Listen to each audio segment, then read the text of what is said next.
of one. It looks like, unless again I've missed it, it looks like it's just going to be a countdown before Backlash.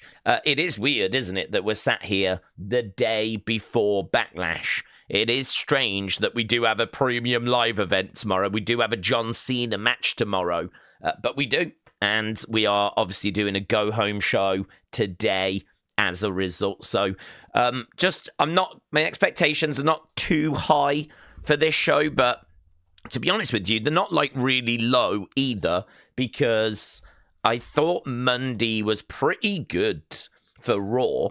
I thought they did well considering it was a go-home show. We know we've got John Cena tonight. There's obviously rumors that Alexa is around. Could be that she's on the show. Could be that she's just there for a meeting. We don't know kind of if we're going to see her or not. But apparently she is actually there and is expected to be, potential. Let's put it that way. Potentially on the show.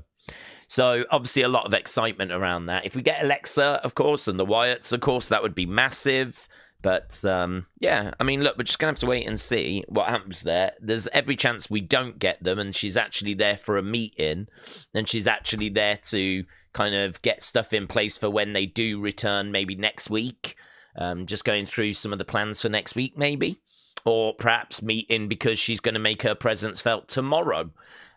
So I think there's a chance that we do get something tonight, but I don't know what, in regards to Alexa and the Wyatt 6.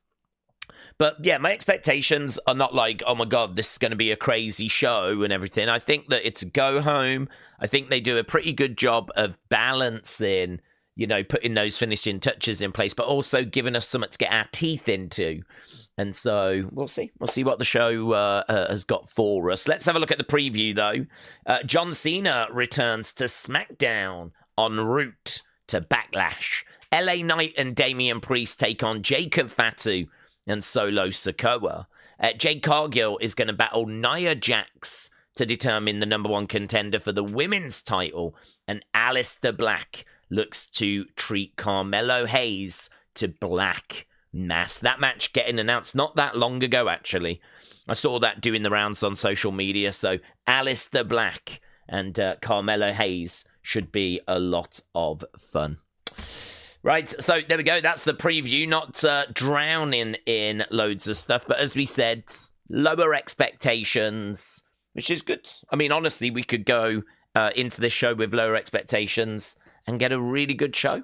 Sometimes we go into shows with our expectations maybe a little bit too high, and then we can find ourselves getting a little bit disappointed. But, yeah, let's see what the community has got, and we'll jump into a few thoughts as we work our way towards the start of the show. Carlin 1985 Gareth says, have a great stream tonight. Thank you, my friends. I hope you've had a good day. I'd imagine there's a lot of excitement out there. Of course, it is the weekend.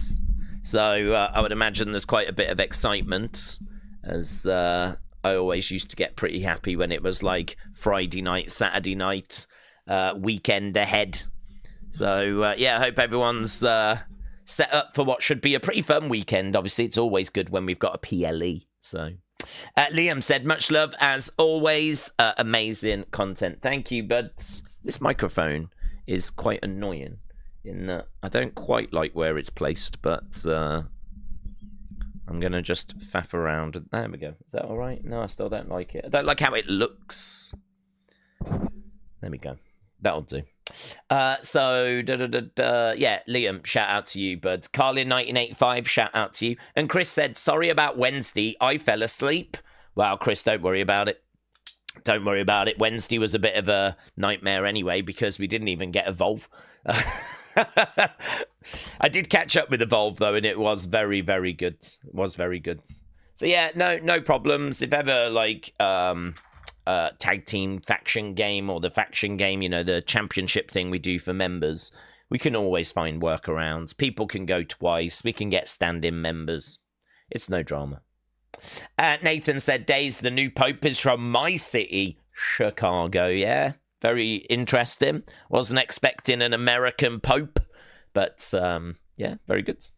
Geordie316 said, going through a rough time at the moment, Daze. I'll be glad to be off for a few days and have the streams this weekend. Well, Geordie316, I'm sorry to hear that, but there's, quite a few people that tend to go through dark times and rough times, difficult times.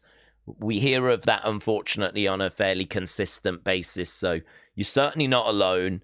Whatever it is you're going through, I hope there's a way forwards. I hope you can figure it out, and thoughts are with you, my friends.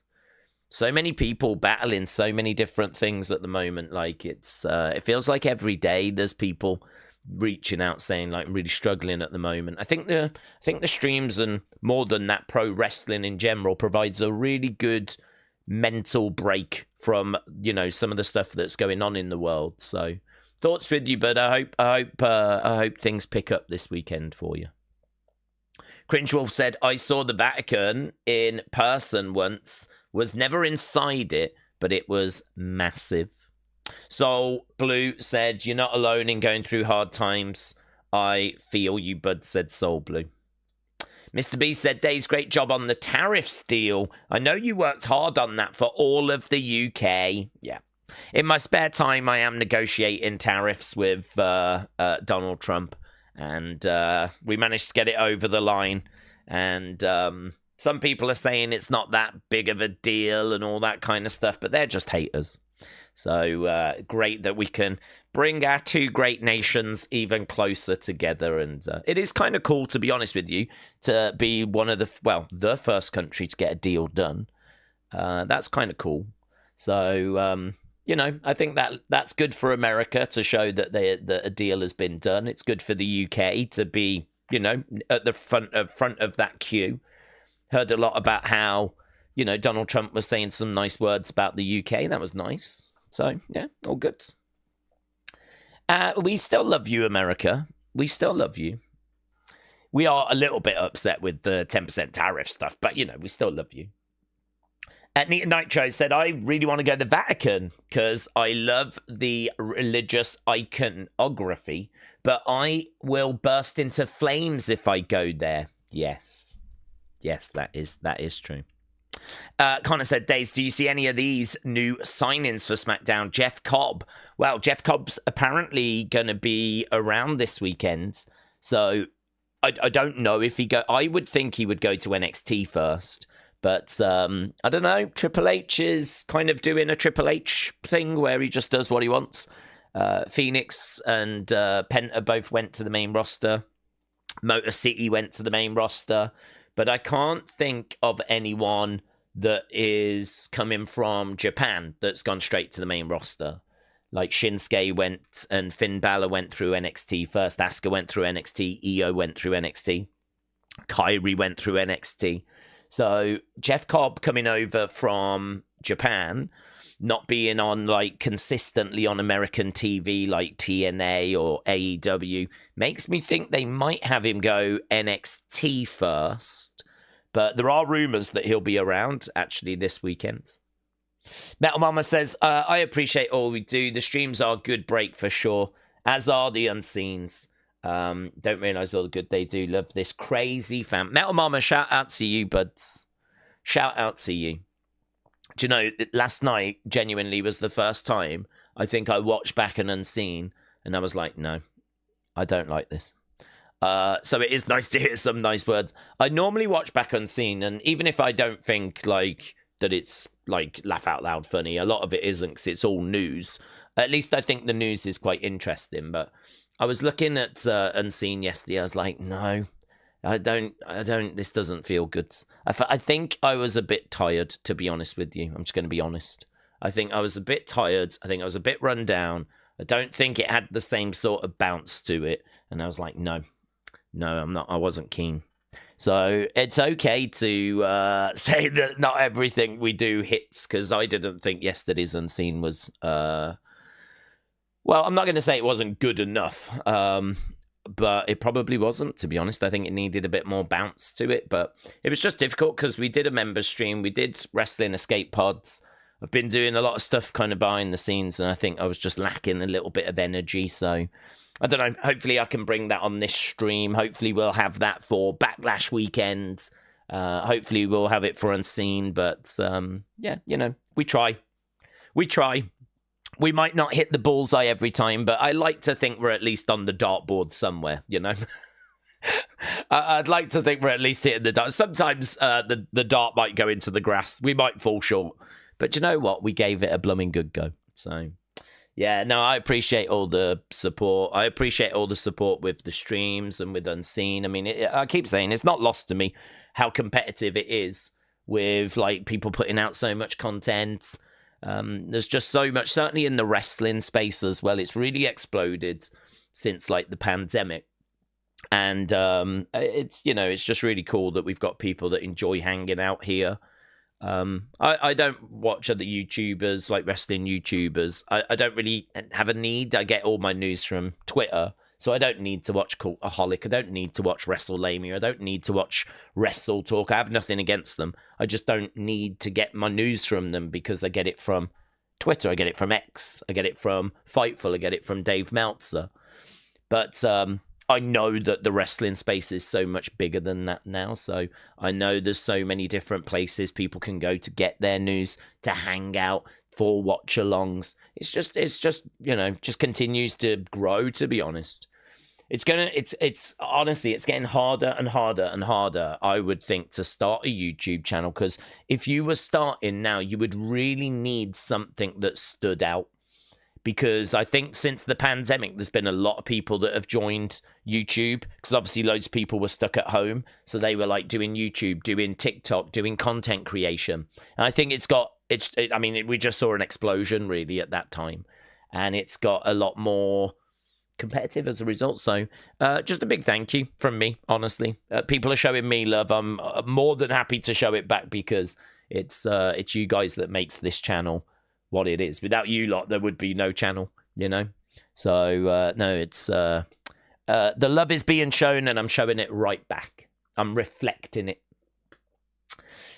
Sleeper Hold said, Days, I watched Unseen, as I usually do in the morning. I enjoyed it as usual. Well, thank you, my friend. I just watched it back, and I was like...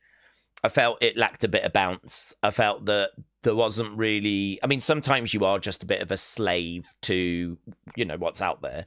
I felt like I needed a bit more fun stuff in there. I think the Velveteen Dream stuff went on a bit too long, because I do watch them back to do the thumbnails.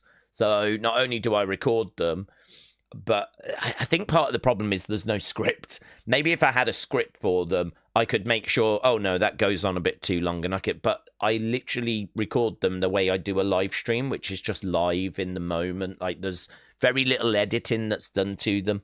It's only sometimes my dog tends to be out, so sometimes the dog might bark. So if there is a little cut, 99% of the time it's because the dog barked to come in.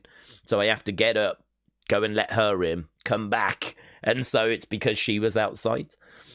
So then I have to, like, take that segment out, like, where I'm not here. And so if there's any editing, it's normally just that. So normally it's just me waffling, and you know what I'm like with waffling. That's never a chore.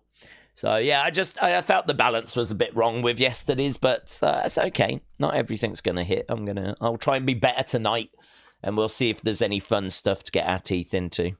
But it is sometimes a bit of a slave as to what kind of fun stuff is out there, you know. To be honest, on a Monday and a Friday, really the episode is taken up with what happens on Raw and SmackDown. So it's going to be obviously quite SmackDown heavy. And hopefully it's going to have some good stuff in there, because hopefully there'll be some good stuff on SmackDown. Thomas said, I believe the Velveteen Dream should be investigated. He came across like he was on the verge of a shooting spree. He seemed pretty extreme, said Thomas. Well, do you know, it should have been a separate video. I think 10 minutes of Unseen was took up with the Velveteen Dream. And it's hard to know if he is being genuine or if he is working. That's the first thing you need to figure out. If he's being genuine, I don't think he's going to go on a shooting spree. I think he is going to, if he's being legit, I'm going to ruin wrestling. I think he knows of things that have happened, maybe drugs that have been taken, incidents that have happened that maybe involve some stars on the main roster. The way he was talking, he said, like, I know lots about some of your favorites. It kind of felt like he was going to release a lot of information about main roster stars that maybe will make us look at them in a different light. The reason why we spent so long on that is because the repercussions of what Velveteen Dream was talking about could be very, very serious. If he knows of incidents and things that have happened involving main roster stars now, because don't forget, he was in NXT when a lot of the main roster stars now were in NXT. So he will have been at parties with them. He would have hung out with them. They would have come round his house. He knew them. So I got the impression that if he was being serious, I think that's the road that he was going to go down. He was going to reveal lots of information of like seedy behind the scenes stuff, yeah? I don't know that he's being serious, though. I don't know if he's not doing a bit of a John Cena, I'm going to take the belt and ruin wrestling. I don't know if he's not kind of doing that, but just teasing that he could ruin wrestling by exposing our favourite wrestlers for who they really are, right? But never actually does. Just keeps teasing it and actually is trying to build up like a new heel persona. I really couldn't. I found his promo to be very captivating. He had genuine frustration. He had genuine, like, you know, anger there. And he had something to say. It wasn't just, I'll see you next week. I'm going to take you down, you know, promo 101. Like, this was, if Patrick Clark can't have pro wrestling, then no one can have pro wrestling. I'm going to ruin pro wrestling for all of us. And, you know, that's a very powerful statement. So I found it very compelling to watch. I couldn't tell if he was being genuine or if he was just working. If he's being genuine, that's where I think it goes. If he's working, I don't know where it goes. And over all of that, you've got the conversation of, well, he lost his job because there was allegations that he was being like inappropriate with minors, and that there was a youngster that was trying to get into wrestling that had hit him up, and he sent them like voice messages and all this kind of stuff. And there was like evidence. I'm going to say evidence that way because I've read a lot of people saying that it was all faked. I've read a lot of people saying that it was just done to try and get him to lose his job. And I don't know if that's true because I don't know really what ever came. I don't think those allegations really ever went anywhere.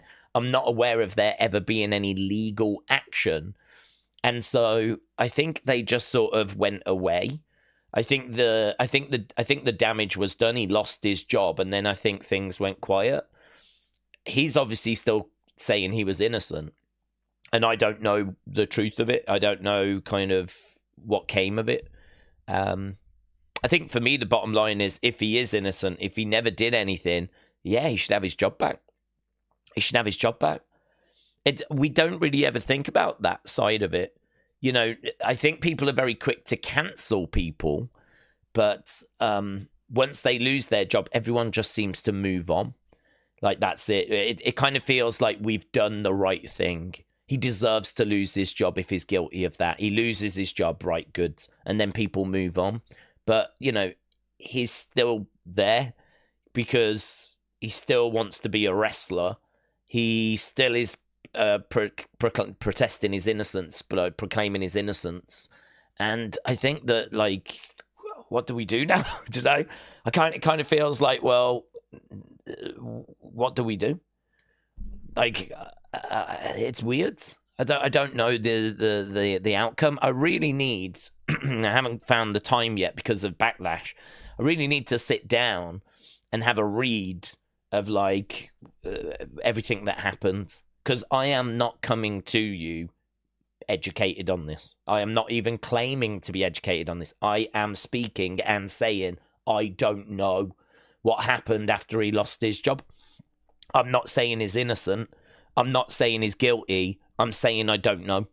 So this is why there's another layer on top, because like we need to figure all that out. I mean, but the thing is the damage done? Is it a case that if you get accused of such things, even if they're not true, you're tarnished, you know? And if that's true, that is a problem, isn't it?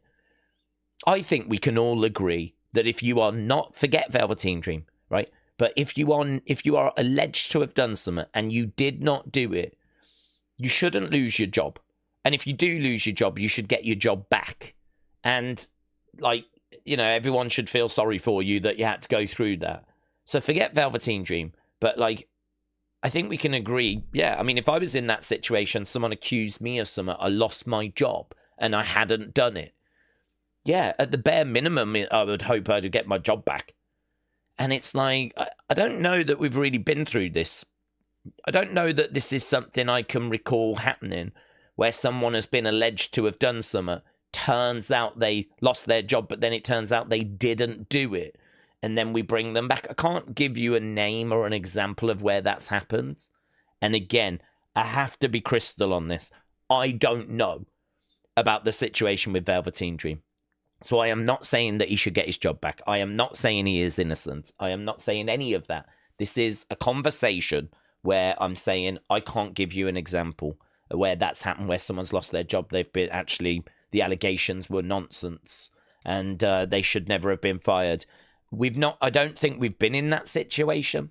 So it's hard to know what happens, you know, it's uncharted water in my mind. So it's very interesting. This whole thing's very interesting. I think it's definitely worth keeping an eye on because, as we said, don't know if he's telling the truth, don't know if it's a work, if it's the truth and he is going to ruin wrestling. What's he going to say? What's happening with the allegations? I am definitely, after Backlash, going to have to read up on it and see kind of what happened. I expect it to be a grey area. That's what I expect. I expect it to be a situation where I don't know that he's ever been to court or been found guilty of anything, but I bet there's stuff there that doesn't look very good. You know, I expect it to be something like that, but we'll have to see. Bliss's last match was Elimination Chamber on March 1st, said Jordan, after which there were reportedly plans for her to be involved with the Wyatt 6 heading into WrestleMania. Bob said, I've seen a lot of folk saying Alex could be back tonight. Is there any truth? Well, yes. PW Insider, I believe, have reported that she is around. So she is backstage. But they have also been very clear that this does not mean that she is going to be on the show. This just means that she could be having a meeting. It just means that they are potentially working. I mean, what it does mean is that there is movement, which is obviously very good news. But yeah, we don't know is the honest answer. But it obviously looks good. It's better that she's there than her not being there. So we'll have to wait and see. Jordan said in a big update, PW Insider said that Alexa is scheduled to be on the show. Thomas, shout out to you. Odyssey said, thanks for sending mail to Dwayne Johnson. Odyssey, shout out to you, buds. Remember the t-shirt he came out with a few months ago that had all those wrestlers' mugshots on, said Lonnie. Yes. Do you know, I think he does run a risk, actually, of being innocent, right, if he is, and still ruining things for himself. There was something I read in Unseen where someone said, even if he is innocent, he's handling this, like, the wrong way, and, you know, that's going to reflect badly on him. And, I've got split feelings on that because part of me is like, well, if he is innocent, he's got every right to be livid. If he is innocent and his dream of being a WWE superstar has been taken away from him, who is going to go off on him for, you know, him losing it a little bit, you know? But the problem is, if he is losing it a little bit, if he is causing trouble now, if he is going to drag others down with him, that is going to reflect badly on him. And he is going to be guilty of that, of doing that. Do you know what I mean? Like, it's a very interesting situation where, you know, we've got someone that could be innocent. I don't know that he's innocent, but he could be innocent. And the way he's handling it is causing a backlash. And it's like, I genuinely cannot give you any other examples of a situation like this. I can't think of an example of where someone's been alleged to have done something. Do you know, actually, Zachary Wentz, thinking about it, wasn't he? I mean, I know there was a picture of him with a Hitler moustache, which I thought at the time was just a stupid thing to have done, but nothing more than a stupid thing to have done. I didn't believe he was like a Nazi or anything like this, yeah. But then wasn't there allegations of him being like assaulting his partner and stuff like that? And, you know, I thought that was the end of the road for him. He ended up leaving NXT as a result of that. And we split up MSK, and Wesley ended up going on his own. And here we are now with him on NXT. And, I mean, I also don't know what came of that. But, like, he kept going in TNA. And I don't know, like, nothing must have come of those allegations because people love him in TNA. He's come back and they've used him. He was in the Battle Royal on Tuesday. WWE wouldn't touch him with a barge pole if he was, you know, found guilty of those allegations. They wouldn't touch him with a barge pole.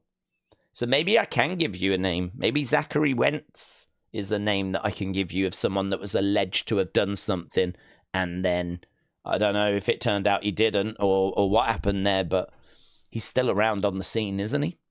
Does anyone know the situation with that? It'd be interesting to kind of find that out.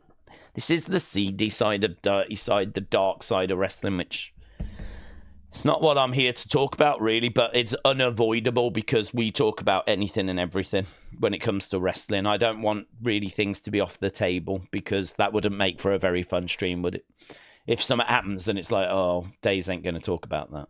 It's like, no, we'll talk about it. Dakota Kai is having talks with AEW, said Jordan. It's a shame that she got released. Connor said, do we see these stars at Backlash? Lana, maybe. JBL, I don't see where. Saraya, don't think we need her. Goldberg, yeah, probably the best chance. Braun Strowman only just got released, so I don't see that. Bellas, we should get something from the Bellas, but I don't think it would be Backlash. I expect something soon because they keep saying that they're working on a return, and we've got Evolution, haven't we, which is rumoured to be happening but still not announced. So I expect to get the Bellas at some point, but not at the moment. Stephen said, thank you for the great work. Stephen, thank you, my friends. I really appreciate the kind words. There's a Switch 2 out in June, said Dort Knight. Is that out this year, Switch 2? Is it out this year? Those allegations against Wentz by Kimberly were false. She's a nut job. She got him fired because he wanted a divorce. James, thank you. I thought you would know. I know you're an avid TNA fan, wrestling fan. So, yeah, maybe that is one that we can think of when it comes to allegations being false. And again, I have to stress this because I know it's such a sensitive subject. I am not saying that Velveteen Dream is not guilty.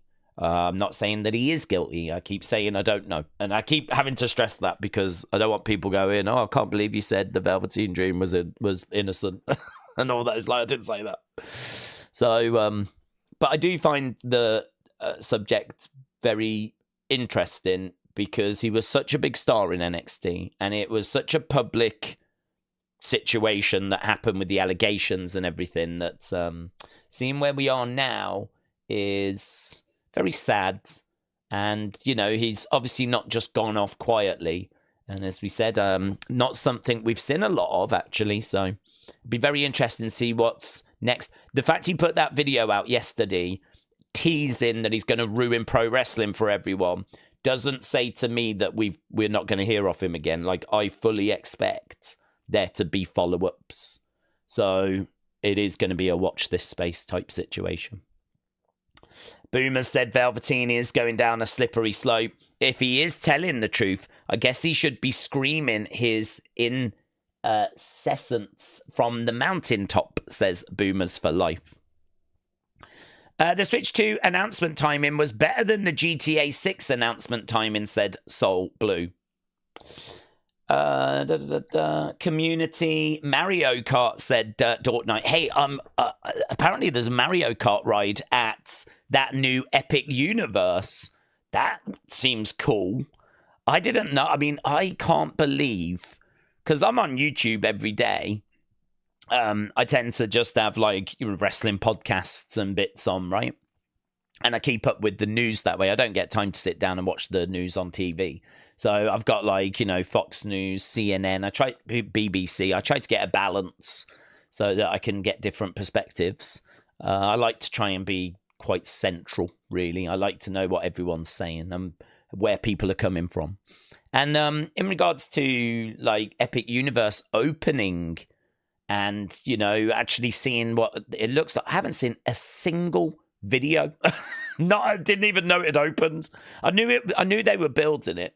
I knew it was like, a big deal, a new big park that was happening. I have not seen anything. No official launch video, no adverts, no YouTubers going around it. I've seen nothing. It was only, I think, it might have been because of Ren's video on Wednesday that I even knew it was open. And then I saw a picture of Johnny and Candice being there. It was on their Instagram, and on the Wrestling Escape Pod, we have a look at the best Instagram pictures of the week. And it had Candice LeRae and Johnny at the Super Nintendo Worlds. So they actually went. So that's something else I need to have a look into, because I'd love to know what's there. To be honest, I think there's like Harry Potter stuff there, which that's not for me. I'm not a Harry Potter head. And I don't know what the other lands are. But I know that they have got a Super Nintendo land, which is quite interesting. So that is something which I would definitely be interested in. I think there's a Mario Kart ride, which sounds really fun. Like, great. I'd love to see what that looks like. So, yeah, I need to look into that, the whole Epic Universe stuff. Edward, hello, said Daze. How are you tonight? Have you been up to much? Any stories to tell us about? I've booked my provisional test, and I can't wait to get lessons. Well, Edward, I hope that goes well, but I failed my driving test twice and passed on the third time. But the reason why was because I did a crash course the first time. I've never cared about cars. I don't care. I don't care about driving. I don't care about cars. I grew up playing with little toy cars, but that did not kick on. That did not lead to me looking at cars going, that's amazing. Oh my God, look at the combustion engine. Like, I don't give a flip, right? So as a result of not having any passion about cars whatsoever, I struggled a little bit when it came to wanting to learn to drive, because I think if you have an interest in cars and I think you have a motivation then to like want to learn to drive because you want to drive cars. If you don't care about cars, your motivation is I need to get from A to B. And I've always lived very close to work. I've always lived very close to town. I mean, like when I lived in Stourbridge, it was a 8-minute walk and I was in town centre.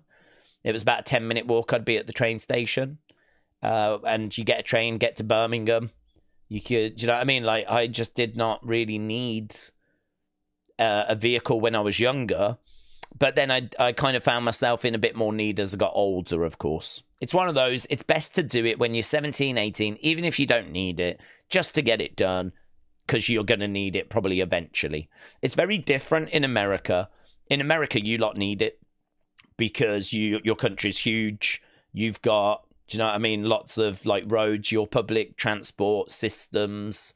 I mean, like, I'm sure they're good, but I don't think they're quite the level of the UK, because in the UK we're a much smaller country, and so everywhere's got train stations, lots of train journeys in the UK, lots of everywhere's connected by train, lots of buses, lots of taxis. The country's not that big. It's really not a challenge to get around with public transport.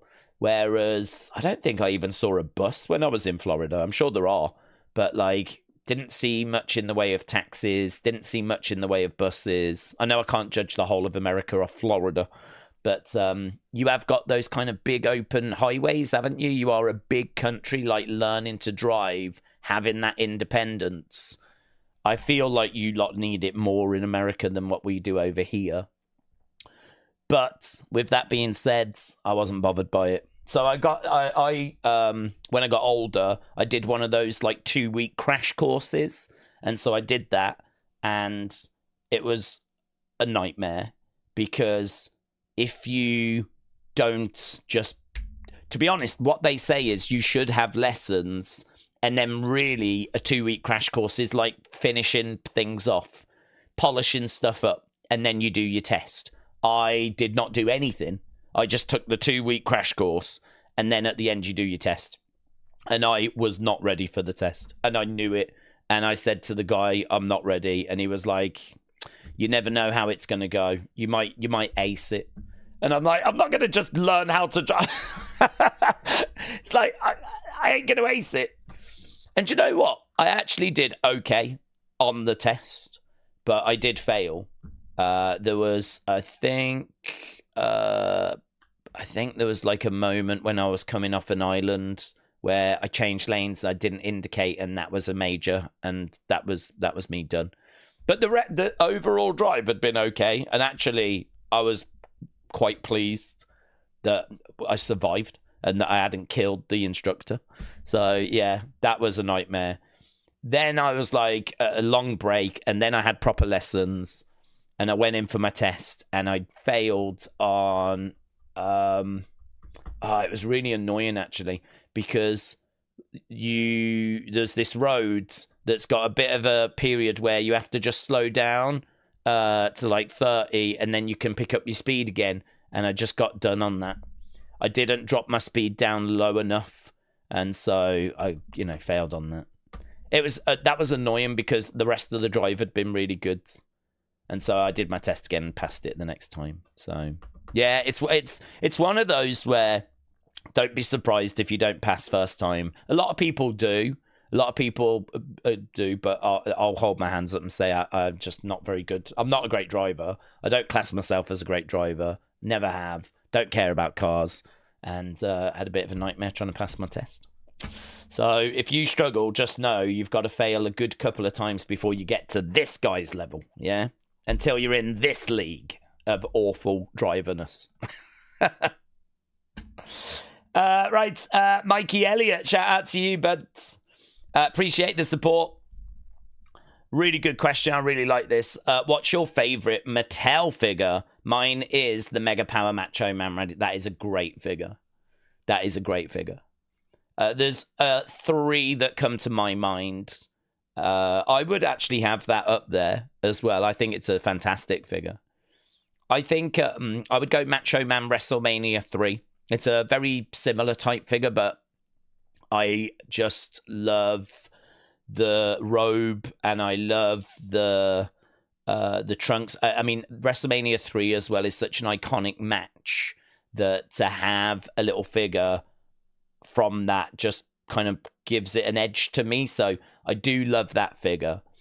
The Asuka that they released, where she comes with a robe. To be honest with you, anything that comes with a really nice robe is always going to do well in my rankings, because I like cloth goods. I like the things that are actual fabric, and the robe tends to be the biggest thing they do. So yeah, Macho Man with his kind of jacket cape thing. The Asuka, which was not that long ago, a couple of years ago, she had a mask. I think it was an Ultimate Edition. She had the robe and everything. Looked incredible. And then the one which on the channel historically I've always said was my favorite was an Ultimate Edition Finn Balor, which is just a beautiful figure. It is great body paint. It's demon. It's got like all the body work with the body paint, the face paint. It's got this like little sarong thing as well that he was wearing at the time as part of his entrance. But it's Demon Balor, full of detail, and it looks absolutely stunning. So I do think if you're just getting into figures, the Ultimate Editions are really worth your time. Because the Finn Balor was an Ultimate Edition, that Asuka was an Ultimate Edition, and actually I could name probably another 5 amazing figures that are Ultimate Editions. And they really are like, you know, they go that little bit further. You get cloth goods, you get swappable heads, so you get different facial expressions. There tends to be like belts that come with them as well. Lots of accessories. Obviously, it's a higher price point, but they're still the same scale as the others, like the elites and the basics, or what do they call them now? Main event figures. They're the exact same scale as those, but yeah, it's just everything's turned up to 11 with them, and I would say those. But I think your Macho Man shout is brilliant as well, because I agree, it's a fantastic figure.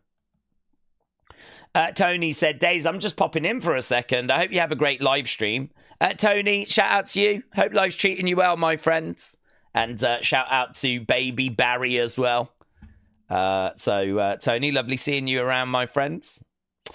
Ian said, with potential news of Alexa tonight, I'm confused why they've brought her back at Elimination Chamber just to not use her for 2 months. Well, it's a good point. I think they probably brought her in because they was interested in getting the ball rolling. Maybe when they brought her back at the Rumble, they weren't quite sure as to when Bo would be back. I mean, I think it was a shoulder injury, and I don't know if they quite knew when he would be healed. So I think you've got Alexa. She's ready to go. Royal Rumble makes sense, doesn't it, to bring her back? So I think they just pulled the trigger on that, brought her back at the Rumble. And then, honestly, I don't know there was much of a creative plan. I think the creative plan was to do something with her and the Wyatt Six, and maybe they didn't quite know when the Wyatt Six were going to be returning. So then they had to do something with Alexa, so they put her into Elimination Chamber to do that, right? Because I think there was a plan of doing her and Liv. So we had Liv eliminate Alexa at the Rumble. We said before it'll be very interesting if Liv eliminates Alexa at Elimination Chamber, and she did. So that says to me we're planting the seeds for Alexa, Liv, you know, all that stuff. Who knows if there was any sort of setback regarding Bo? Who knows if there was like uncertainty? They didn't quite know when he was going to be back from injury, but perhaps they just wanted those seeds planted because they were like, we can always go back to that. You know, you could have Alexa go after Liv when Liv's back from her movie thing, and we know why. It's because what happened at the Rumble and what happened at Elimination Chamber. So maybe Triple H thought, let's get that done, because even if we can't follow up on it immediately, we can always use it as reasons in the future. And so perhaps that's the thinking. And of course, you know, we find out that Bo got cleared when did he get cleared? March. And so there was just, you know, a lot of sitting around, waiting around, and a lot of frustration. I would imagine from the wrestlers just as much as from the fans. I mean, I can't imagine Alexa's, she might not mind, to be honest. I was going to say, I can't imagine she's been thrilled. I don't think she would have appreciated missing WrestleMania, but she's a mom. Do you know what I mean? I would imagine she's fine being with her kid. So she's probably a bit annoyed, though, that she didn't make that WrestleMania card, because if you're going to continue wrestling, you're doing it because you want those great moments, don't you? You're doing it because, yeah, ideally you want to be at WrestleMania. I mean, if you're a wrestler, that's what you should be aiming for. So for her to come back at the Rumble and not be at Mania, I would imagine was very disappointing. I'd imagine it was very disappointing for all the Wyatt Six as well. But listen, it is what it is. I think there is probably a little bit of like waiting and seeing. We know for a fact this is not a well-executed plan. It's not like they decided, okay, we're going to start a feud. We're going to have them not finish that feud with the Final Testament, and then we'll just keep them off TV for months and months and months. We know that's not the plan. We know we're going down roads that we were not expecting to go down. And as a result, I think there is a little bit of, right, well, let's see how he is in a week. Let's see how he is in a couple of weeks. Let's see, blah, blah, blah. You know, I think there is a little bit of that going on. We are doing stuff we were not meant to be doing. No one is saying that this was the plan. No one is saying that this is a well thought out, well executed plan. We know the situation. There's been an injury. There's been problems. We know that. So it's just a case of doing the best we can with the situation. And I think that's what they're doing. I think they're trying to just do the best they can. And it's messy. That's the truth. It's messy. So it'll be good to get them back. It'll be good to get them going with a story. And hopefully we won't get any disruption. I think if someone suffers an injury, we've got a problem then. Because I think the patience is quite thin. I think people are like really frustrated. A lot of people are like, I don't care about the Wyatt 6 now. They've botched it, which is a shame because I think there should be a bit more leeway than that, to be honest. I think wrestling fans should understand that injuries happen and that this kind of stuff happens. This is live performance, you know? This is there's so much that can go wrong. I sort of feel like there needs to be a bit more leeway than that. So for those that weren't on board in the first place, I understand. But if you was willing to give this group a go and see how they did, I think if you've jumped off now, you need to understand that this happens in wrestling. Injuries happen. Like, it's not a big deal.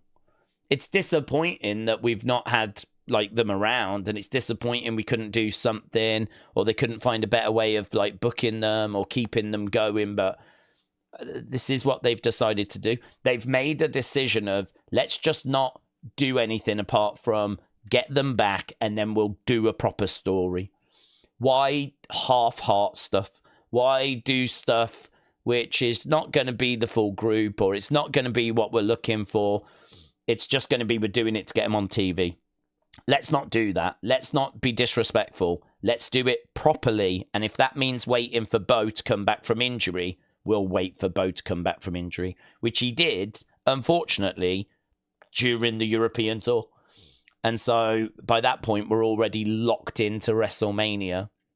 We're on a European tour. As soon as they came back, there was, a week? Something like that. And then you've got WrestleMania. So I said, didn't I, like, I expect them to be at Mania or just after Mania. And we've waited 2 weeks and we've not seen them. Backlash, of course, is this week. So, I mean, could it be a case that as soon as Mania was finished, it was all focus on Backlash? And so we've just got to get Backlash out of the way. I don't want to keep saying that, though, because I don't want people going, oh, you always say this. Perhaps you just got to get this out of the way. Perhaps you just got to get that out of the way. But I'm just reading it the same you're reading it. I'm just looking at it the same way you're looking at it. They should be around. I wish they were around. They're not around. We know why they're not around. And so I'm trying to put myself in Triple H's mindset. And if I'm Triple H, am I just trying to get Backlash done? Am I just trying to get through to a draft? At least there's some encouraging word that Alexa's around now. And apparently Rowan was spotted at the Performance Center as well. So we've seen some movement there. So yeah, there's lots that's happening. Lots of stuff we can be optimistic about. But at the end of the day, I wouldn't get too carried away with anything until we actually get a concrete, they're coming back, you know. If we get a QR code, a glitch, a good glitch, yeah, then I'm interested. That glitch on Raw the other week, I mean, I still don't know if that was Wyatt 6 related or not, but it was interesting. I was interested in it, but I was like, I just don't know. I don't know if this is something we should get excited about. And obviously, we didn't see a follow up on the Friday. We didn't see a follow up on Monday. We may get a follow up tonight though, so we'll have to wait and see. Cringe Wolf, shout out to you, my friend. Really appreciate the support. Let's have a look, see what Cringe Wolf is saying. Boom.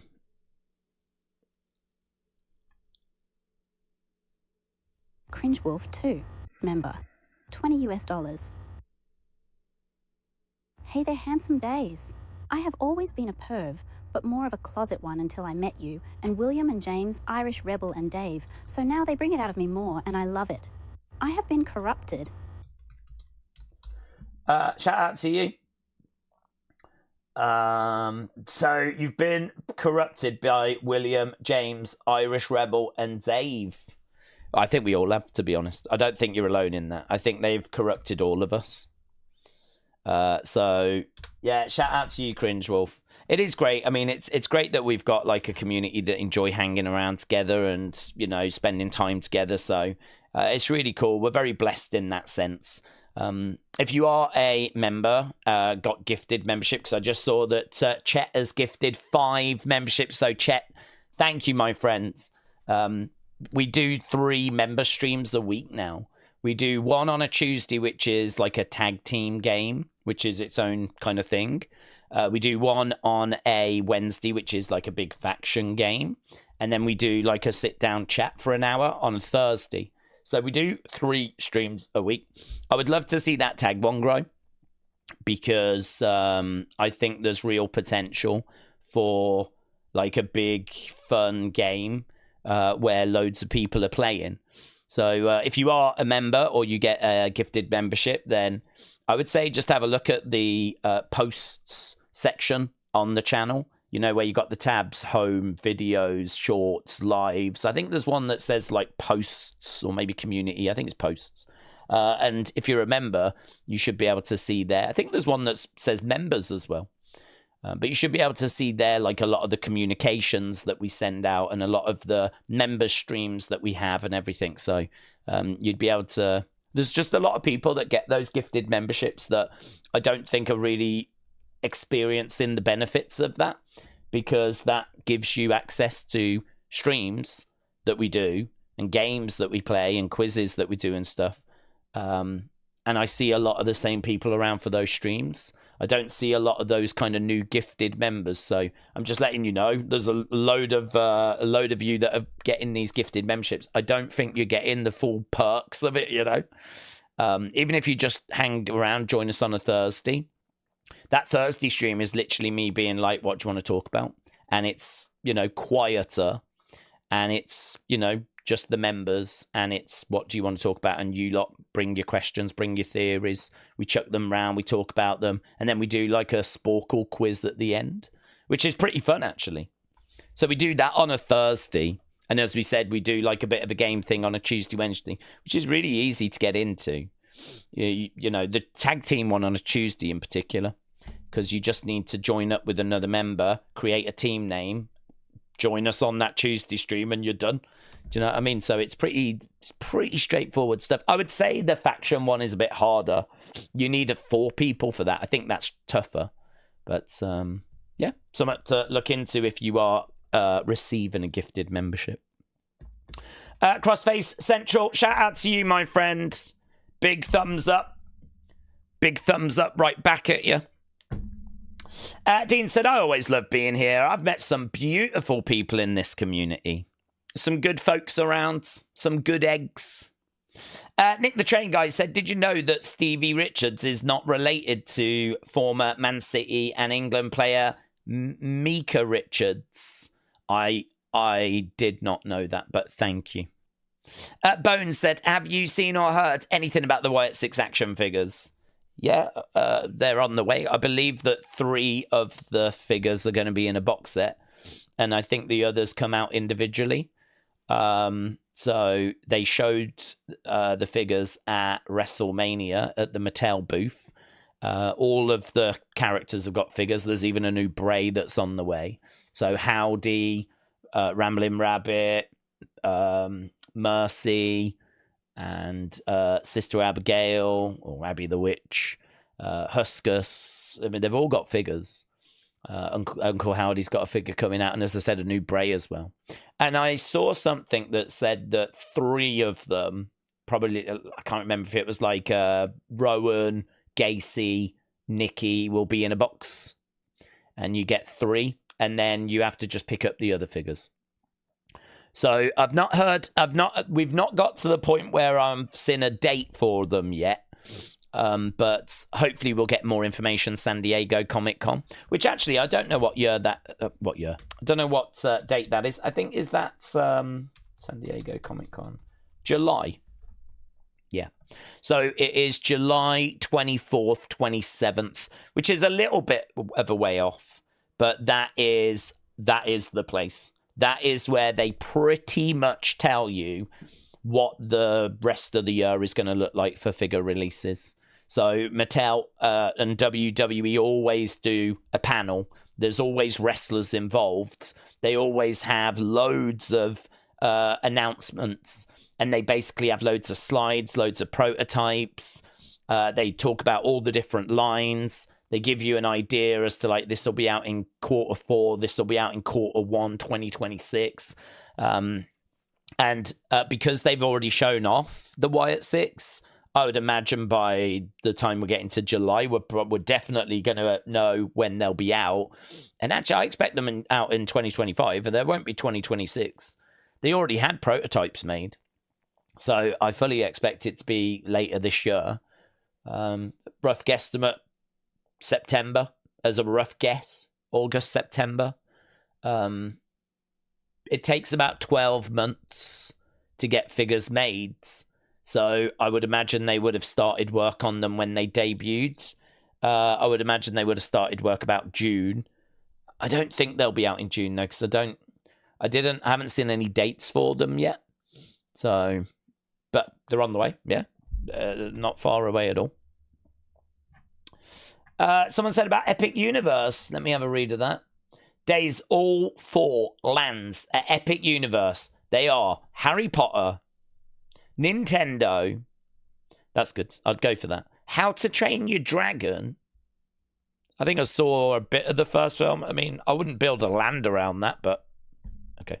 And Monsters Universe. Monsters like horror characters. Okay, that might be okay. That's interesting. I wonder why they chose those. I wonder why they chose How to Train Your Dragon as a land. I don't really associate that with being, like, land-worthy, you know? You could do a ride. You could do a little area, but, like, a whole land based on it. I suppose you could do some fun stuff with dragons. Perhaps it just gives you lots of opportunity to theme it, you know? They're doing Universal Studios here in the UK.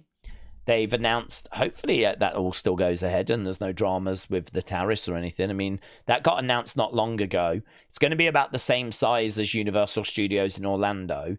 Not obviously in Orlando, you got Universal, but you've also got Islands of Adventure. It's not going to be as big as both. It's just going to be as big as one. But that's still big because, you know, before Islands of Adventure opened, there was only Universal Studios. So we've got that, and apparently there's gonna be room for growth as well. And they're not going to open another one in Europe. This is going to be Europe's only one. No word as to what the lands are going to be. No word as to what it is they're going to do. But I think they're going to obviously lean into, like, some of the more British. I've got to think Harry Potter's going to be one. How do you not make Harry Potter one of the lands? I mean, of course you will. So I've got to think Harry Potter will feature prominently. I don't know what else they're going to do, though, but yeah. I mean, theme parks are obviously very interesting. I have been to Florida quite a few times. I've done the theme parks. I haven't been to a theme park in Florida in quite a while, though. I really regret not going to Universal last year because the Simpsons land is there, which I would love to have seen and got some pictures in. And I've heard there's rumours they might be getting rid of it, which if they do, I'll be gutted because I definitely should have gone there before they got rid of it. Imagine a WWE land. You know, this is what I'm saying. There isn't a WWE land, but there's a How to Train Your Dragon land. I mean, imagine a WWE land. People have always said that. I mean, there have been rides that they've done for WWE. at different places, but an actual land. I mean, that feels like a bit of a no-brainer, really. I mean, that feels like it would be very successful, but don't know. No one's ever done it. Loopy Girl said, I'm leaving in AM for Backlash seats behind the announce table. Oh, really? I'm going to try and shout you out and the community during the pre-show. Big E is going to be in town for a meet and greet at a local Mexican restaurant. Well, Big E tends to do his Big Eats segment, doesn't he? Where he kind of goes around and tries the local food. So him being in a Mexican restaurant makes me think, is he maybe going to film there and film in a few places for... Because he tends to do that when we go abroad. I don't know if he'll do it being in St. Louis, but I hope he does. Because, you know, WWE is international. I'd be interested to know what food places you could go to. I love those little things. I love those.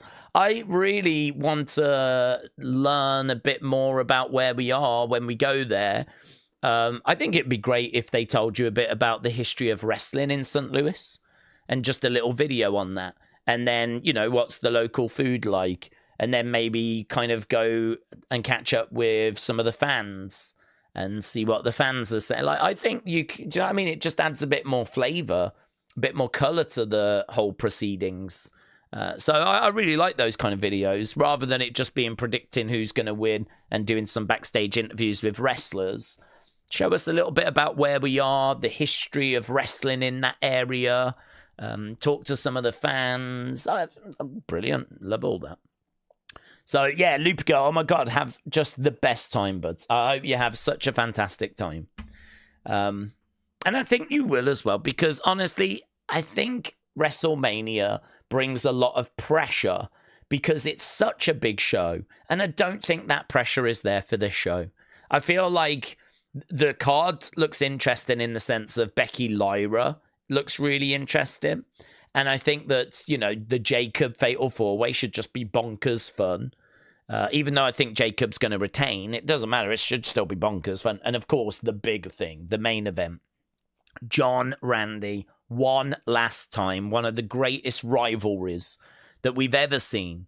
They faced each other blooming countless times throughout the years. Apparently, the last time they faced was back in 2017. No, it's been 8 years since they last faced each other. And I sort of regard them as each other's greatest rival. I think Randy was Bray's greatest rival, but I don't know that Bray was Randy's. I think John was Randy's.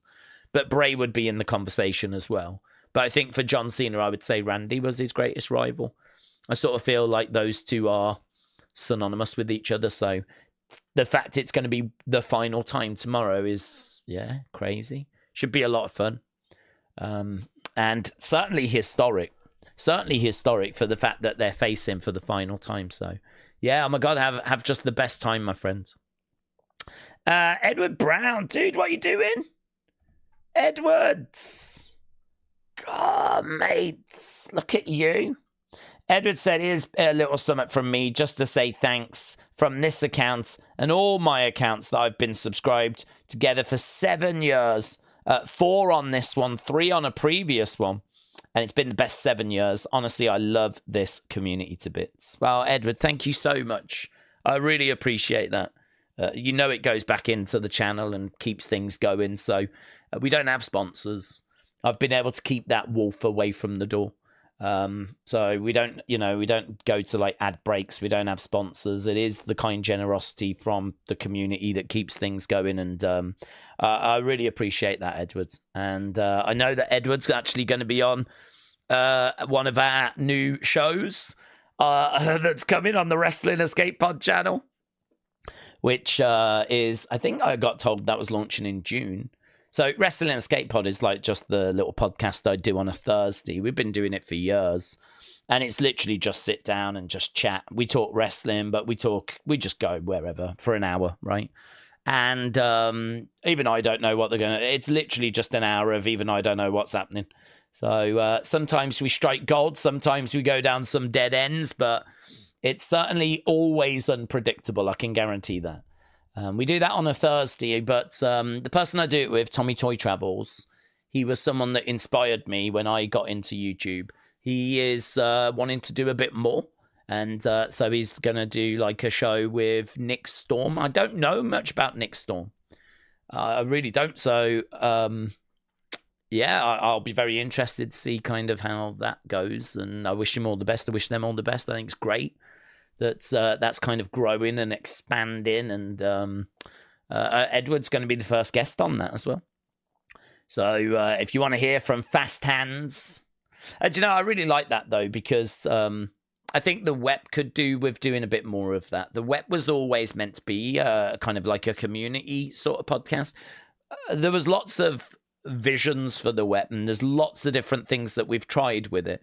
And there's lots of stuff we'll continue to try with it. But I like the fact that there's a community member going on that new show. I will certainly be encouraging Tommy to do that on a regular basis and circle around and get other people involved. So, yeah, it's good. It's cool. We, need to find ways of continuing to bring the community in. It is worth mentioning, right? We do have a Discord, and actually that's run by Dormouse and Sunny.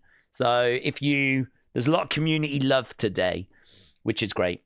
And if you want to keep hanging out with the community, like the Discord's there. The links are in all the videos and streams. And you can click on that and you can join the Discords. And there's conversations that are happening there away from the streams. You don't have to just wait for these streams. So, yeah, Edward, really appreciate that, buds. It's really, really kind. I appreciate the words as well. So, shout out to you, my friends. Edward says, thank you, guys. I'm going to be on a show. What show? I've not been asked. Apparently so, but yeah. I'd imagine the invitation is in the post then, because he's told me twice now that you're the first guest. Retro MC said, Daze, shout out to you. Shout out to you as well, buds. James said, there's too much love in here today. It's bringing me out in hives. Yeah, we can't have that, guys. I don't want James feeling uncomfortable. I effing hate you all. WrestleLandy said, Daze, I've just subbed to Williams' $100 a month tech service. Well... You'll be on a register very soon, but because God only knows what images are going to be getting sent out from that. So I hope you enjoy prison. James said, Daze, did you see Alistair Carmelo has been made tonight? I did. Yes, that's going to be fun. For those that are joining us, we have got quite a few bits announced for tonight. Let's just have a quick look before we jump back in the chat, because there'll be people that didn't join us for that preview at the very beginning. So we have got John Cena on the show tonight. LA Knight Damian Priest taking on Jacob and Solo.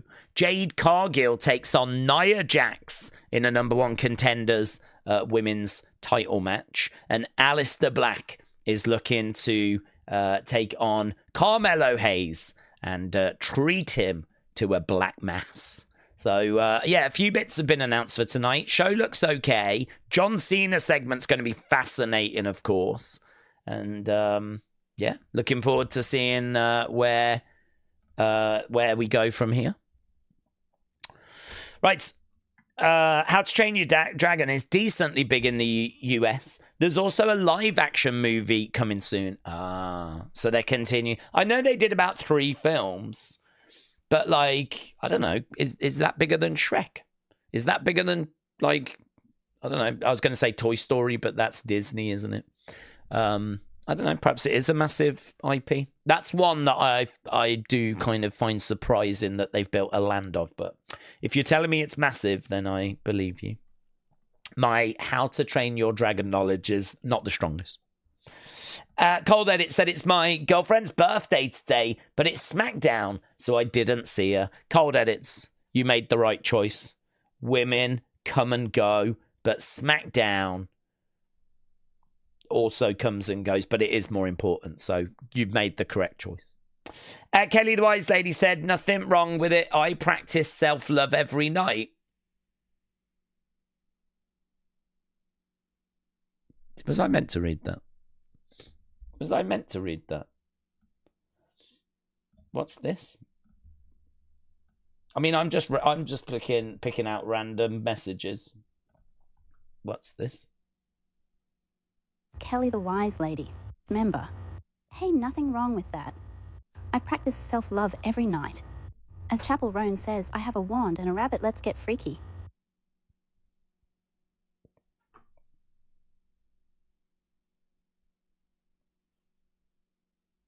I had a rabbit.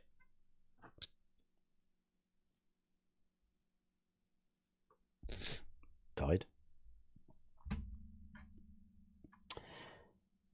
Mr. Ethan said, Daze, whenever my girlfriend is mad at me, I always become DX and I do the most famous move. Yeah. Crotch chopping away. Suck it. Ben said, I think Cross made The Rock tell Cena turn heel on Cody. That's what Cross likes to do. Make AJ turn heel, but it didn't work. Lol, says Ben.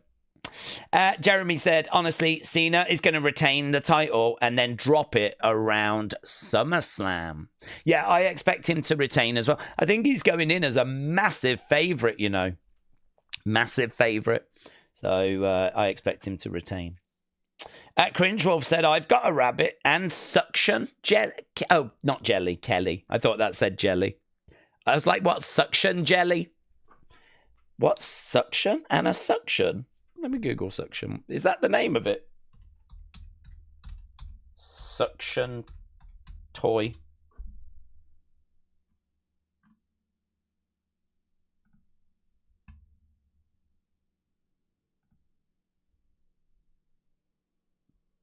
This is a sex thing. Is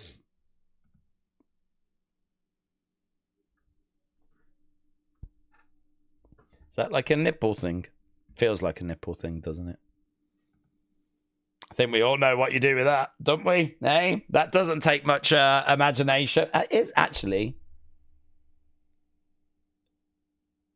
Is that a sex thing? I don't want to be sat here joking about sex things and then it turns out it is actually a sex thing, you know? Is anyone else really confused? I'm really confused. Is that a sex thing? Is that meant to be a vagina? What is this thing? Smile maker. Is this a sex thing? Is this actually a sex thing? Have I clicked on the one thing that's actually a sex thing? Round shape for a comfortable grip. What do you do? Oh, I think it is a sex thing. Are we just legit? Are we sat here looking at sex toys? Optimized air pulsation technology. Sensor mode. Squeeze to control instantly. Well, that's the picture, isn't it? It's doing something to a flower. But that might be meant to be a vagina, mightn't it? That might be like symbolic of a vagine. I think it might be. Anything that looks like a rose is normally a sex thing. That's fact. And it is called Smile Maker, isn't it? Yeah, I think it is, you know. I think I might have... This is how good I am. When it comes to sexual devices, you can present me with all of this and I will find the one sex toy that's in there.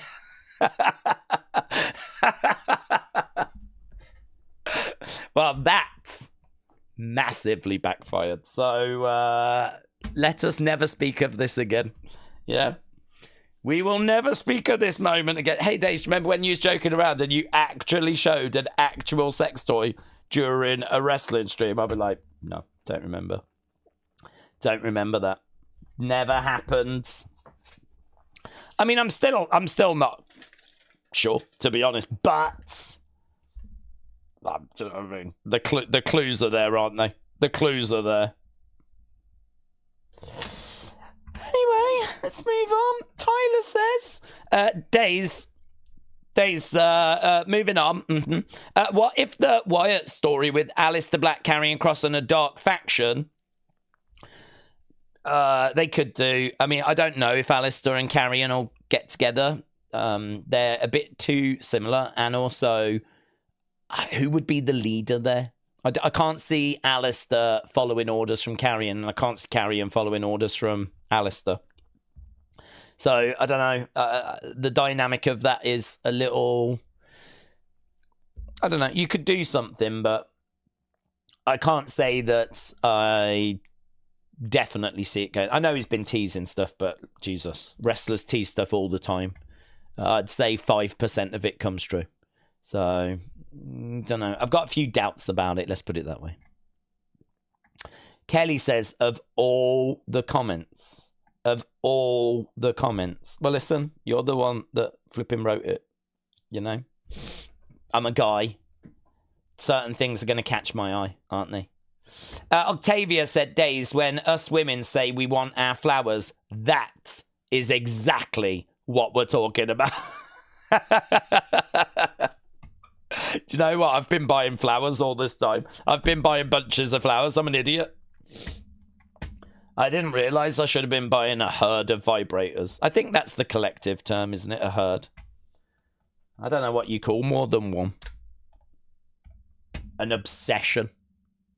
A disgrace. An embarrassment of vibrator. Carl Ross 2. Daze, what if Orton beats Cena? Cena wins MITB and tries to cash in before the end of the year and fails to ruin wrestling. That's interesting. That's interesting.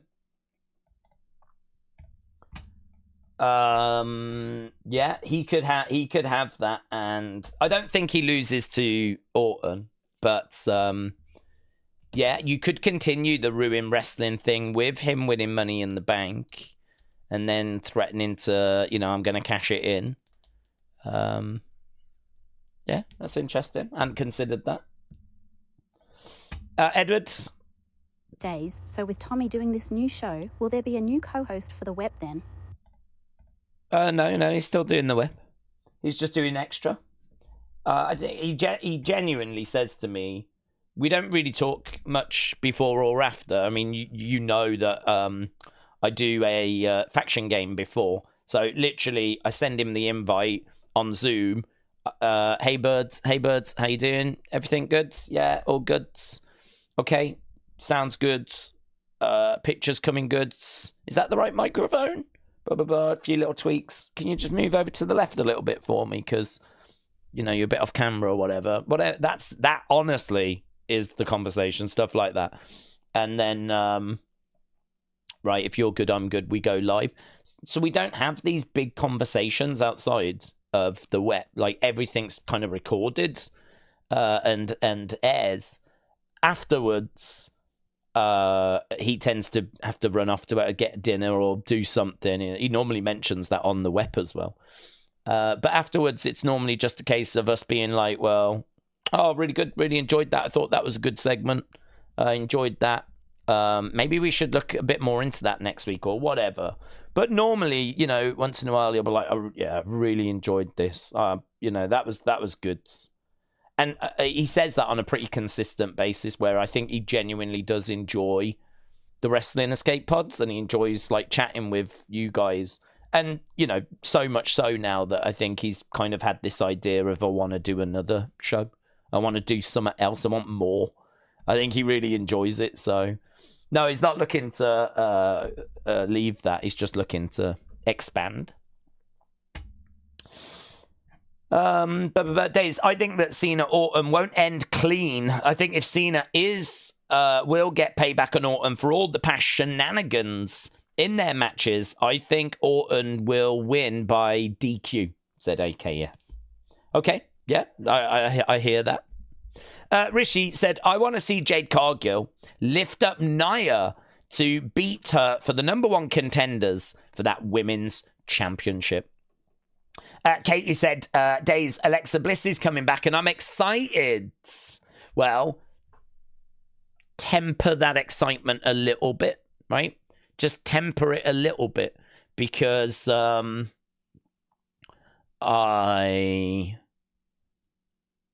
don't know that you see her tonight. I don't want people getting all upset if she's not around tonight. I don't want people working themselves up, Hopefully people have learnt their lessons in that, things that get said online don't always come true. She could absolutely be there, but just be backstage for a meeting. It could be she's there to catch up with Triple H. She's like, listen, stop by, let's have a chat. She could be on the show tonight. Absolutely, she could. But equally, it could be that they're having a chat for tomorrow or having a chat for next week or who knows. So I would say, yeah, you can go into the show like, oh, will she? Rumors are she's actually there. But equally, don't be too disappointed if by the end of the show she did not show up on the show, Let's go down. Daze, WWE should have live streamed Evolve instead of doing that Backlash match stream. Well, I agree. I was desperate to watch it. I ended up having to go VPN, then go over to Tubi just so I could watch Evolve. And yeah, I really enjoyed the show. I thought it was really good. Hey, did you know as well, for those that do join us on a Wednesday, I think Couch Girl wrestled this week. I think Couch Girl had a match. I'm 99.99999% certain of it. And we missed it. And we missed the... I'm not even joking. And we missed the championship reveal. And we missed Nikita Lyons making her debut and fighting in the main event. And we missed Lexis King having an in-ring promo with Shawn Legacy, which we've not been seeing them doing like in-ring promos so much. Certainly not back and forth with people. And they did that as well. I honestly really like Evolve. I think that it's there's some good talent there. Swipe Right are good. Shawn Legacy's good. Callie Armstrong's good. Keanu Carver looks like he's got potential. And this is that next wave that's going to hit NXT. And I like it, yeah. It'd be great if more people wanted to join and share their thoughts about Evolve. It doesn't help when you don't flip and show it on YouTube for international audiences. I know it's on Tubi, but internationally we have to watch it on YouTube, and it was not uploaded until... I think it was like a good 12 hours after. I mean, it was not like half an hour late. It was like the next day. Flipping annoying. Uncle Rebel said, the Velveteen Dream video kind of peeved me off this morning. We touched on that earlier. Chris said, in America, every woman names her toy. Is that just a US thing? Well, Chris, I don't know if you've heard the news, but it's very disappointing. I heard that the women are going to have less toys now because of the tariffs. I think Donald Trump actually said, women, you're not going to have 30 toys. You're gonna have to put up with 2, 3, 4, 5, something like that, because of the tariffs. So I think there's going to be a lot of frustration in America, which actually might be good for some of the guys out there. Yeah, just saying. Less toys because of tariffs might result in more opportunity. So, guys, I'm just saying, you might be eating good, literally. And I love that for you. So, I don't know. I'm just saying that if you find yourself in a situation where you are getting down and dirty, yeah, with a lady, I just hope that whilst you're doing that, you are thinking of Donald Trump. Yeah, because I think his tariffs are going to result in less toys, which are going to result in more opportunity. And I just hope that whilst you're getting really down into the groove, yeah, getting that motion on, I just hope that you've got Donald Trump in mind. Yeah, going to leave that with you. God bless you all. Daze calls himself Tier If.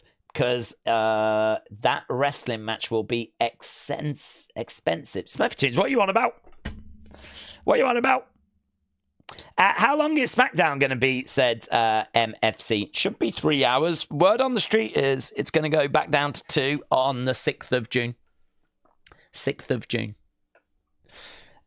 Richard said, imagine Money in the Bank and the 6 could be... Imagine... Money in the Bank and the 6 could be Seth, Punk, Roman, Orton, Cody, Cena. Imagine Cena holding the title and Money in the Bank, said Richard. Kelly said, damn days. Thanks for ruining self-love. Kelly, come on. I'm just saying. You might not need self-love. Because, you know, if there's less toys around, then, you know what I mean? It might be a real love. Imagine that. Rishi said, Daze, do you want to see Alexa return on SmackDown or Backlash? Backlash, please. If I could choose, I would say Backlash.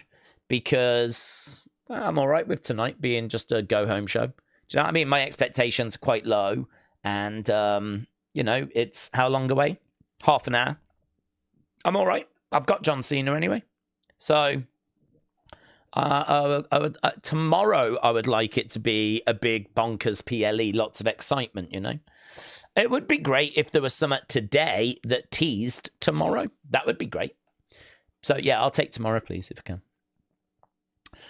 I don't mind tonight. I mean, it'd be just lovely to get them back and get up and running, but, you know. Do we think Paige ever returns, said Lord of Dogtown? Well, she could. Of course she could. I don't see where she fits. Because I don't know that she, because of her injuries and everything, is going to be able to wrestle on a regular basis. I also found her to be lacking. I did not find her to be very compelling. I think the game has moved on, and I think it's left her behind. I think that when she was around, you had a lot of divas being divas, and she was that anti-diva. She was the one that was in black that stood out, you know. But we got Rhea Ripley now. We've got Tatum Paxley now. You know, we've got other girls around that are doing loads of different gimmicks now.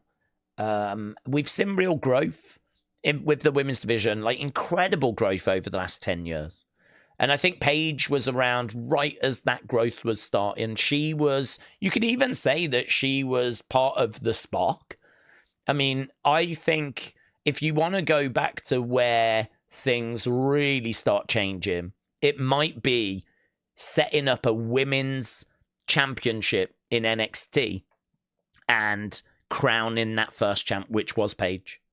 Paige against Emma was the final for the first ever NXT Women's Championship. And by having that Women's Championship, you had to have a division.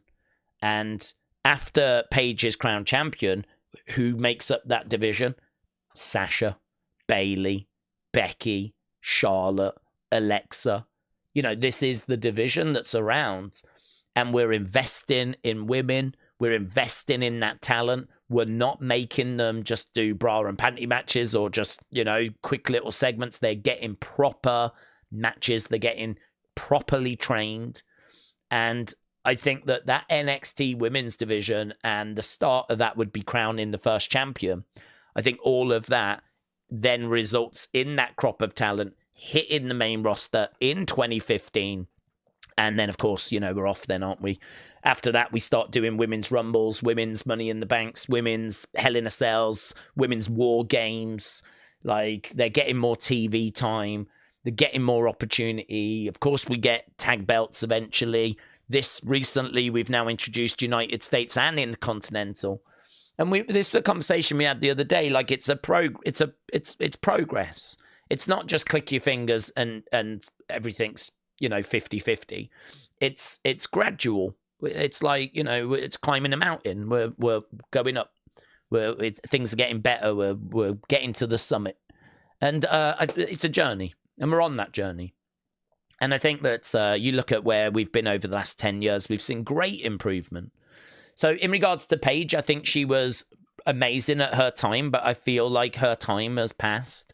And I'm not saying that she can't find a way into the current era. She absolutely can. That door is not closed. But what I saw from her in AEW was not it. That was not good enough. I found her promos to be flat. I found her a presentation to be flat. The whole, I can't even remember what they were called. That group she had with Tony Storm and Ruby Riott, the Outcasts or something. Just dull, flat, not interesting. She couldn't wrestle that often. The promos were not that great. I don't know. I mean, I look at her and I'm like, I don't see an in-ring talent there anymore. Unless she's putting the work in and she's back to being 100% and she can find some magic again. But I think part of what made her was the fact she stood out, and that's going to be really hard to do in 2025. So I wish her all the best. I mean, I don't have any ill will towards her. I just think it's going to be difficult because now you're not competing with divas. You're not competing against the likes of Aksana, or Tamina. You are competing against Io Sky. You're competing against Bianca Belair. You're competing against Rhea Ripley. Like this level of talent is so high compared to where it was. It's going to be hard. I think even she would admit it will be hard. So I think it's going to be a challenge to see her, to be honest, wrestling. I think that there's always going to be a place for her. The door will always be open because she's so important to the story. And so I don't mind her being a GM of NXT. You could maybe make her a manager, but I was not blown away with her talking, her promos in AEW. So I don't know. This is why her coming in. I mean, it would be nice to see her and to see Paige and see if that makes any difference. And I'm sure WWE would use her better. But realistically, would she be someone that would be brought back because she's a bit of a name? But actually, once that dies down, once you get past that initial pop, is it going to be a bit underwhelming? Because I feel like that's how it was in AEW. Pop, oh my God, Soraya's here. They've got Paige. And then when we actually got past that and we looked at the work, I don't think the work was that good. And I'm really not being disrespectful. I'm just being honest about what I saw. I didn't think the work was that good. I think this division, the women's division, has moved on. And it's hard to keep up with it, honestly. It's hard to not get left behind. So, yeah, we'll have to see. I wish her all the best. I hope, I have no ill will towards her. I hope she comes back. I hope it works out, but that would be my concern. Dean said, if you was tasked with consolidation of the titles, Trips told you could only have 4 for men and 4 for women. How would you do it? You could only have 4 for men and you could only have 4 for women. How would you do it? You could only have 4 for men, 4 for women. Will the tag titles count as just 1? Because what I would do is I would have the WWE Championship. I would have a WWE Light Heavyweight World Championship. I would have 2 titles. One would be for everyone. The other is a world title, and it counts as a world title, but you can only be under a certain weight. I think that it's needed. I think that we've got wrestlers like Ray. We're going to see a big influx of luchadors. Penta, Ray Phoenix, Dragon Lee. It's hard for them to go up against a Brock Lesnar, to go up against a Roman Reigns, to go up against a Cody Rhodes. I think that there is, like a Johnny Gargano, a Tommaso Ciampa, a Finn Balor. I think there's a world title that's kind of needed for those people. I keep making this argument, and I know others do as well. Wrestling is kind of presented like a sport. It's people battling to be the champion and to be the best. And it's combat. It's hand-to-hand combat, isn't it? It's fighting, right? Look at boxing. Do they just have a world title and that's it? No, they've got about 1 million weight classes and 1 million different belts. And then if you look at the UFC, did the UFC just have one title? No, they've got 1 million weight classes. Because when it comes to, and look at Taekwondo and, all these different sports, there's weight classes. And there's weight classes for a reason. It's because a little guy is going to really struggle against a big, massive guy. And I know that's part of the charm of wrestling. I know that Great Khali, Rey Mysterio is a match which is a fun visual, right? You can still do that. No one's saying you can't do that. But what I'm saying is that there should be a world title, a WWE Championship that anyone can go for, right? If Rey wants to have a go for that, he can have a go for that. But if you look back historically at who's been carrying the top title, everyone's got a good size to them, or a lot of people have got a good size to them. It's hard for smaller guys to kind of have that opportunity. So I'd need to look at the division. I'd need to see where we are. I'd need to just double check that there's enough guys under a certain weight to warrant it.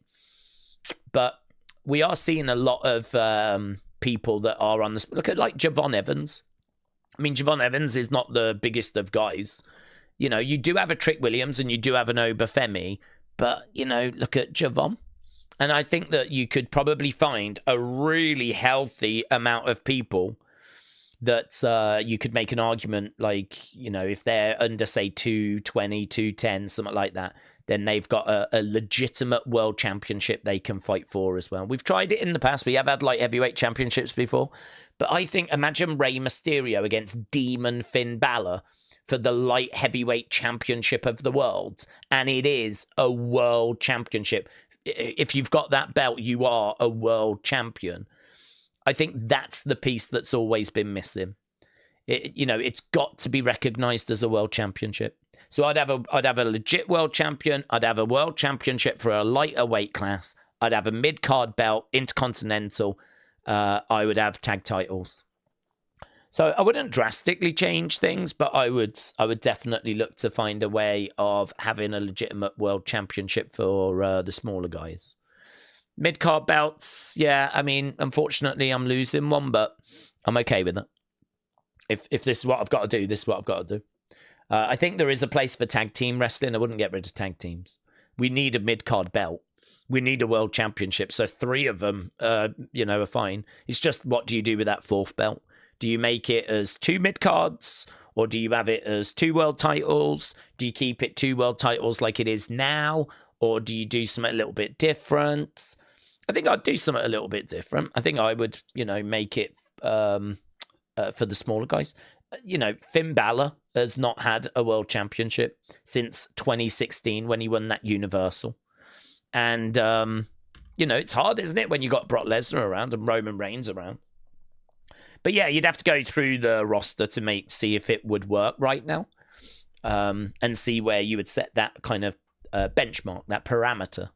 But yeah, I mean, we would be talking about, you know, Rey Mysterio, Finn Balor, Sami Zayn. You know, we'd be talking about people of that kind of caliber. Johnny Gargano. I mean, Johnny can go, man. Johnny's singles matches in NXT were mind-blowing. They were so good. Amazing. Andrade. I don't think Andrade's the biggest competitor. Not when you think that you've got Oba, Trick, Roman, Brock, you know, Drew McIntyre. Like, there's some big guys around that I think kind of, it's hard to get past them. So that's my argument. Sperpatoon said, why did the wrestler bring the ladder to the match? Because he wanted to take his career to new heights. Rahim said, Live 205 failed. Even though Conor McGregor was hugely popular, maybe WWE should have an open weights considered a step below the heavyweight, said Ramen Noodles. Well, I've got lots of thoughts as to why the 205 Live failed. I don't think the roster had star power. I think what they did is they did a tournament that brought in a load of cruiserweights, like Buddy Murphy was involved, TJP, Gran Metalik, Lindsay Dorado, but none of these had star power. You just brought in a load of people that showed that they could wrestle, but none of them, it wasn't Rey Mysterio. You know, these weren't people, it wasn't Demon Finn Balor. These weren't people, you know, Joe Gacy is not the biggest of guys. He's quite small. I think, like, you know, you could have him against Demon Finn Balor for the light heavyweight world championship down the road. I look at 205 Live and I'm like, well, that belt was not a world title. So it was defended on pre-shows, you know, not main event in a PLE, like I think a world title should. It was being defended on WrestleMania pre-shows. I mean, all you're doing is you're sending a message out of this belt doesn't matter. I mean, it's all right to have it there once in a while, but consistently it was being defended on pre-shows. It was not worthy of being defended on a PLE. So straight away you're sending a message, this belt doesn't mean much. And then you've got a division that lacks star power, which they did try to improve by adding Enzo and Neville, but nowhere near enough. That division needs to basically be everyone that is under a certain weight. I mean, it didn't need a separate division. It should have just been a belt where anyone could have gone after it. If you was under a certain weight, anyone could have gone after it. And I think giving it its own show was wrong as well, because again, that means that it's basically the belt for that show. It's only ever going to go on people that are on that show, and the people on that show did not have star power.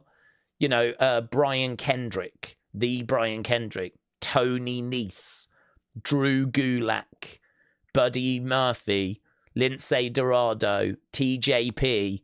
These are not monster names.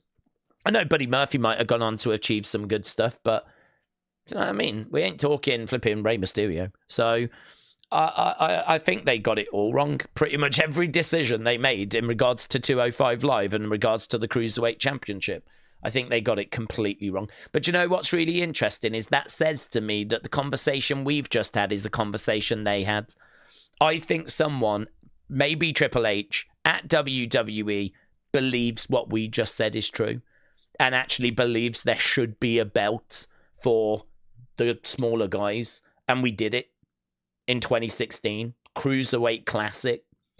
Flipping, what's his name? Zack Sabre Jr. was part of it. Zack Sabre Jr. Kota Ibushi was part of it as well. Like, imagine if they had stayed and been a part of that division. Zack Sabre Jr., Kota Ibushi. I mean, these are two massive names from Japan. Zack Sabre, I believe, I think he has actually won the IWGP Heavyweight Championship. But, yeah, I mean, we did this big launch and then we just completely botched it. Completely botched it in my mind. So frustrating, but you know, I still think the idea is correct that there should be a belt for like the smaller guys that is seen as a world championship, because they do it in boxing, they do it in UFC. You're absolutely right. Would Conor McGregor ever win a heavyweight title in UFC? No, he wouldn't stand a chance. He would get smashed by Ngannou. He would get absolutely destroyed by Stipe Miocic. He would not stand a flipping chance. But look at how much money he generated. He's the most famous UFC fighter of all time.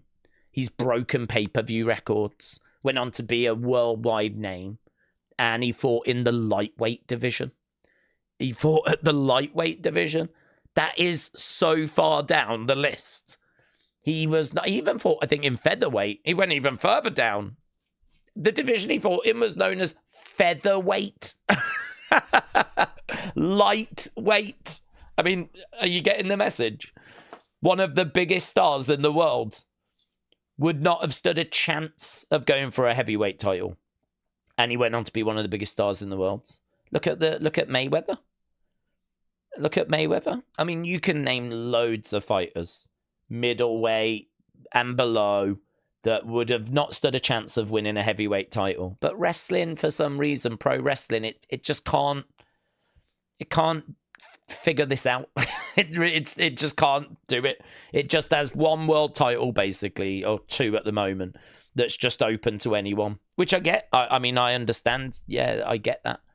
But I just think if you go back and look at the amount of people that were so talented that we could have raised their profile, they could have been a world champion at a smaller weight class, like we do in other sports. And we just, God only knows how many times Rey Mysterio would have been a light heavyweight champion if such a thing existed, you know. But I mean, yeah, he doesn't get loads of world title opportunities because, well, it's just hard to see him beating a Roman Reigns or a, you know, whatever, because of the size difference. But it's a conversation we've had in the past. It's a conversation we'll have in the future. And honestly, I don't see much movement there. WWE filters those smaller wrestlers, like they just release them after 3-5 years and then bring in a new crop, said WCV. It is, I mean, honestly, if you do go back and look at that Cruiserweight division, it is pretty much all gone now. Yeah. But I don't think the execution was right. I love the idea, but whatevs. The problem with the Cruiserweight title, It was giving them their own show, said Uncle Revel. If stories and matches were mixed in, I would have preferred it better. Same. Do you know, whenever they did it on Raw as well, do you remember they used to actually, and this is mental, people might not remember or have watched. Whenever it was time for a Cruiserweight match, they would get some purple tape, like gaffer tape or whatever, electric tape, and wrap the ropes. So they would change all the turnbuckles, and they would change the colour of the ropes. They would try and make it feel separate. Like, you'd be watching Raw, and then it'd be like, right, after the break, we're going to see the Cruiserweights. And as Michael Cole is talking, you've got loads of technicians, people in the ring, just wrapping tape around the ropes so the colour of the ropes were different. And they were changing turnbuckles over and all this stuff. Like, why? Why was it just not part of Raw and just not part of SmackDown and just not another belt like another world title? Instead, they were really trying to get the marketing and the branding. They wanted it to feel different. They wanted it to stand out. And then as soon as the match is over, they'd have to take all the tape back off again. So, yeah, it was kind of... I didn't understand. I didn't understand why they were doing that. It was very annoying. Frustrating. But, you know, it is what it is. Not everyone feels the same way. A lot of people are like, I don't really care about the smaller guys. But I promise you, if they did it right, I really, really believe that it would work, because I just look at Conor McGregor and I look at Floyd Mayweather and I look at Canelo. I mean, I think what I've just named there are the three, you know, Pacquiao, Canelo Alvarez, Floyd Mayweather, Conor McGregor. I think those are the four biggest pay-per-view drivers in the history of pay-per-view. And all of them are well below heavyweight. And you would think that wrestling would learn that lesson. Wrestling is just so obsessed with bigger. You've got to be bigger. The airport test, which I do understand. We've spoke about that before. I understand. But, like, there is money to be made by promoting smaller guys and putting them in really engaging stories with world titles at stake, putting them in matches against people of a similar size. You don't always have to just hyper-focus on the big, meaty guys, you know? Your Jacobs, your Bronsons, your Brawns, your Brocks, your Romans. There is money to be made further down the cards, but by treating them the same as you do the guys at the top of the cards, like the bigger guys, you know? Yeah, like Ricochet. Imagine Ricochet and Javon are going at it at the moment, aren't they? Imagine if that was actually leading to a world title match. Javon Ricochet. And Ricochet was the light heavyweight champion in WWE.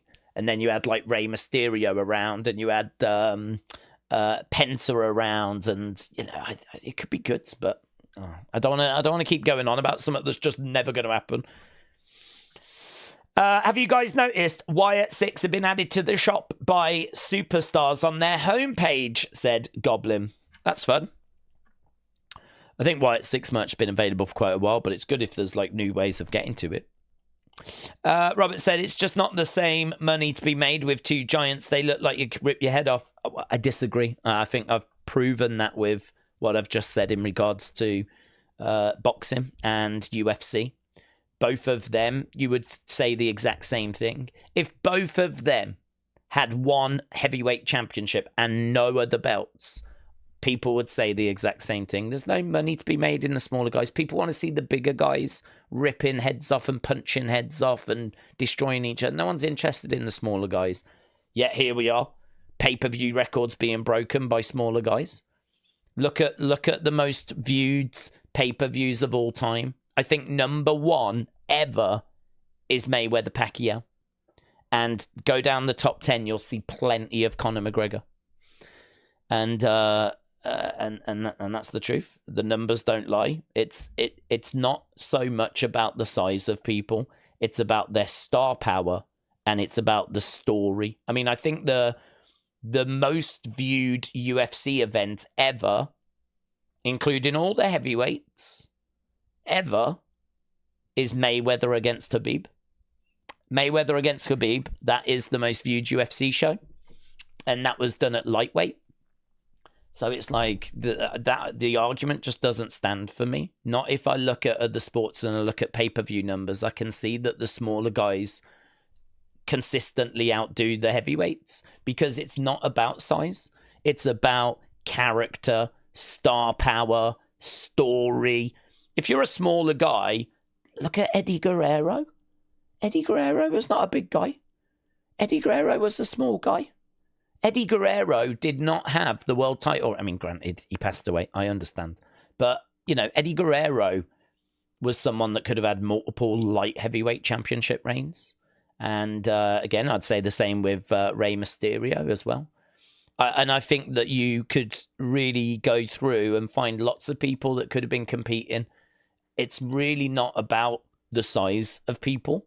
It's about their star power. It's about their connection with the fans, the storylines they're in, the creative they're a part of. And I'll die on that hill. I really will, because as I said, if I look over at boxing or I look over at UFC, I can find examples. I can find plenty of examples that show that to be the case. Right, how long we got? We got 8 minutes. I need to get through these super chats. So, Matty, shout out to you, buds. See what Matt is saying. Matty Boom. $4.99. You're probably tired of the Alexa talk, but where do you think she would fit in the show? During a match or just her? I'm not tired of the Alexa talk at all. My answer is going to be consistent in that, well, let's see, you know. I am a bit boring in that sense. I'm not someone that's going to hype you up for something which I don't know is going to happen, right? I don't want to sit here and go, guys, I think it is tonight. Oh my God, this is going to be so good. Where do you think she's going to be and all that sort of stuff? I have sort of taken an approach of, we've been let down so many times. I'll just see it when I see it, you know? There's so much about the shows that I enjoy. I don't only watch for the Wyatt Six. I don't only watch for Alexa.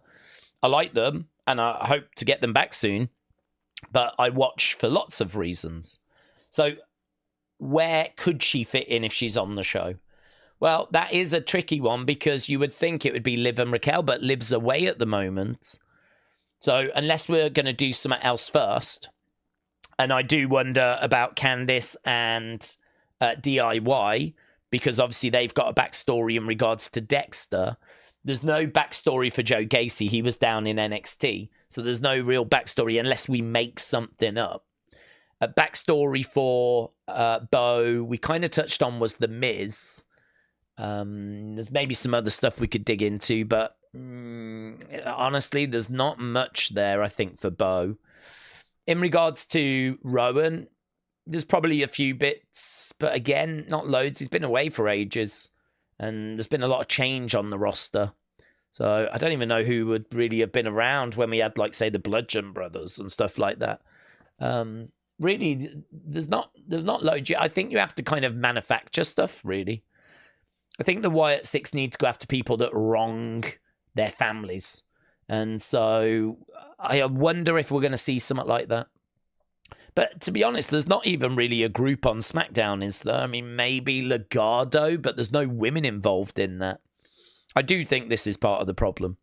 We don't have loads of factions for them to go after. We might have to split them up and have them do their own missions, because that would be easier. And it also means if there is an injury, we don't prevent the whole group from, like, having to take part. So I have to look at Raquel. I have to look at Liv. They're out the picture at the moment. So then my attention turns to Nia and Candice, if they're still a thing, because of the DIY thing, because of, like, the way that Dexter was treated. And we know that Nia is back as well. So I wonder if we are going to have Alexa interrupt Nia, and it's going to lead to something there with DIY, Nia, Candice, and, you know, maybe The Miz gets involved in that, and maybe we flesh something like that out. But there's not loads of options outside of, say, Judgment Day and DIY. And honestly, I think that's part of the problem. Craig said, I've just entered a Bizarro Day stream. Well, we have been doing a lot of off-roading, to be honest. There has been talk of self-love, suction cups, and a lot of regrettable moments. But hopefully we're settling down now to something a little bit more PG, as we're only 4 minutes away from the start of SmackDown. I was watching your old videos from 8 years ago. Oof. Plumfowl, they were hilarious. Especially with you wearing a lucha mask showing off wrestling moves. Yeah, Big Migs Gaming, shout out to you. I love those videos. I think there's some really fun stuff on the channel because I used to work in retail. So I would be at work and I would be thinking about, man, I need to do a video tonight. What can I do? And, you know, I wasn't really coming back and just talking about wrestling like I do now. I was watching wrestling, but the channel was more figures and toy hunts and fun. And so we weren't doing watch-alongs at that point. So, yeah, there was some really good stuff on the channel. It's unfortunately years and years old now because obviously the streams and Unseen take up so much time that there's just not that time now to be doing the fun stuff. It is what's missing. I've got a toy hunt that I filmed a few weeks ago that I've just not had a chance to edit. I mean, I've got so much stuff. I've got loads of... I got like flipping about 5 toy hunts from Florida last year, which just sat there, just footage. I mean, I came back from Florida last year and it was just absolutely balls deep in Nightbirds. I mean, Nightbird was happening whilst I was in Florida and then it really kicked off when I got back. So you just find yourself just constantly, do you know what I mean? Like Backlash tomorrow. And as soon as that's out the way, there'll probably be talk about a draft. And we know that there's Evolution around. Saturday night's main events at the end of this month. I mean, you've got things happening in wrestling. John Cena's last year. What about this? Alexa might be coming back. Wyatt 6 coming back. You just can never escape the conversation because there's always conversation. And that's brilliant because, well, you know, that keeps us, giving us content, gives us stuff to talk about, gives us reasons to do 2 hours before shows start to actually get our teeth into things. But the downside of that is, when do I step away and try and do a fun video? I mean, it's just not happened. So, yeah, I don't know. I don't know the solution to that at the moment, but I'm pleased that I was able to get stuff on the channel so that there's at least stuff on the channel, old toy hunts, old videos that people go back and discover and enjoy. And yeah, it's disappointing to think what we could have done over that time. You know, there was some fun stuff. It's just fun. It's not serious. It's not, do you know what I mean? It's just a bit stupid, bit of fun.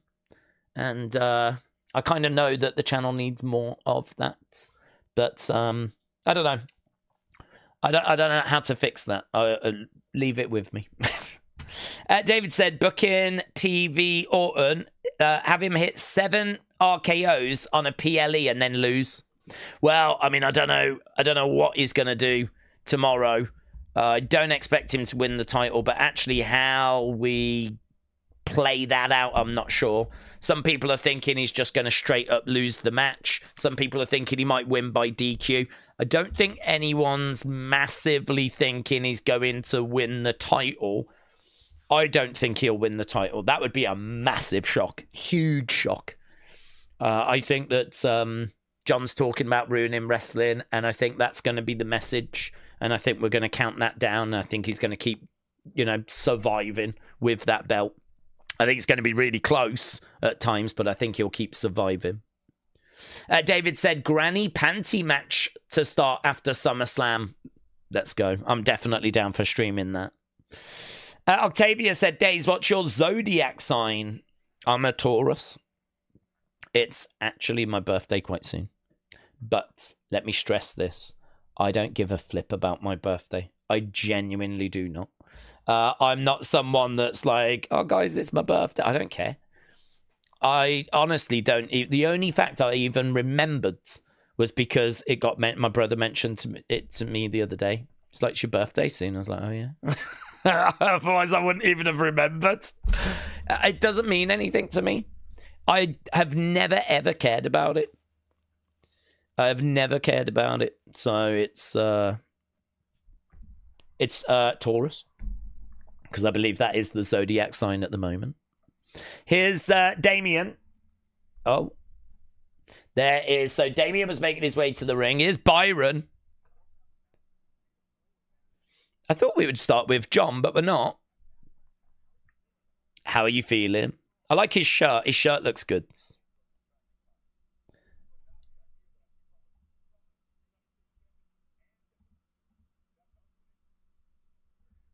There he is. LA Knight.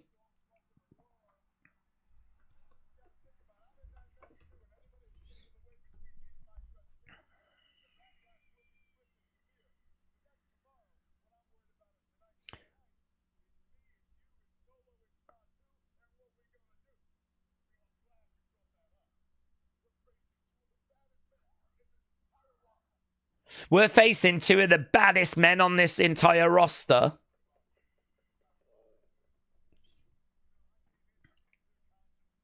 So these two are cutting promos backstage.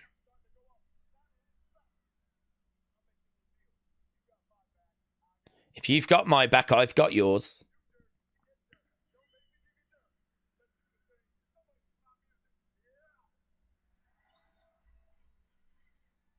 Okay, so LA Knight is making his way out to the ring. We just had a little bit of a promo exchange there between LA Knight and Damien.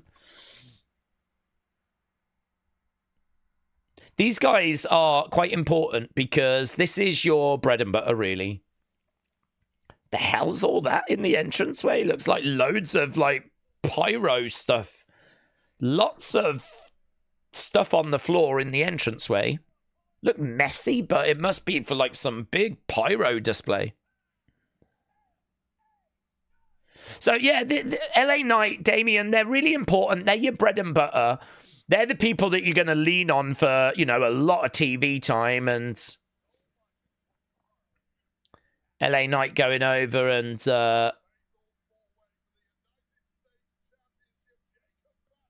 there's a graphic. Fatal 4-way. Jacob defending that United States Championship. That render looks rubbish. It looks like they've chucked the belt on after. So, LA Knight with Aura written on his jacket. Oh my God, a Frozen! Flip it out. It's done this a couple of times now. Oh, God. Okay, give me 1 second. Give me 1 second, kids. Go, that should fix it. I actually don't know why it does that. I am wondering if it's because I think my memory's a little bit full.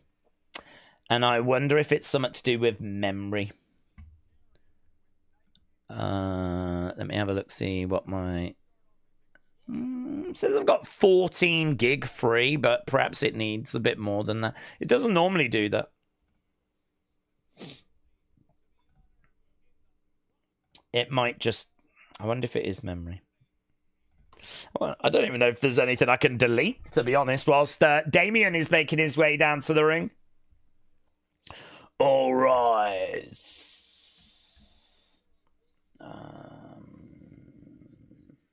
Bang.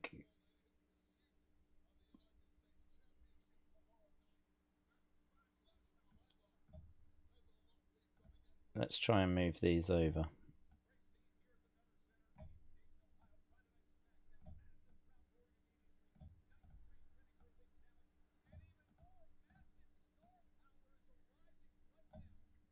Jake Cargill's arriving.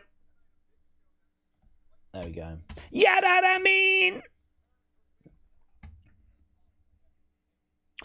Braun Strowman was reportedly hurt worse than people realize at the end of his WWE run. So apparently he was carrying quite a few injuries towards the end of his run. Nia just arriving as well. Right. Adam, shout out to you, my friend. Really appreciate the support. Hope you're well, and hope you're enjoying the stream so far. We're just having a little chat away as we're just going to go straight into our first match. It's Jacob making his way out with Solo. They're going to be taking on LA Knight and Damien in a real throwaway go-home thing. I really don't know why WWE sort of booked these matches. This is something I would be... this is like, I don't know, flipping dart match to me. It's, I suppose, a way of, like, promoting the match for tomorrow, but it's just, it doesn't mean anything, does it? It's that whole momentum nonsense. Whoever wins this is going to have momentum. It's like, shut up. So, yeah, it is a bit of a nothing. I suppose we could tease a bit more drama between Solo and Jacob. Might be able to get that out of it. We're just seeing replays of kind of some of the shenanigans that have gone down between all of these participants. But yeah, Adam, shout out to you. Happy Friday. Happy Friday, buds. I'm going to leave a like on your comment as well. But it's not working, so that sucks. Rabbit Rose said, I heard that someone was searching for me. Oh, hello, Rabbit. Kelly. I don't know if this is your rabbit, but there is a rabbit that is... Oh, my God. And the profile picture is the picture of the item that we saw. That is wild. Rabbit Rose, let me know if you want to be a sponsor, because I would love to promote your product on stream. We could, like, not demonstrate it, but do you know what I mean? Oh my God, that would be... I'm so not used to not having a headrest. Do you know, last night I was sat here and I was like, I had my arms, and then it came off and I was like, And I was like, oh, that's better actually, because sometimes you can see it behind me. But now I don't, it's not there. And I forgot it wasn't there. Botch. It's down here on the floor. I ain't got no headrest. Mate, I'm a boomer. God, what a disaster. Guys, let's never speak of that again. But yeah, Rabbit Rose, if you do want to be a sponsor, let me know. Because that would be so much better than those other boomers that have, like, Clash of Clans or whatever. Do you know what I mean? People are like, oh my God, have you seen that wrestling YouTube where you only get sponsored by sex toys? Bang, back elbow, against the ropes. David said Cena wins using Bob Orton's casts. Wow. That would be pretty sick, wouldn't it? Using his Randy's dad's trick against him. Here's Damien. He's going old school. And a crossbody. Lands on Solo. Solo goes down. Jacob staring at Damien. Look at that. Oh, he went for a big clothesline, but Solo gets out the ring. I do love how Jacob is just standing, giving him a death stare. Jacob is just staring through Damien. Damien on the outside right now. Running round off the steps. Comes down with a double axe handle. And Jacob staring at Damien. Do something. Oh, LA Knight through the ropes. Jacob goes down.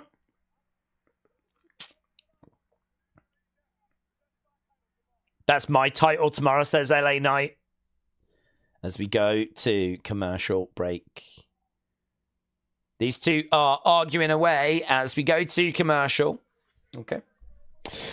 Jared said, Knight and Priest back and forth is just not clicking, says Jared. To be honest, it's go home, innit? It's go home. We've seen this a million times. We'll see it a million times again. It's, I could imagine a lot of people tuning into SmackDown and being like, I'll come back in a bit. I'll come back when Cena's on, or... I sort of feel like you could use this TV time to tell some different stories. Or, do you know what I mean? You could do like an in-ring promo with these guys. I don't know why it has to be a match. Kicks coming in. Because, again, someone wins. What does it matter? That's the problem with the match, isn't it? Let's say Damien LA Knight wins. So what? Solo and Jacob wins. So what? It just doesn't matter.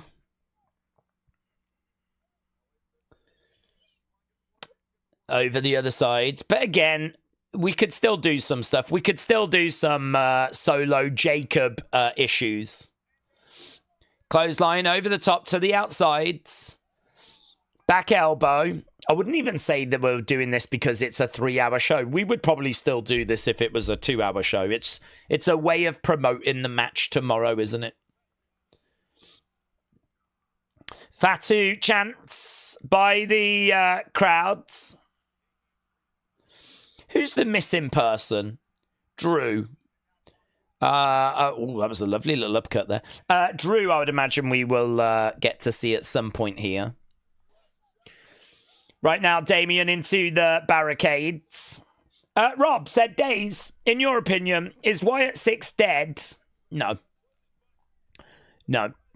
I don't believe they're dead. And actually, I think you can see they're not dead because, oh my God, there was so much excitement about that Alexa news today. I got tagged in that so much. I mean, it really was the story. Everyone was buzzing about it. And all it was that she is going to be at SmackDown today. We don't know if she's going to be on the show. She could be. You know, rumors are pretty loud that she's there and people are thinking she'll be on the show. But, yeah, look at the excitement that was around online when people found out that she was on the show.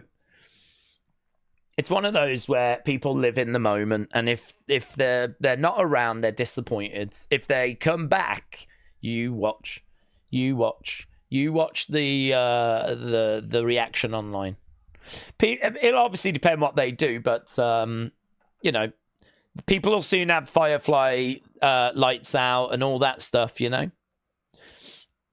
So no, dead to me would be that they'd come out to no reaction. That's dead. Dead to me is that no one cares anymore. That's dead.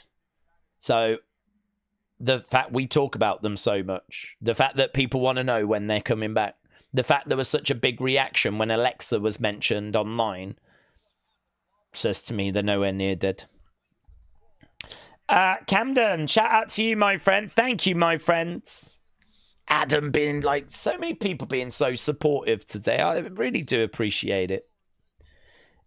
Days, with WWE buying Triple A, could we see superstars having one-off matches like Penta, Ray, Dragon Lee? Yes.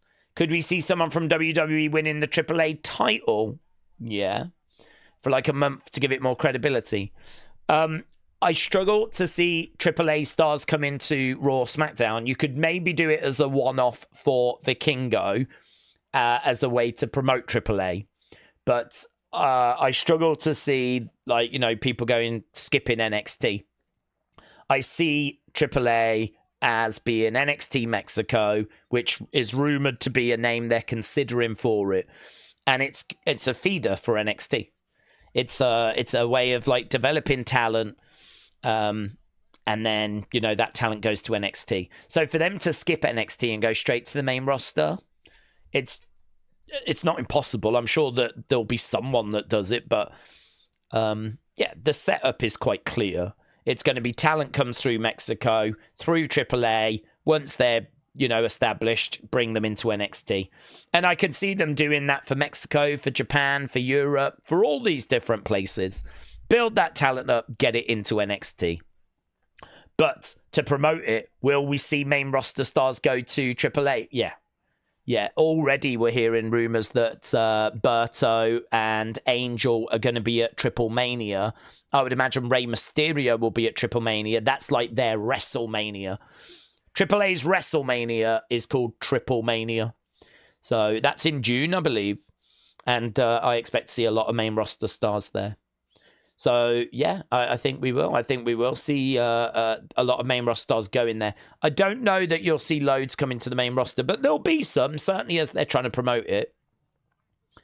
But the setup will be people as they progress will go to NXT. So could someone be like a AAA? Yeah, you know, you could have Penta have a little run with it. It's a little bit like we see people being NXT champions, don't we? Like Becky. Becky was the NXT Women's Champion for quite a while. Little run. Finn Balor went back. He became NXT Champion. Like, could we see Penta go to Triple A and become Triple A champ to promote it? Yeah, definitely. Nothing's off the table. And I think they're going to want to promote Triple A. Big splash there, but misses. Net breaker by LA Knight. Picks him up, slams him down. I feel like my voice is in a pretty good place right now. LA Knight, yeah. Did he trip up? I don't know. Elbow, boom, connects. LA Knight delivering an elbow on Jacob. Kick to the midsection. BFT, no joy. Clothesline, misses there by Jacob. Slam down. He's going back to the corner, LA Knight. He's in control, in the corner.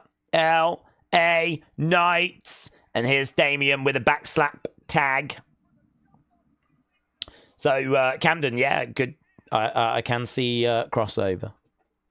Mackenzie said, Wrestling Daze sponsored by Durex. That would be the best, wouldn't it? Bang! Right now, the straps are coming down by Damien. Damien looking to tag being made. LA Knight is in. LA Knight. Yeah.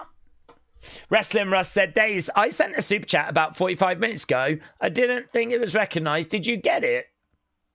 Wrestling Russ. I've got the list in front of me and maybe I skipped over it. BFT to Solo. 1, 2, 3. No joy. No, but I don't have it in the list. I've got a list of everything that has been sent through. That one did not show. So hopefully it's just a case that it didn't go through, to be honest with you. I want to make sure you got it. It didn't show on the live chat. Yeah, no, didn't show, but that one did though. The one that you've just sent did. So I don't know if there was a problem or a glitch or something, but it's certainly not in this list. Jacob is cleaning house at the moment. He's got Damien into the ring posts. So it's a win there by, let's get the poll up, shall we? It's a win. Oh, look at him colliding into Damien and LA Knight. Jacob. Surely Drew's going to be around. Drew's got a show. Fatu chance. He's got that United States Championship. Holding it up. So, no sign of Drew, which I'm really surprised about. Oh, there he is. There he is. Drew with a Claymore. I mean, super obvious.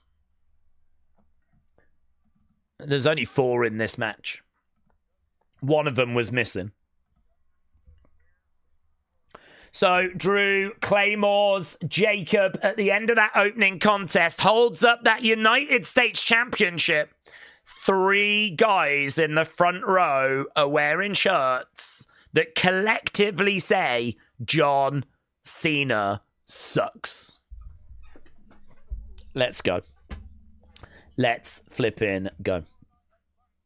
Right, Bubba Joe, shout out to you, but said, sorry to bother. No bother. No bother at all. Is there any match that you want to see at Worlds Collides? I don't think you've seen Triple A. I haven't. I don't watch it. Maybe Vikingo against Javon. Oh, that would be sick. Oh, look at this. R-Truth has got a Let's Go Cena sign.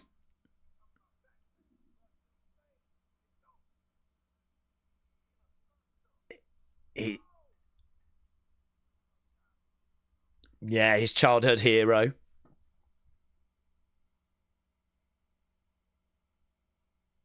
Yeet.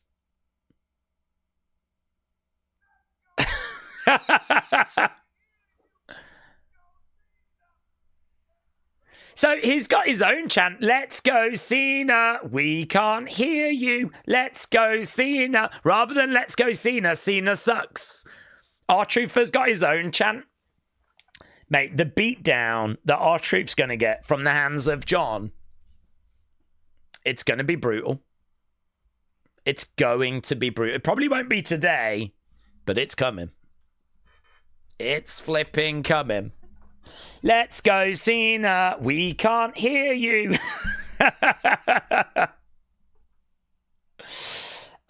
yeah, Bubba Joe, it's hard for me because I just don't know. I just don't know people that are in Triple A. So it makes it a little bit difficult to give you an answer on that. But Vikingo is the one I do know thanks to AEW. Brilliant talents. Him against Javon. Him against anyone, really. He's the one that I know. I believe they've got someone called Psycho Clown that I don't know much about, but could be pretty fun. But, yeah, I'm just not familiar with their roster. I don't have dream matches as a result. I need to watch and learn, which I am really interested in doing. I think we will do Triple Mania. I need to make sure it's not on at the same time as SmackDown or a WWE show, but I'd like to think they'll be smart enough to not put them on at the same time. But I think Triple Mania was already planned before they bought it. So that's why they might not have had chance to like plan it, like AAA might have planned it. But that's in June, and I am very, very interested in doing that. Because I want to learn. I know people are going to have questions like that.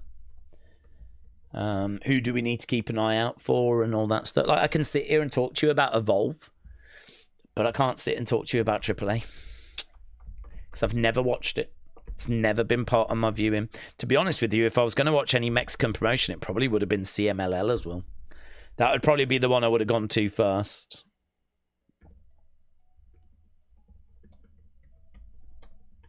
Okay, we are at commercial break. Dr. Pina. Let's see what Dr. Pina is saying. But Bubba Joe, I love your shout, by the way, of Vikingo against Javon. I am definitely down for that. Dr. Pina. Member. $4.99. Dr. Pina's Donkey Dyke Pills will sponsor. This exciting new male enhancer is made from mushrooms I found in a dumpster. They make your hog squeal. Well, I look forward to that. I look forward to the free sample. Yeah, because I'm sure I get a free sample. So I look forward to that, and I'll report back. Dr. Pina, shout out to you. You can sponsor anytime with your dumpster mushrooms. Triple Mania is Sunday, June 15th. Oh, wow, Sunday's good, isn't it? Unless it's like 1 a.m. Is there anything on WWE-wise that weekend? June 15th. Isn't that Money in the Bank? Money in the Bank. Oh, no. Money in the Bank. When are you? Money in the Bank 2025 is June 7th.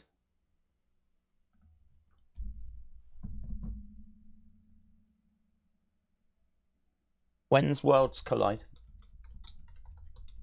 Is that 6th? 7th? Oh, it's the same day. So hang on. We've got Worlds Collide on the 7th. Later that day, Money in the Bank. Next weekend would be Triple Mania. Yeah, let's do it. I'm not aware of it clashing. Money in the Bank is the week before. Worlds Collide is the week before. There won't be an NXT show around that time because I think that is technically Worlds Collide. So no main roster show, no weekend show. What about UFC 316? No, that's... Oh, my God. What? UFC's on the 7th. The same... Oh, my God. What is wrong with TKO? Why do they keep putting the major wrestling shows on the same weekend as the major UFC shows? Why have they done that? They've done that for this weekend as well. I think tomorrow is a big UFC show. Yeah. They are killing this channel when it comes to UFC. There's nothing I can do. They keep putting it on the same day as big wrestling shows. Well, anyway, we're looking good for Triple Mania. Christopher said, what's up? How are you? I'm good, thank you. Any surprises tonight, tomorrow? Well, Alexa is one that people are looking at. Goldberg is one people are looking at. Honestly, I've not seen. Jeff Cobb is one that could pop up. But, yeah, not much outside of that, to be honest. Here's Drew backstage talking to Byron. I'm going to put a silver.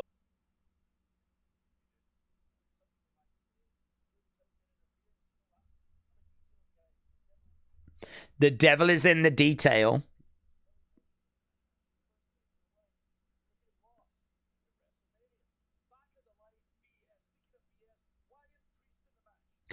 Okay, he's really upset.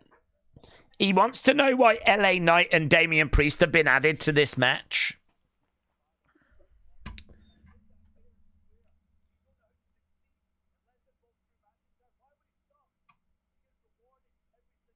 So we've spent a good half an hour trying to build up this fatal four-way. Jacob.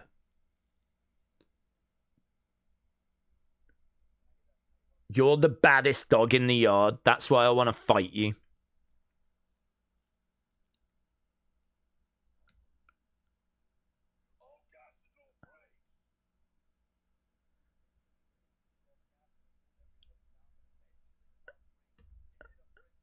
Oh, that's good. When you're all gas, no brakes, that's great, but eventually you're going to hit a brick wall. And the crowd really appreciated that promo. I think the crowd really liked that line. Do you know what? Jacob Drew would be better as a singles.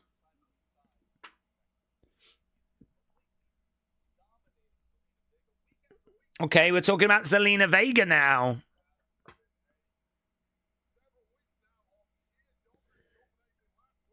Yeah, last week we had Zelina against Slagent P. Days, I saw Nikki posted right as SmackDown went live, said Spiller, shout out to you.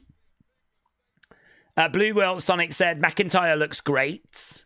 Brian said, I think Jeff Cobb could be could face Dom or Jacob. Wrestle Rant said those are real emotions from Drew. Oh, hello, what's this?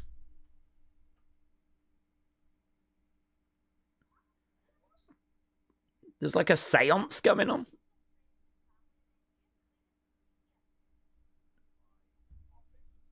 So they're in Nick Aldis's office.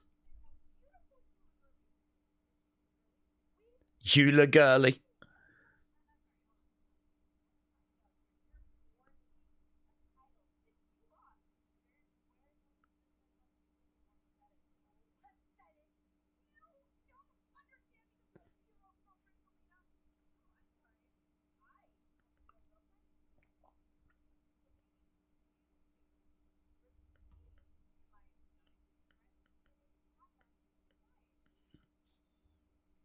Okay, so we're setting up a tag match.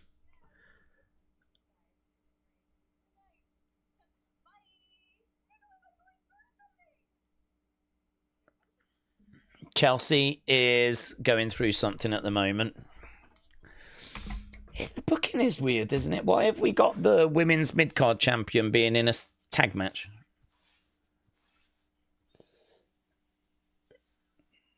Okay, so we got Chelsea. She's all in black. She is in mourning. Looks like her partner's going to be Slagent P. She's going to be taking on Zelina. And I wonder who Zelina's partner's going to be.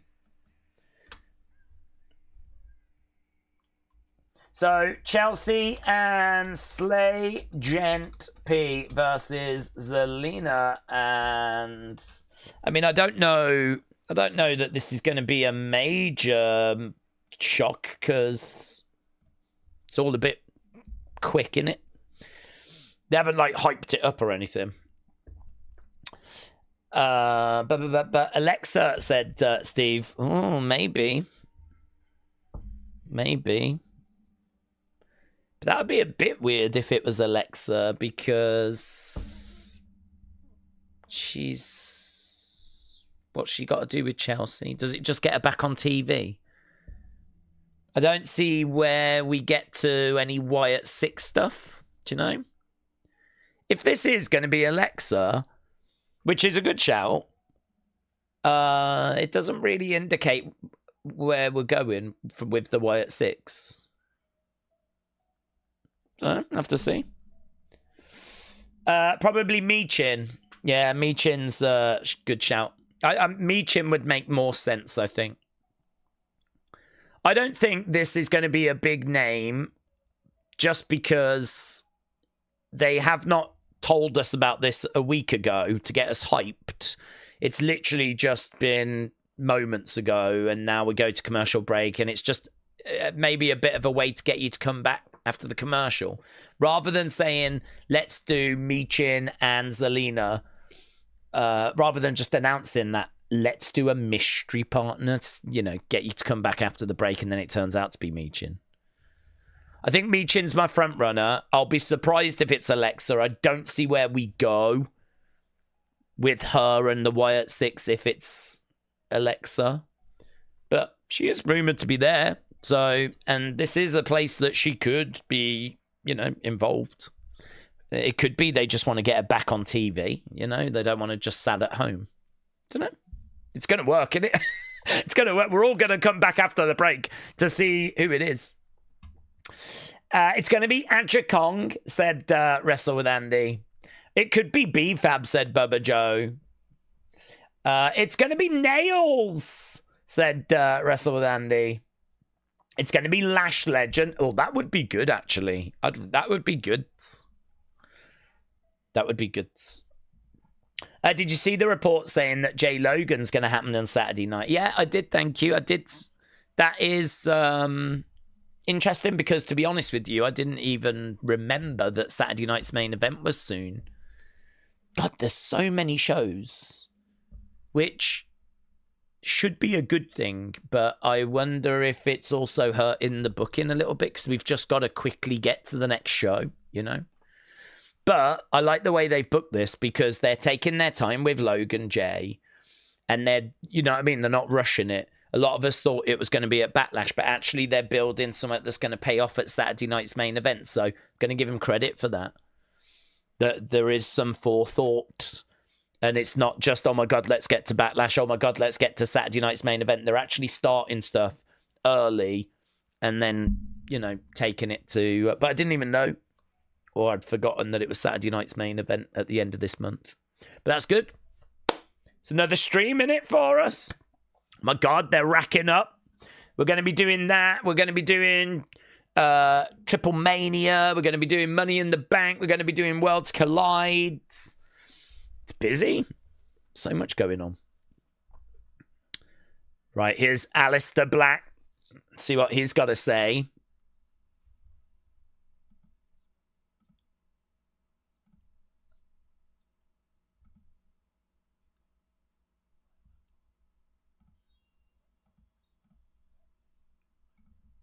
I buried that man.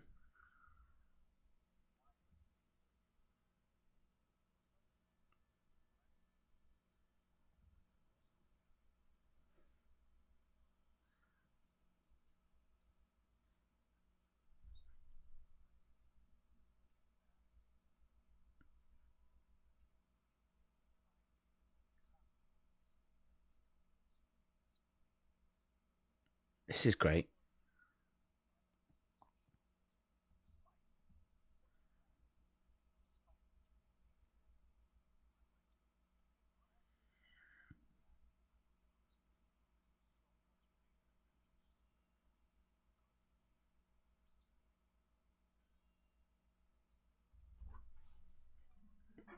This is brilliant.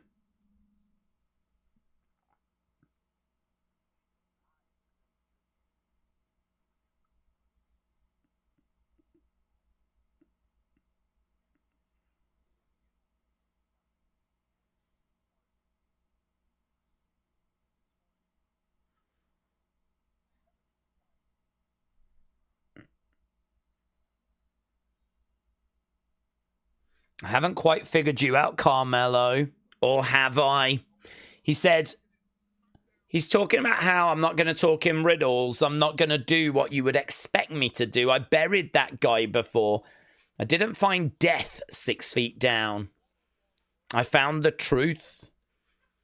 I truly believe I am the consequences that this company really needs. Lots of riddle still in there, but I thought that was very captivating. And it kind of hints at something bigger than just, you know, he's back to prove that he's one of the best. It kind of hints to something bigger than that. Yeah, I like that. I thought that was very good. Very compelling. Would love to see him with Carrion, said Albert. Triple H likes Charlotte more than Alexa, said Odyssey. Love Aleister Black, said Blue Will Sonic. Whoop, whoop, whoop, whoop. Boop, boop, boop, boop, boop, boop, boop, boop, boop, boop, boop.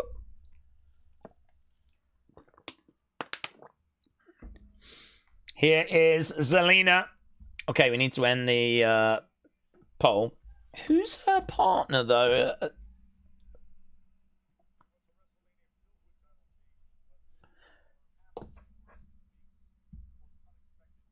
Okay, here we go. Her tag partner is... Oh, it is Alexa! Wow! Was not expecting that. There was obviously rumors that she was around. But how? Look at that dude's face! Look at that dude's face! Yeah, that face says a lot. How does this fit into any future story for her and the Wyatts, though? And why is she just thrown Lily down in the background? Alexa Bliss, 3 times women's champion, 2 times women's world champion, 3-time women's tag team champion. We haven't seen her in quite a long time. I think it's been a good few months. I don't even know if we've seen her since Elimination Chamber, but lots of word that she was around today. But people are going to really be keeping a close eye on this, because how does this play into the Wyatt 6?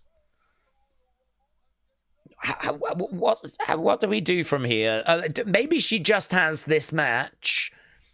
It goes well, and then maybe we see like an Alexa backstage thing later in the show. Perhaps there'll be some glitch or something. Look, it's just great to see her back. It's great to have her back on TV. That's the most important thing. But yeah, really surprised at that. Genuinely surprised. Yeah, that guy's face was brilliant. That'll be a meme. Ooh.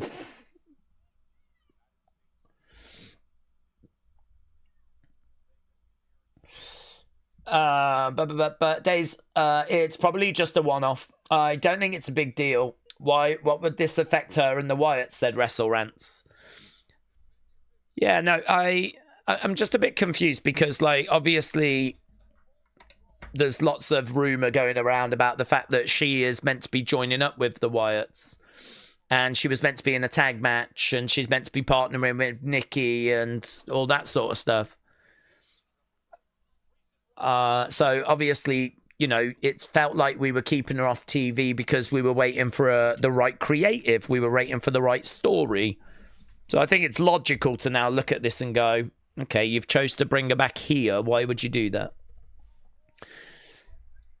But as we said, maybe it's got nothing to do with this match. Perhaps she just does this match and then backstage later she's, you know, talking and someone approaches her, and then that takes us where we need to go. Yeah, I was with you guys. I really was. I was right behind you guys. I was thinking Meechin. I was thinking B-Fab. I was right with you. I did not think that would be Alexa. Tag being made.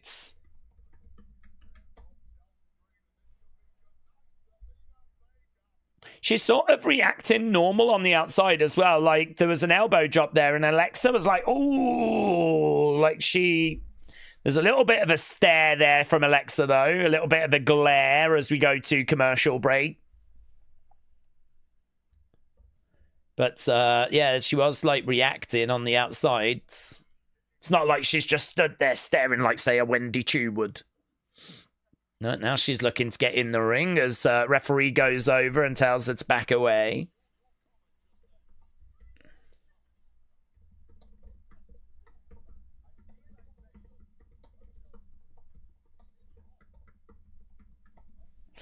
Third member of Chelsea's squad could get involved, and that could bring out Nikki, said Ditron. It is a bit random with Alexa Zelina. I wonder where it will go, said Word of Wrestling. Hello, Word of Wrestling. Hope you well, buds. Two of the hottest WWE women, Zelina and Alexa, on the same team, said Justin. Yeah. I'm not down on it. It's not a problem. You know, it's lovely seeing her back. So it's not. I'm not down on it, but it is a bit of a. I was not expecting this. Where's this going? A little shot there by Chelsea. Imagine if The Rock collects Randy Orton's soul. John Cena, Rock, and Randy as a new faction, said SK Scar. Daze Green's team has got 3. Maybe Nikki appears to help Vega and Alexa. Watch out, said Mr. B. Phoenix said, smallest chance that Alexa and Nikki could have a side quest. There's been small moments between Piper, Chelsea. Fallout might happen. Might just have a glitch or something after, said Phoenix. Christopher said, Days, I heard Wyatt 6 making a return. They could attack Alistair and Zelina. They're married. Alexa appears tonight to plant seeds. Well, she's here now. She's partnering with Zelina. Does Europe get Smackdown on Netflix, said Tony. They do, yes, they do. Not Tivex said, I'm just happy to have Alexa back. Jared said, we're never happy. We wanted Alexa. We get Alexa. But now how does this build into a story? Well, it's not that we're not happy. I think it's just more like shock, confused, trying to figure out where they might be going. I don't know that it's like, oh, this sucks. I think it's just like, wow, wasn't expecting that. That's really, well. Where does this go? Bubba Joe, who do we think will be next for the Wyatt 6 feud? I honestly don't know. I think it's hard because, like, it was, I believe, meant to be the Judgment Day, and it was meant to be Raquel and Liv, and obviously, you know, they've gone away now. So I wonder if it was going to be DIY because there's a story there with Dexter. Anything else feels like we're going to have to make a story. I mean, if this is going to be Nikki coming to help Alexa because, you know, Chelsea and Piper and Alba are like beating up on Alexa, but that's a story we're just having to make out the blue, isn't it? Kit coming in. We are back from commercial break. Batman Big Fan said, always grateful to be a part of this community. Always grateful to have you around, my friend. Okay, here's Alexa jumping up and down, desperate to have this tag. Zelina trying to get over, but Slagent P dropping the elbow. Definitely the crowd have reacted here. Crowd are definitely making some noise. Lots of excitement around.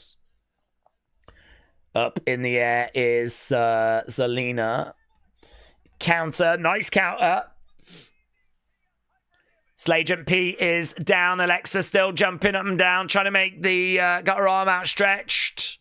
Tag's about to be made, and it's made. Here's Alexa. Alexa getting in the ring, charging over. Collides into Chelsea, and again, couple of shoulder tackles. Chelsea going down. Alexa with a dragon screw. Chelsea down, Alexa back up. Some big shots coming in. Alexa going against the ropes. Round the houses. Nice takeover. Alexa getting back up to her feet.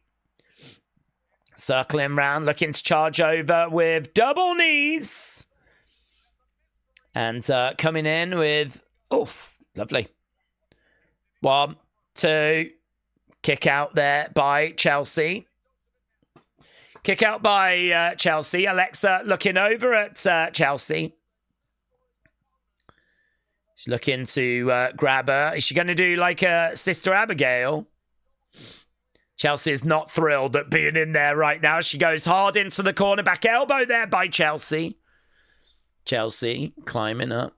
She salutes out to the crowd. Shot coming in. Chelsea going upside down in the corner. Alexa comes in. Drop kick to the midsection. And Alexa going to the outsides. She's looking to go up top. Twisted Bliss surely connects. 1, 2. Slagent P makes the save. Slagent P makes the save. Zelina is in, but no tag has been made.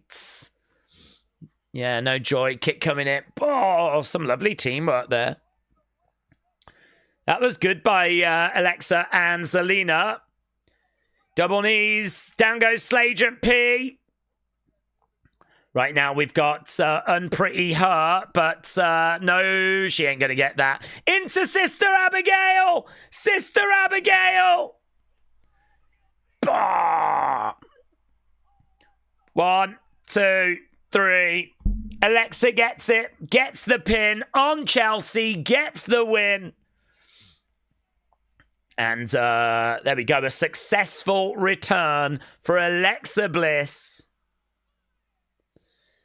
And obviously, all eyes. I don't think she's going to turn on Zelina or anything like that. Oh, they worked really well as a team, actually. Alexa and Zelina. They did really, really well. Obviously, there's no future there because Zelina is the Women's United States champion. So there's no future for these two. Certainly not in the short term. Long term, if Alexa's going to need a tag partner, I'm sure it'll be Nikki. Little smile between them. There's no sense of darkness of Alexa, though. Don't know, and it comes to an end. We'll have to keep our eyes peeled. Have to keep our eyes peeled. We want darkness.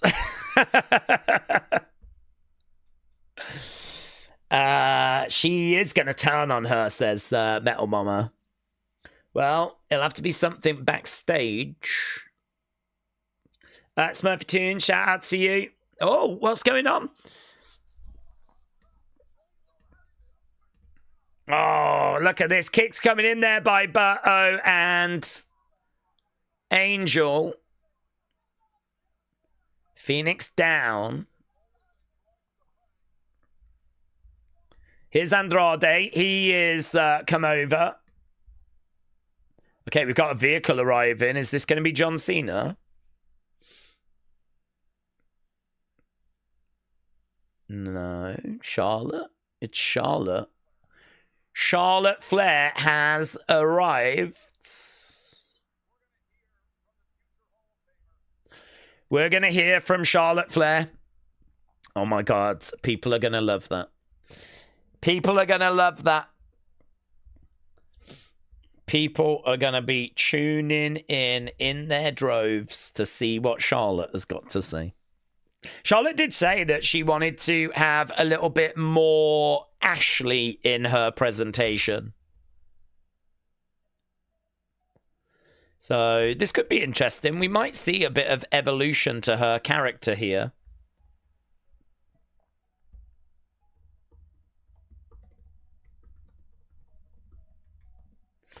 Okay. Just tuned in after finishing work. I did see Alexa. What else have I missed? Not loads, to be honest. I mean, the Open really was about promoting the Fatal 4-Way. So let's do the poll for that match. So there was just a tag match at the start, which involved a lot of the guys in that United States Fatal 4-Way. Alexa's been the biggest moment on the show so far. We've got John Cena still to come, and obviously Charlotte has just arrived. Yeah, I mean, okay. A bit go-homey, to be honest.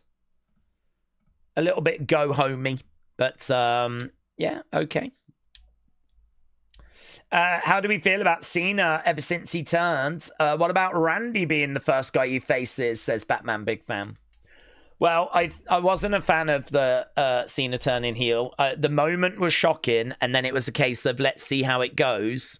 And I think people would largely agree that WrestleMania was, you know, not what we were looking for. I don't know that you can blame the turn on that. You know, maybe it would have been different if The Rock had been there, for example, and if this was a well thought out story. But I think people can see that this is not a well thought out story, and that The Rock getting involved was a last minute thing. And I think it's kind of really stalled the momentum of that, or at least it had, until they, you know, then put him into a feud with Randy. And I think Randy is the perfect next opponent because I think we're going to be in St. Louis. That's Randy's hometown. That's obviously, you know, going to mean the crowd will be on his side, or at least I'm expecting that. It's a match we absolutely needed to do this year. Some people might say it should have been the last match for Cena. You know, he should go out losing to Randy or something. That's an option. But to be honest with you, it's an option. It's not what we had to do. It was something we could have done, and it was an option. So I think we're in St. Louis. It makes sense to do Randy as the next opponent. I think they are each other's greatest rivals. We had to do this match this year, and we're doing it. And I think it has done a good job of moving us on away from WrestleMania. I also think now people aren't expecting The Rock, because I think they know that he wasn't really ever involved. It was just something they did to try and boost numbers for Elimination Chamber. And so I think we're in a better place now. I think now we can go, well, that was messy. Didn't quite work with WrestleMania. Blah, blah, blah. But here's where we are. We've got heel Cena. He says he's going to ruin wrestling.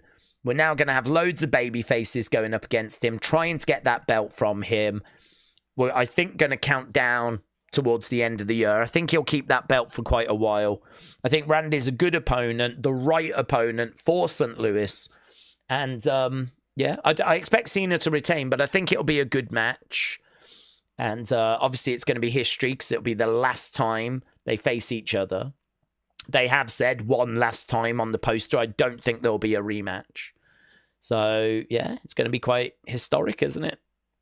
So, I'm honestly looking forward to... Oh, yeah, look, little video package showing us the history between them. Yeah, so I think it's you know, had its ups and downs, but I think now we know where we stand. We know that we can't rely on seeing The Rock and all of that. The selling your soul stuff doesn't really mean anything. Now that's in the rearview mirror. I think things should be a bit smoother. You know, I think we get Randy, and then in the summer we'll get CM Punk. There's word that we're going to get a Travis Scott tag match. I mean, it could be Randy and Cody against Travis Scott and Cena. There's also thoughts that it could be Bad Bunny and Cody against Travis Scott and Cena. So that's a match we could get at some point in the summer. CM Punk, I'm sure, we'll get in the summer. And I think, like, you know, Jey Uso, I think we might get that at Crown Jewel. John Cena against Jey Uso. I could see us doing that. And yeah, I just think we're going to keep counting down till we get to the end of the year.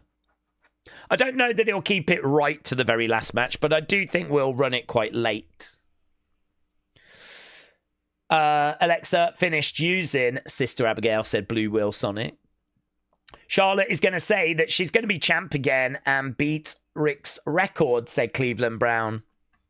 Daze, imagine every time you said Alexa, it set off the Alexa machines. It did used to do that. I did used to have people saying that every time we mentioned it, it would set off the flipping thing. So, yeah. I don't think it does that anymore, though. I don't know. Perhaps it's got much more better voice recognition now. Daze, are you doing Backlash kickoff tomorrow, 5 p.m. Eastern? Yes. The stream's already set up. So if you've not left a like, leave a like on it. It's really appreciated on that Backlash stream because it does seem to make a difference. And, oh, yeah, we'll be starting hours before their countdown show. We'll start hours before the countdown show so that we can have our usual chat, rumors, last minute, you know, things that are doing the round, theories, all that stuff. Do that. We'll go through the countdown show. We'll go through Backlash, and you know, we'll get everything sorted. Right, here we go then. Let's get the end of this poll. Charlotte's not going to be wrestling. All hail the Queen. Okay, so Charlotte making her way down to the ring. And I'm actually really interested in this segment. I'm interested in this segment because I'm really interested in if she's got any evolution to her character.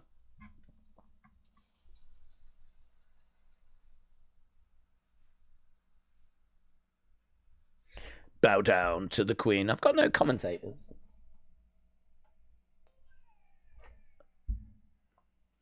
Are the commentators... Oh, yeah. I was going to say, are the commentators just sitting out, are they? Are we at commercial break or anything? No.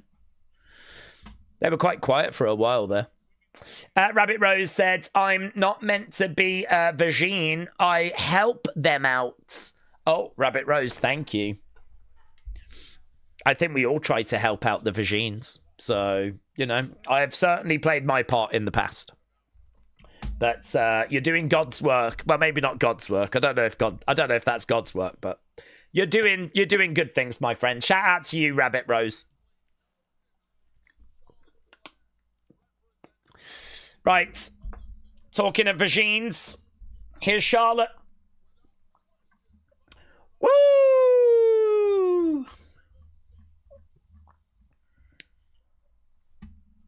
Bow down to the Queen. Okay, let's see if the Queen has evolved her character. She's certainly not evolved her relationship with the fans by the sounds of it. Your Queen has arrived! Oh, they're thrilled.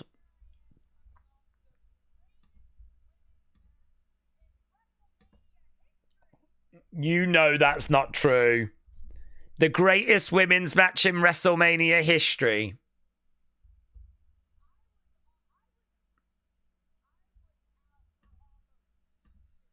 I was out for almost 2 years.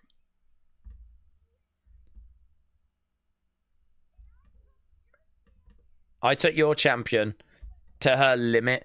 That's good by Charlotte. I was out for 2 years.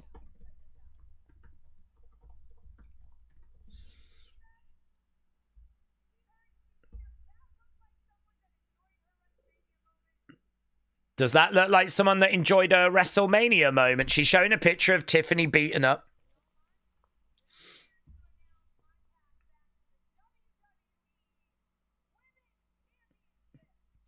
Charlotte says she's here to announce her way back to the championship.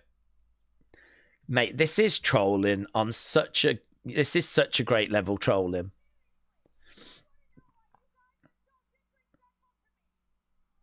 Why are you so disrespectful to me? I am the GOAT.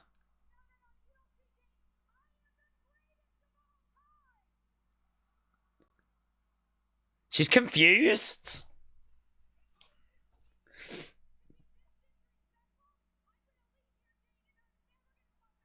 If you're going to be this disrespectful, I'm going to leave and I'll never come back, and there's a big cheer for that.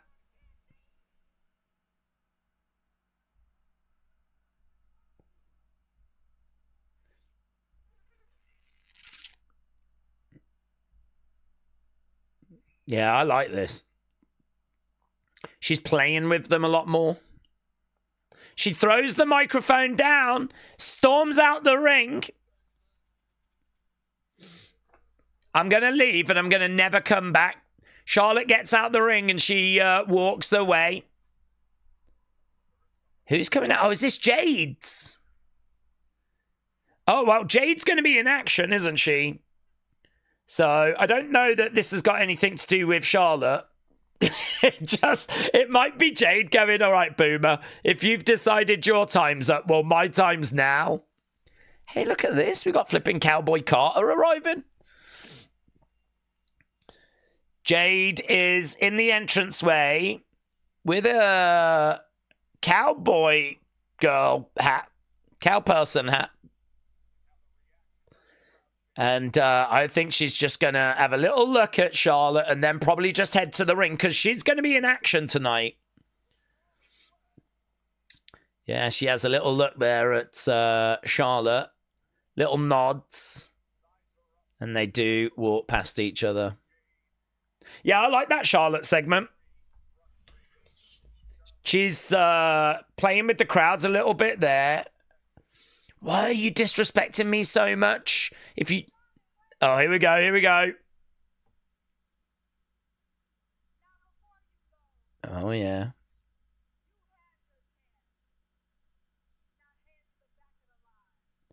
You had your chance. Now head to the back of the line. Charlotte is not going to appreciate that. Seems like we're going to do Jade Charlotte, but it's quite a surprise we're not doing Jade Bianca. I wonder if that's because of Bianca's broken finger. It's maybe derailed some plans. Oh, let's go. What? Yeah. Yeah. Let's go, Queen. Let's go, Queen. Bit of Cardi B. Bang. What an elbow. She loves it as well. She goes giggling in a second.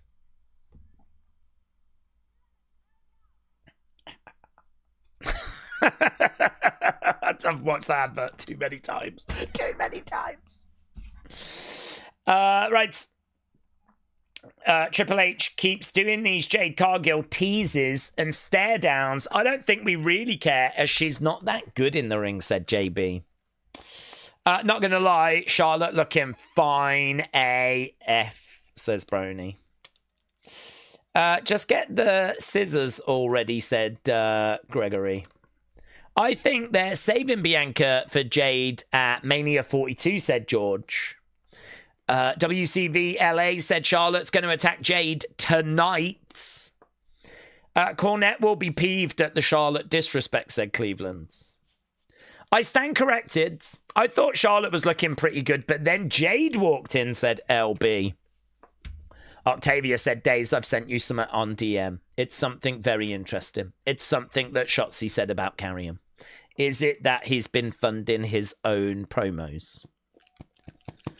Because I've heard this, that he has been putting in work, money into his promos, which is, you know, amazing.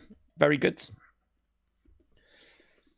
Leland said, Daze, how awesome was the Usos as undisputed tag champs? What if Jimmy Uso also becomes a solo champ? And will he be an undisclosed champ or a world heavyweight champ? I think we've got a long way to go there. I think that to get to that level, you've really got to have momentum. You've got to have a real connection with the crowd. And I think Jimmy is struggling with that. I think that Jay has got it thanks to the yeet in and the hand gestures. But I think Jimmy is struggling to find what's going to make him stand out. I mean, we saw him with R-Truth earlier. And, you know, he ended that segment by giving a little yeet himself. I mean, to be honest, that's his brother's thing. I know that he was wearing yeet shirts like first and stuff like that, but that is now his brother's thing. So he's got to find something himself. And that is going to be hard. The yeet thing was organic because Jay said it when he was drunk at a press conference. He just won the tag belts with Cody. I forget the show, but he got drunk and they'd been drinking and it was a very famous press conference moment. And he's like yeet in there and everything. And that's kind of where it really got associated with Jay. And then from there, it obviously just became his catchphrase. We added the hand gesture thing. And don't know, it was very organic. And yeah, as a result, Jimmy doesn't have that. He's got to find it. And we haven't found it yet. I also don't think his music's very good, but... Cena will take Uso's title to unify them, said Jamil. The greatest press conference in the history of press conferences, says Nightmare. LB said, Days, are there really good current British comedy shows? I find myself watching reruns of old ones.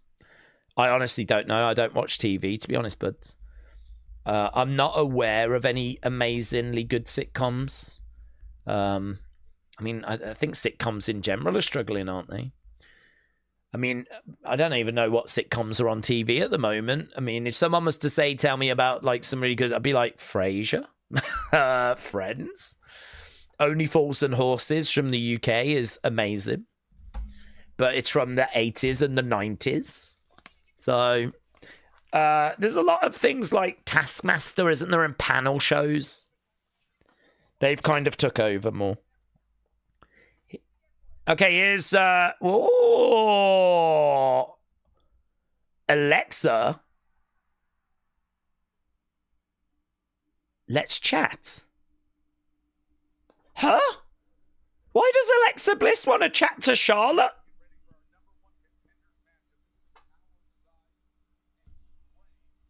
Huh? That makes sense. What's that got to do with the Wyatt 6?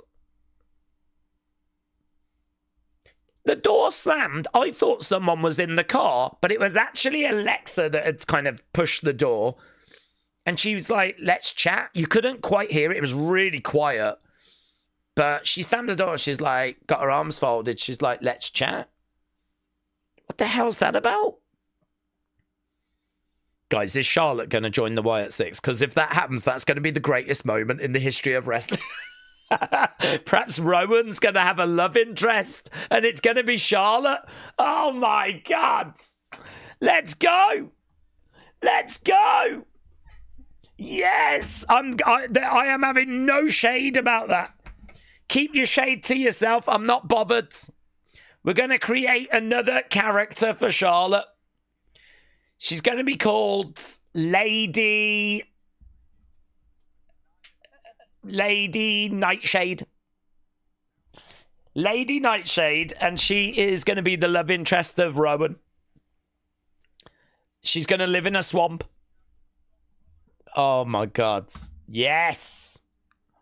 Right, Nia and Jade. What's going on now?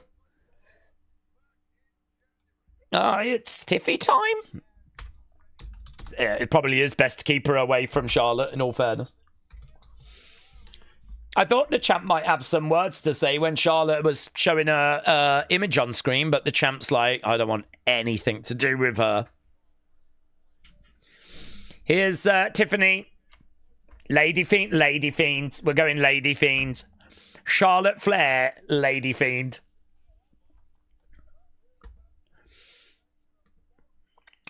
Maybe she could be like Queen of the Underworld or something like that. Lady Fiend. That is strange, isn't it? We can definitely file that under strange. Let's talk. What have they got to talk about? Charlotte's a heel. Alexa's a face. What the hell have they got to talk about? Jade's a problem. But I don't think we turn a heel. What is going on? These pieces do not fit.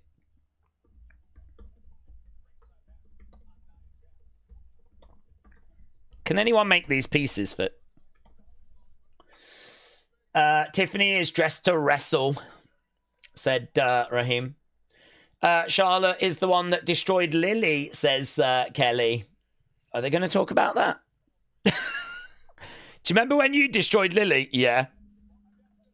Well, I was sad. I don't get the impression she's going to attack her, because if she was going to attack her, she would have attacked her. It seems like she wants to work with her or get on the same page with her. Like, it's like they've got a common problem, you know? That's kind of how it seems to me. Charlotte, the white dress lady. Yep, she's the bride. Charlotte's the bride. Trying to get the crowd behind Charlotte. Maybe they use Alexa to help with that. really? Do you think this is they are going to try and turn Charlotte face? God, that's a challenge, isn't it? Jesus. We've brought Alexa back to perform Mission Impossible. Nia with a Samoan drop on Jade's. Charlotte working with Alexa is the only thing that could take some heat off Charlotte, but they have passed, so we'll see. This is the most we've got of Alexa, said Phoenix. Okay, commercial break. Dad Stuff said, I was thinking the same. I think it'll backfire. People hate Charlotte more than they like Alexa. Daze, maybe Charlotte could be friendship frog, said AK. Let's go. Perhaps she could be like, she could go round and she can, I don't know, like look after the compound, sweep it up and stuff, you know? Maybe Alexa's like, listen, I know some people and they're a little bit messy. Oh, I could really do with a hand with cleaning up the compound. We're going to get, Charlotte's going to become the cleaner. That used to be Kenny Omega's gimmick, but it's Charlotte now. She's going to go full on Snow White. Although I don't think Snow White did actually clean up for the dwarves in the most recent film because, you know, woke. So, who knows what's going on. Daze, maybe Alexa is going to give Charlotte advice on how to keep her husband. Oh, my God. Woo, mate. Jesus Christ. Woo.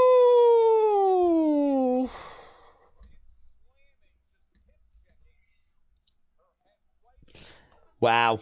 That's deep, said Gas Mask. Charlotte definitely is the cleaner. Spartan said she can be the bouncer at the Firefly Funhouse. Who's that boomer? Jade just kissed the boomer on the outside. Oh my God. No wonder people spent 40 grand to get front row tickets. Trying to roll up Nia, shoulder tackle. Daze, how you doing? Said Mark 420. I am doing well, thank you. I am confused. We're trying to process. Not only did Alexa come back to team up with Zelina, but now backstage she has approached Charlotte and said, we need to talk. Here we go. Stretch muffler time. Stretch muffler. Stretch that muffler. Stretch that muffler. I love the stretch muffler. Boom. Nia Jax is stretching that muffler, baby. Tiffy on the outside, booing away at Nia. Daze, do we think that Lana returns? Well, apparently she's under a Legends deal. I don't know what that means for her in regards to being able to perform. Bubba Joe. How upset would you be if we went through all this and they have Alexa revert back to Goddess? I wouldn't make me upset, honestly, because I don't mind the Goddess at all. I actually liked Alexa as the Goddess. So that wouldn't personally upset you. I think it would upset a lot of people, but it wouldn't personally upset me. I actually wanted her to come back a bit as the Goddess before doing like Wyatt 6 stuff, but and maybe we're doing that. Maybe we're going to do some Alexa Goddess stuff. Perhaps this has got nothing to do with the Wyatt 6. Perhaps Alexa sees a great legend, a great talent, because she is a great legend. She is a great talent. I know that she's been over-pushed and given lots of title opportunities, and that's why people don't like her. But she has also put on some incredible matches. And perhaps Alexa sees someone there that she can, you know, do some work with. Maybe she can, like, try and teach her how to be a bit more humble. And perhaps you're right. Perhaps it is just an attempt to get some, you know, some respect for Charlotte. I don't know that's going to work, though, if that is the plan. I don't know that that's the right direction to go. how will Alexa fans feel if Alexa is being used to try and improve the presentation of Charlotte, and that's kind of how we're going to use her, you know. That is a million miles away from what we was expecting, wasn't it? We was expecting Alexa to come back and kickstart Wyatt 6. Instead, we might have Alexa coming back to try and rehabilitate Charlotte's character, which is wild. Okay, we've just had like a spine buster and everything from Jade. Jade is trying to show off her power here against Nia. Goes for a big boot. No joy. Gets picked up. Oh, sit down. Power bomb there by Nia. Going for the cover too. Shoulder up. Shoulder up. Maybe she gets her to go to the dark side. Said who flies. Maybe. Maybe. Do you know, if there was like a big women's group, like a heel damage control, it would make sense then, because you would have Alexa, you would have Nikki, and, you know, if for some reason they've decided Charlotte should be that third person to help them, you go, okay, I can see what they're trying to do. But there is no big women's heel faction. Trying to slam Nia down, and she does.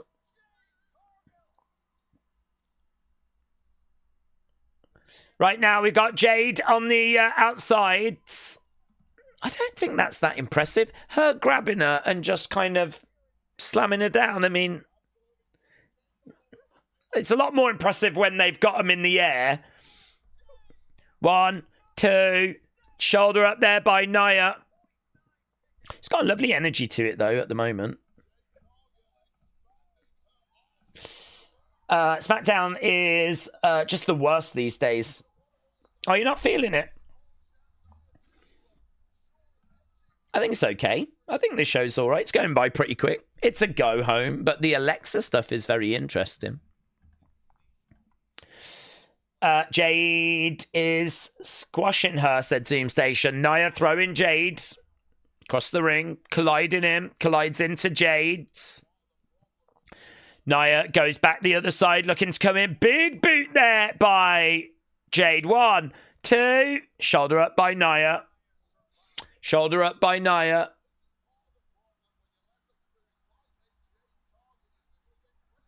Oh, there's Naomi. Proceed with caution. She's trying for Jaded, but she couldn't get it. Jade gets attacked there by Nia. Nia with a headbutt. Jade goes down. Jade goes down. Alexa. She's dragging her over. She's going to hit her with an annihilator. She goes up. Oh, she was very gentle, actually. 2, 3. Jade loses. Nia wins. Nia wins. So it's all thanks to outside interference from Naomi.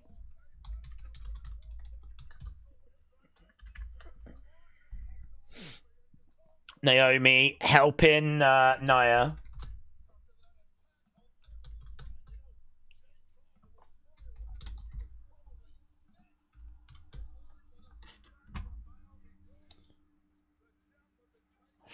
Daze, could it be that Alexa talks to Charlotte into joining and then joining the Wyatt 6? Honestly, Thomas, I don't think so. I don't think so. I think what we might be seeing is WWE moving forward with some Alexa story and then maybe using that as a way to get the Wyatt 6 to kind of come to her aid. Whatever's going to happen with Charlotte and Alexa may find Alexa being outnumbered, may require some assistance, and maybe we use this story as a way of getting. But what's the story? Who are they targeting? One of them's a heel, one of them's a face. I mean, unless it's going to be Liv and Alexa. Liv and Raquel, sorry. Okay, here's Street Profits.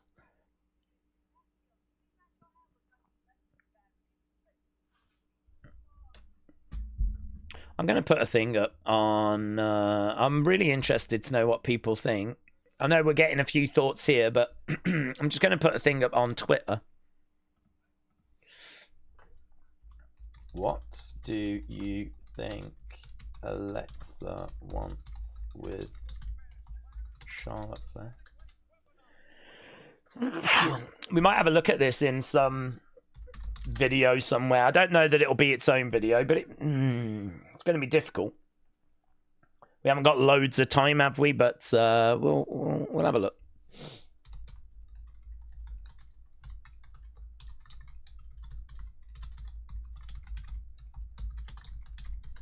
What do you think Alexa Bliss wants with Charlotte Flair?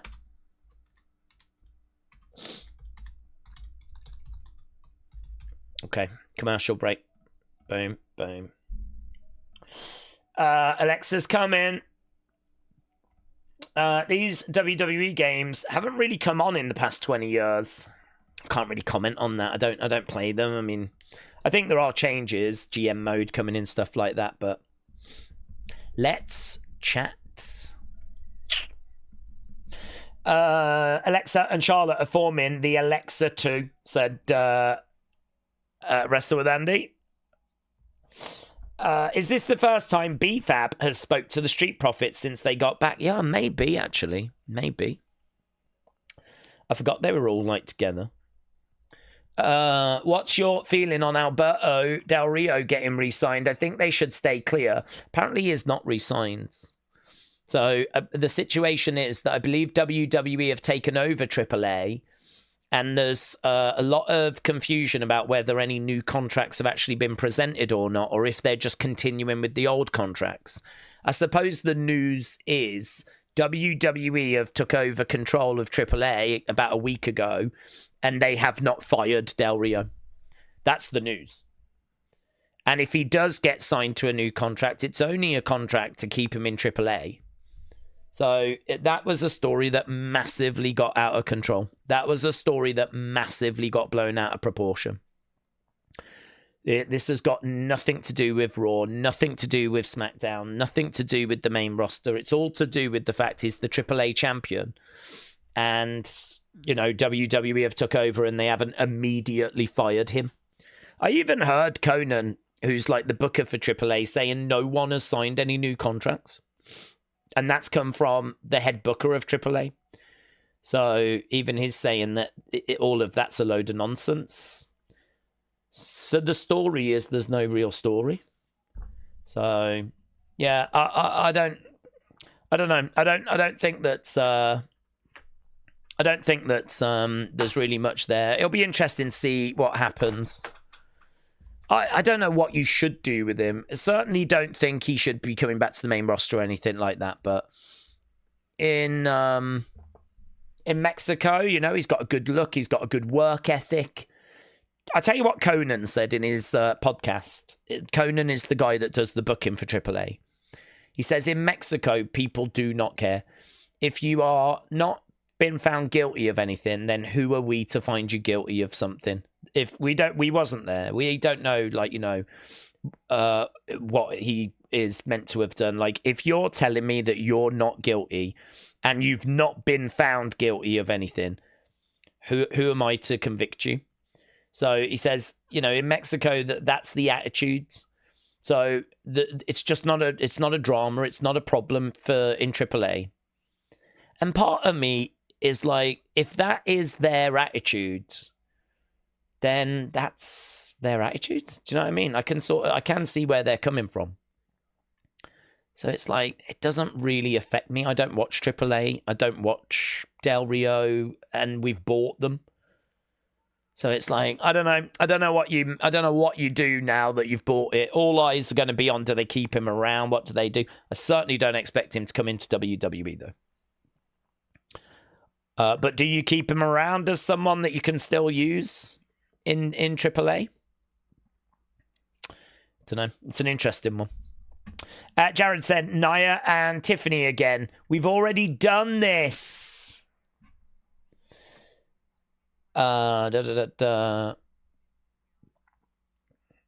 Daze, I am coming back from an event. I missed the start of the show. There were so many shocking moments. Shout out to you.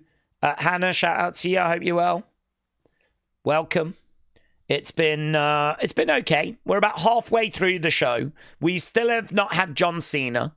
That's obviously the one everyone's waiting for. But we have had Alexa. I don't feel like this show has been a disaster. I don't feel like it's been a waste of time. I feel like we've had Alexa. We've had something to talk about. We look for talking points. They've gave us talking points. And, yeah, it's not the greatest show of all time, don't get me wrong, but it's okay. It's been worth watching. Yeah, that Arby's thing looked really nice, by the way. They were just showing Arby's. That's Becky Lyra video package brought to us thanks to Arby's. It looked nice, to be honest. Okay, is this Andrade? I don't know anyone's music. It's Street Profits? Jesus. I don't know anyone's music anymore. Right, here's the Street Profits. In-ring has been a bit lacking tonight. That last match getting good 91%, so people not doing cartwheels about the quality of the show. People enjoyed seeing Alexa back, though. You lot said that was great, 68. Here's Street Profits. Let's see what they've got to say. Of course, tomorrow is Backlash. I wonder if we're going to end with John Cena. I wonder when we get to Cena. Cena he will either close the show or I think he'll be in half an hour. This doesn't look like the biggest building, does it? Actually, look at this building. There's not like two tiers, is there? There's only one row, a bottom row. I didn't even realise how small this venue is, but it looks quite small. How many people are there? WrestleTix. Smackdown. Set up for 10,000 and there's been 9,000 sold. Suppose that makes sense. It's about the same size as the bottom row of an arena, but it's missing the upper row. So, yeah, there's 9,000 there. 9,400 set up for 10,000. How many have we got for Backlash, though? Backlash, we have got 16,000. It's set up for 17. Apparently, we've sold 16,300 tickets. Oh, Dayton! Hold on. Who that?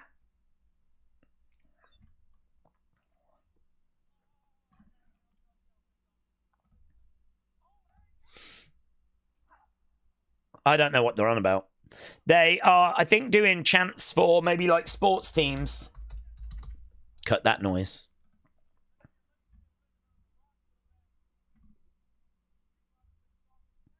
Street Profits have been the talk of the town.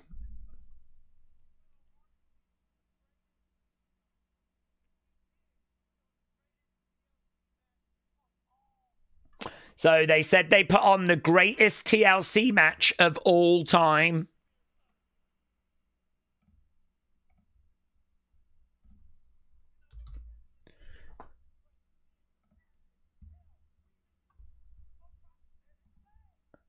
Yeah, they spoke about using a prosthetic leg. Or a leg ahead.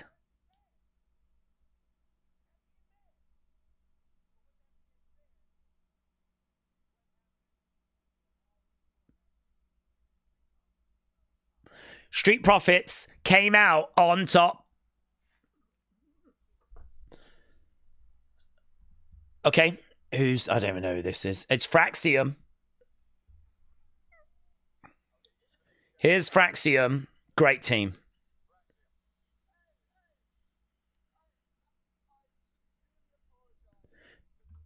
They apologize.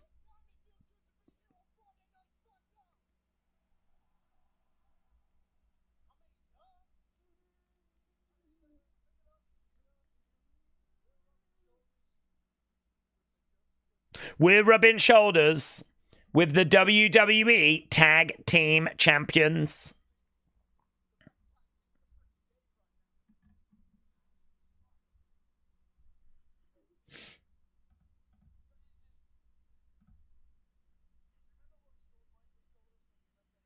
Do you remember what Sean told us?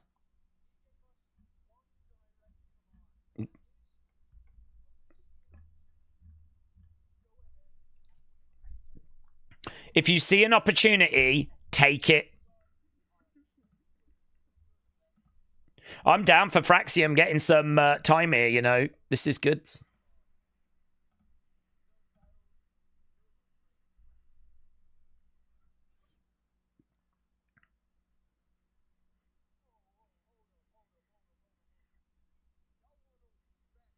You guys have won 2 matches.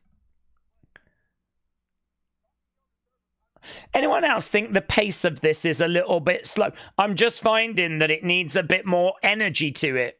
It needs a bit more, do you know what I mean? A bit more bounce. It just seems flat. The crowd are a bit flat for the segment.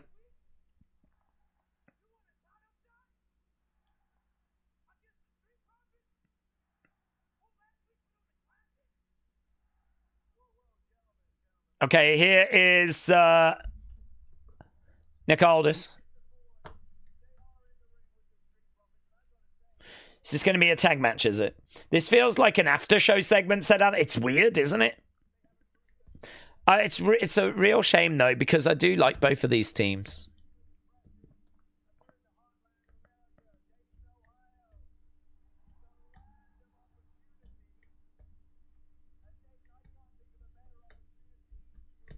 This match is going to bang.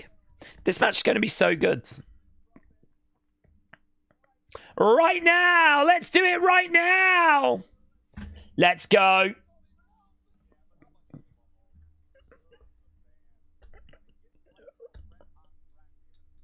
We're doing it right now. Emotive Concept said, this is what I'm saying. Raw feels like it's got a different energy compared to SmackDown. Ross said, this is the deadest crowd ever. I just think that I think it needed a bit more bounce to it. I think there needed to be a bit more fire in there. I mean, them coming out going, oh, we really respect you guys, but Shawn Michaels has told us that if you see an opportunity, I think they could have got to the point a lot quicker. Could have been a bit more bouncy, a bit more energy. I mean, the crowd just died, and there wasn't really much to bring them back into that segment. It's hard. I think it's difficult. You're dealing with a team that's been on the main roster for a few weeks. You're dealing with pretty beat-up Street Profits who, you know, no offense, don't have, like, loads of star power. Because I know we're trying to build up the tag division, but that is very much a work in progress. But, you know, yeah, it is what it is. Both of these teams are great. This match should bang, but very disappointing with that little promo exchange. I blame Alexa. They saw her, and now all they want is Wyatt 6. Austin, I hope you're well, but Daze, what if The Rock shows up tomorrow? That would be wild, wouldn't it? Trying to make amends for WrestleMania. Mr. Unfamiliar said they need to give us a reason to care about that tag division. They've got to make it feel important. That's very true. I think we need more matches like that TLC, don't we? I mean, that really helped, but it is just, you know, a piece of the puzzle. It's not enough on its own. If The Rock shows up tomorrow, he'll get booed big time, said Dr. Luchalala. Days are Wyatt's tonight after Bliss, said Brian. Well, it's hard to see where they would be, to be honest. I think Alexa would need to have been in trouble. So I'm thinking the Alexa story might lead to the return of the Wyatts, but I don't know that we're there like now.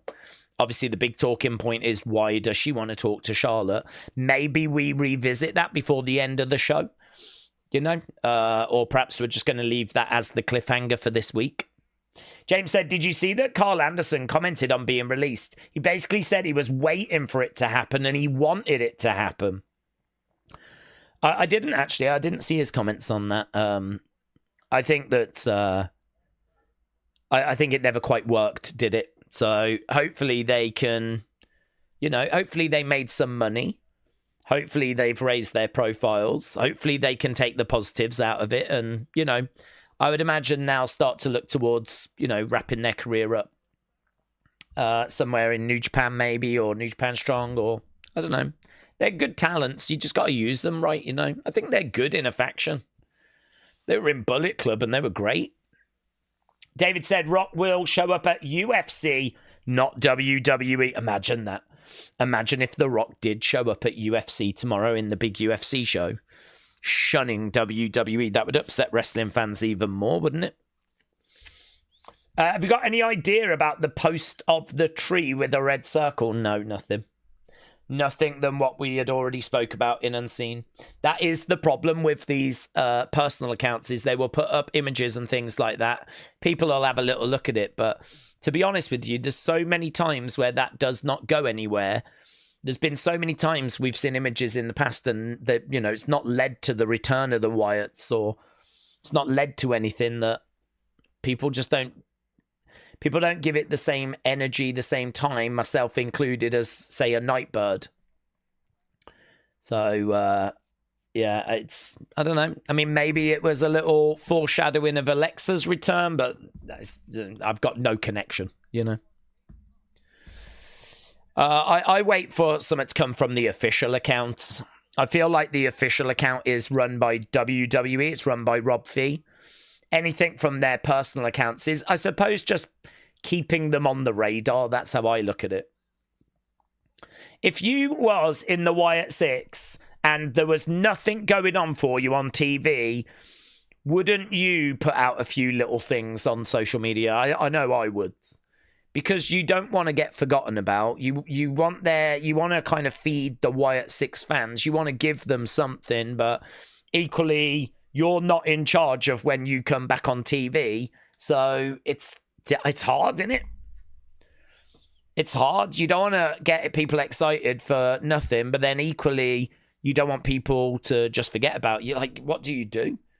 If you're Joe Gacy, if you're Dexter, what do you do? Do you just stay offline and just not do anything? I mean, I'd be very frustrated with that when we talk so much about what are you doing to keep yourself, in conversation. And we praise Carrion for, doing what he does. If I'm Dexter Loomis, what am I meant to do? Just sit at home. If I'm Nikki Cross, what am I meant to do? If I'm Rowan, if I'm Joe Gacy, what am I meant to do? I mean, I could imagine that being really frustrating. So if they do kind of take things into their own hands, then of course people think the Wyatt 6 are coming back. If they don't do anything, then of course people get frustrated because they haven't heard from them. So it's flipping, you can't win. Right now, we just had Dawkins colliding into Nathan, and they went into the commentary table. Nathan getting into the ring. Dawkins going over. Hannah said, with potentially Triple A's biggest show, Triple Mania, how will we spice things up? We don't need to. We don't need to. We don't need gimmicks. You only need gimmicks if your stream's not interesting enough. And I think we do a good job of keeping engaging with the chat, talking about the shows, keeping the momentum going. It's not like I sit here falling asleep, flipping, having something to eat and not talking to you for half an hour. Against the ropes, kick to the back. I just want Cena already. I'm over this SmackDown, said Alex. James said, good brothers just signed with New Japan. Oh, right, good. They are teaming up with the Bucks. They ate at the upcoming Resurgent show. Jay said, I'm not interested in this match. Jessica said you could sing karaoke on the pre-show stream. Jessica, there's lots I could do, but I don't need to because I'm loved. Wrestle with Andy said, Daze, do you think we'll see The Rock before Cena retires? Yeah, I would think so. I would hope so. I think it'd be very disappointing if we never got The Rock again before Cena retires.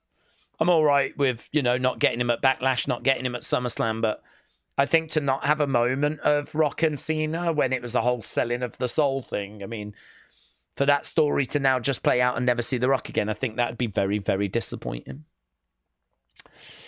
Doesn't Alexa Bliss walk out and look like she's shaking out a fart, said Josh.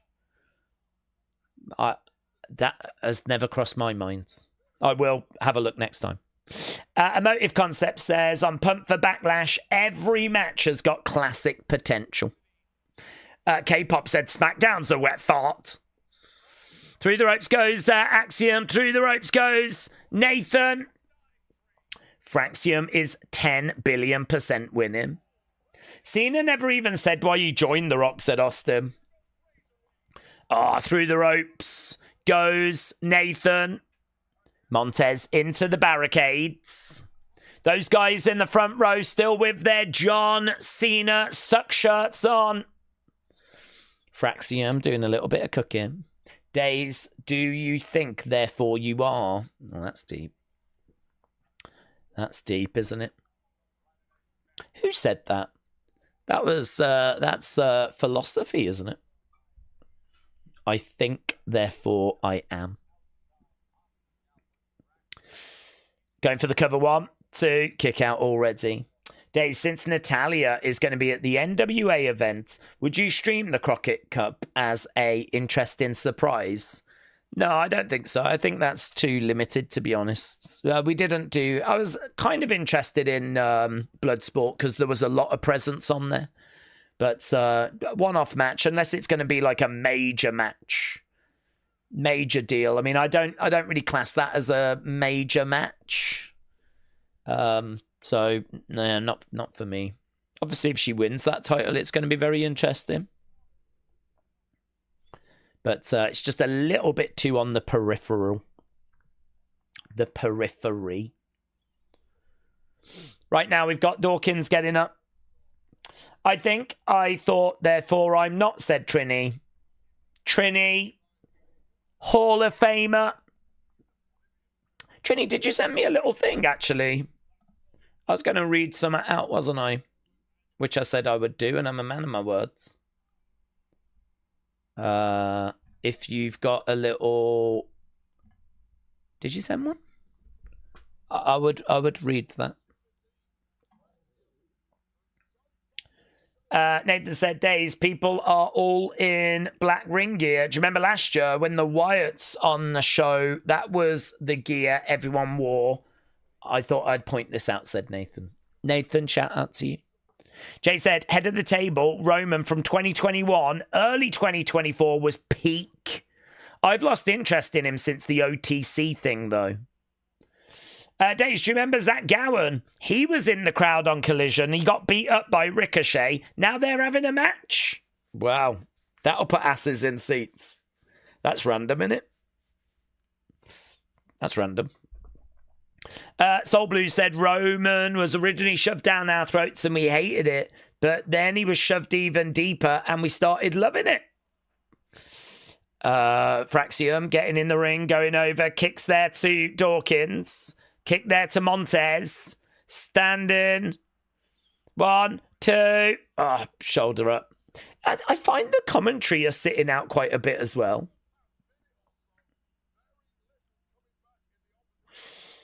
Yeah, there's moments where I don't have, like, loads of commentary.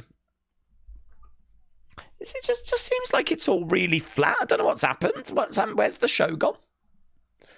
Well, we have been at commercial break. That might be the answer, actually. We have been at commercial break. Joe, shout out to you, my friends. Joe says, I think, therefore I am a boomer. Yeah, boomer, boomer, boomer. Let's go. Joe, I hope you're well, my friend. I hope you're excited. PLE this weekend. We are getting closer to Backlash. We've got about an hour and 15 minutes to go. I reckon we're about 10 minutes away from Cena. I think. Therefore, I am. Here's Montez. Might seem like a small thing, but please go back to Roman's last entrance music. It hits a million times harder, said Wrestling Russ. Ad breaks are killing the weekly shows, said Alan. I've been yapping about Zach Gowen for months, said Frankie. People have still got Alexa on their minds, wondering if anyone else is going to show up other than Cena, said Walter. Here we go. Here's Montez standing. Moonsault going for the cover. 1, 2. No joy. No joy. Fraxium beating a battered Street Profits is smart. Jess said, I still love The Miz. He is not appreciated enough. K-pop lover said, we need the bloodline. Chris said, Ricochet stole his leg and he left with it after beating him up. Ooh, look at Nathan. What? 1, 2. Kick out. Nathan going over. He went for the tag, but no one was there. Kick coming in by Montez. Let's go. Street Profits. Charging over into the corner. Bang! Kick coming in. Nathan down. Nathan trying to get back up to his feet. I need to watch NXT. Is Ricky Saints doing well? He's doing really well. He's doing really well. Is the mid-card champ there? And I love his entrance music. And he's got some real momentum. A. Jobson said, shout out to all my friends. Shout out to you, buds.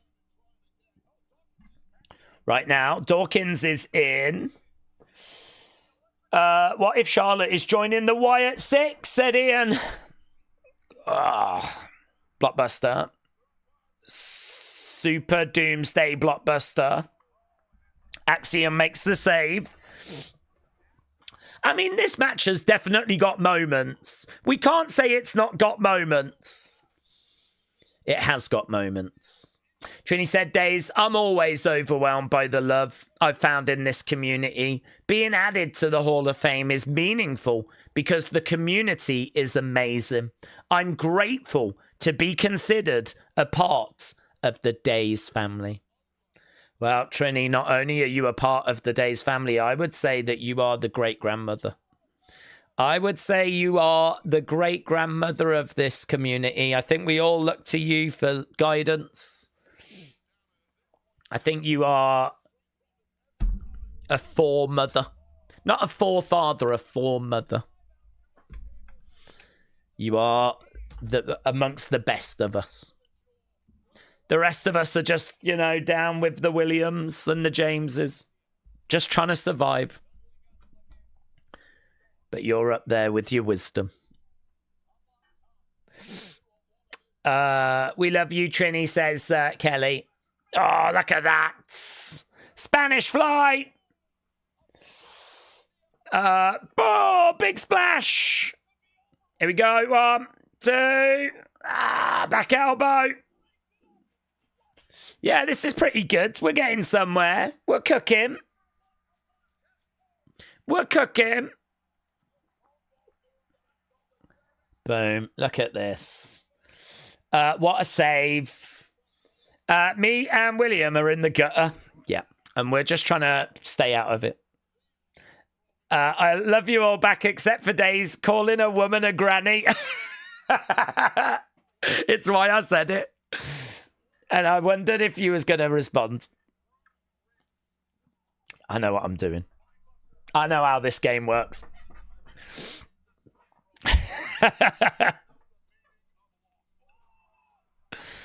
I tried to disguise it as a lovely compliment, but it wasn't.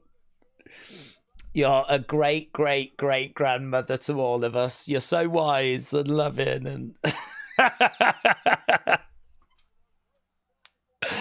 No one else called me out on it. No, everyone was like, oh, that's so lovely. What a lovely thing to say. And I'm there going... throwing shade. I'm throwing shade. Subliminally. I'm such a rascal. 1, 2, 3. Axiom gets the pin on Montez. Yeah. It's all love, Trini. It's just bants.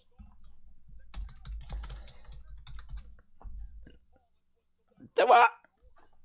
The Catapulta Infernal. Is that what it's called? The Catapulta Infernal. Is that like foreign? That sounds French. New champs. I don't think it was for the belts.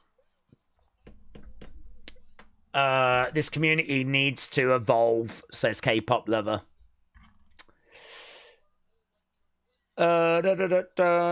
It was non-title.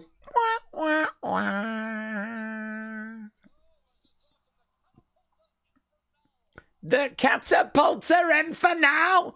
Oh my God, love it.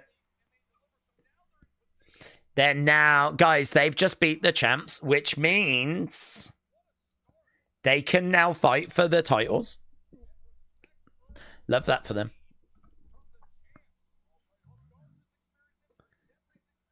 Yeah, Street Profits, sorry you suck and that you just lost, even though you're the champs. And you might blame your injuries from a few weeks ago, but we know the truth. There's the ref with the belts. Daze, even you have to have a surprise like... Oh, what's this? Tiffany. Ayers. Naya. It's not easy being champ, is it? You need to worry about me. I'm going to take back what's rightfully mine.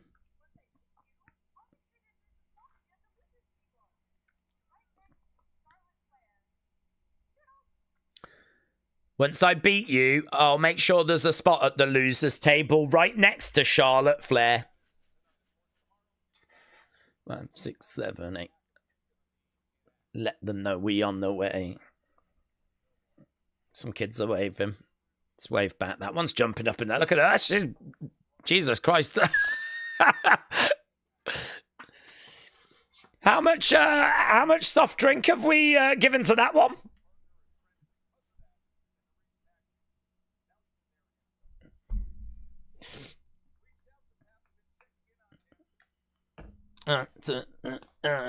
Right. Watch out. Caution tape is lurking around. Daze, do you like it when they start the show with everyone arriving? I liked it when they started with someone making an entrance. It's a small detail, but it impacts the vibe, said Woody.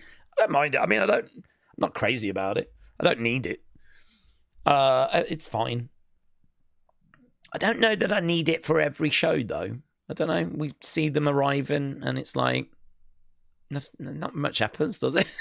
I don't know. It's just a way of going, right, we're going to be seeing these guys later.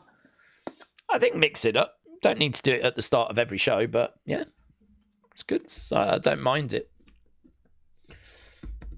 But I can't say that it's like a drastically better product because we do it. I see that chick in the front row all the time. She was to the left of that Stone Cold crash, said Josh. Oh, really? Which chick? Which chick? And are we allowed to call people chicks? I don't know. Has that been cancelled? Are we allowed to say that? Chicks. Hey, chick. I've never called a woman a chick. Hey, chick. I think I'd have to go chickaroo. I'd have to add a roo at the end. I don't know why. Hey, chickaroo. Do you know what I mean? It's a bit more playful, in it. Chick. Hey, chick. I couldn't say that. Hey, chick. Oh, no. I couldn't say it. Do you say it? Chick. Hey, chick. Hey, chick. Chick. Chick. Do you want some food, chick? No, I'd have to go chickaroo. Chickaroo! How you doing? Chicken! Can you go chicken? Chicken! Cheeky chicken! Hello, cheeky chicken! I couldn't just say chick. Chickalette. Yeah, chickalette. Ooh, chickalette. Chickaroo is worse. Is it worse? Chickaroo. I like chickaroo. Mate, if someone called me a chickaroo, I'd be thrilled.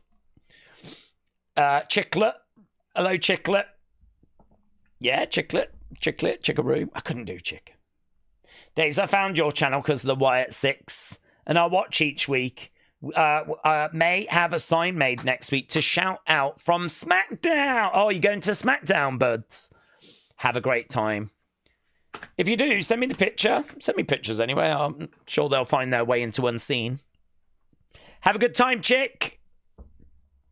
WrestleRant said, great match. Those teams work well together, but my God, WWE, you've got to do something about the commercials.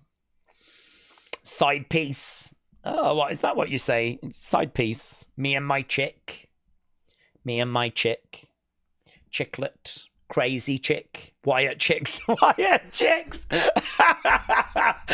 Oh my God. If we have Alexa, Charlotte, and Nikki, we've got to call them the Wyatt chicks.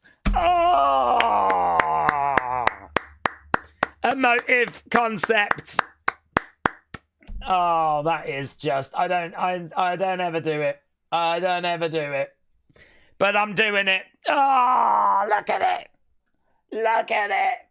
Wyatt chicks. Sometimes you just have to acknowledge greatness. You just have to. It's out of my hands. Brilliant.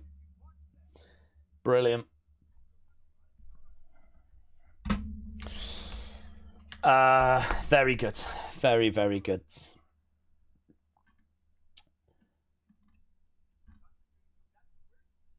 We got Miz. We got Carmelo.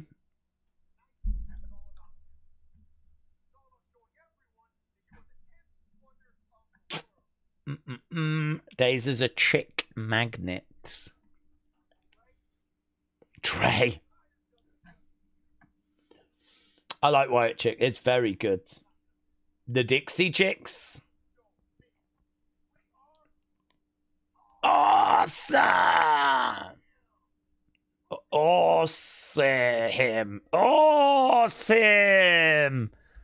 What have we done to Carmelo? What have we done to him? He's wearing Andre head. And he's got the catchphrase, him. Him. There we go. He's got Dre. Can you buy Dre from WWE Shop? I might buy it. I love Andre the Giant. And what better way to respect him than by having his severed head made out of gold on my around my neck on a chain? It's what he would have wanted. I don't know how you spell Alistair, by the way, so don't use that. I think people would give AF more if they added Mania to the cover. Bring it back. What do you mean? WrestleMania Backlash. Hannah Daze, even if WWE were to have a surprise like Vince come back in a do-rag gimmick, it would not be as big as the nuclear heat than Daze's usual antics, says Hannah. Hannah, thank you. I do find that you talk about me more than you talk about wrestling, though. That is strange.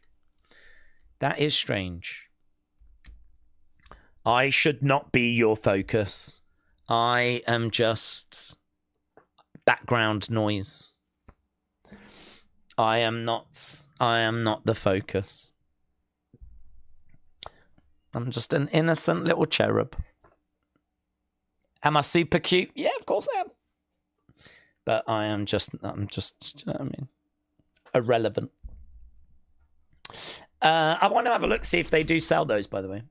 There was something on my mind then. I was like, what was I about to do? I'll tell you what I was about to do. I was about to buy an Andre the Giant chain. Although probably not.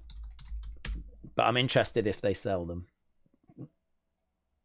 No. How do they not sell them? They sell a really flippin' ugly mug, though.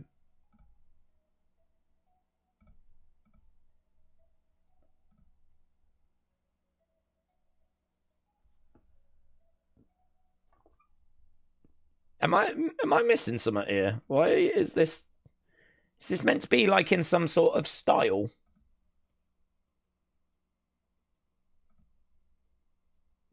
Tiki mug. Perhaps that's a style. Don't know. I mean, I just look at that and go, don't think that looks great. That's a nice shirt, though. Ah, what the hell is that? Yeah.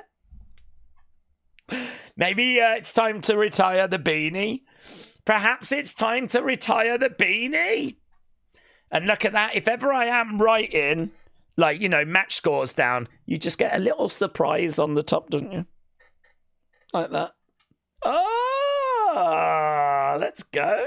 Let's go, Kings. The problem is I don't think that would work with the green screen. It's the reason why I wear just black. It's why I'm so dull. As I said, just, you know what I mean? I'm just a little cute wallflower. But I wear black because of the green screens. And I don't think that would jam, to be honest. I don't think that would work. Yeah, there's no big medallion thing. That's a nice shirt, though. I don't mind this shirt. That looks all right. Men's Mad Engine. Mad Engine. What must be the name of the brand? Andre the Giant, 8th Wonder of the Worlds. It's nice. Don't mind that. Don't mind that. Okay. Daze, you should set a goal for the community to buy it for you. I don't need to. I don't need to. I'm saving for a house. So there's money I can dip into to buy a hat. You know? It's fine, guys. We don't need to set goals for buying hats. I've got it. I've got it covered. Ronnie said, Daze, watched Unseen. You couldn't believe how a young 21-year-old like you could be so clean-shaven and awesome. It's true. I am very advanced beyond my years. It is true. Hannah said, Daze, sometimes I feel like Cena's appearances have been wasted as they feel like the same segment again. I feel they need to shake things up by having at least a fight on Raw or SmackDown. Well, yeah, I mean, I think they do use a couple of appearances to try and set up the premium live events. So it is true. We've only got 20-odd dates left. We can't have a match every time, though.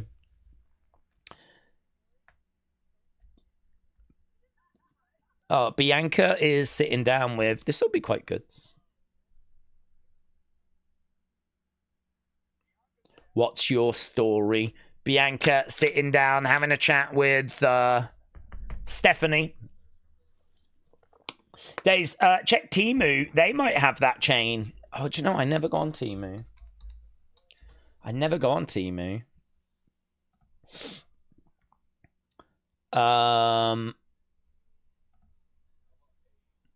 So look.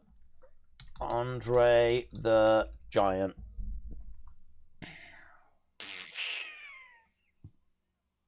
Who's him? I'm him.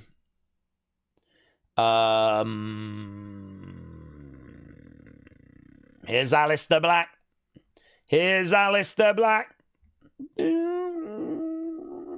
No, they don't have it. Or at least I can't see it.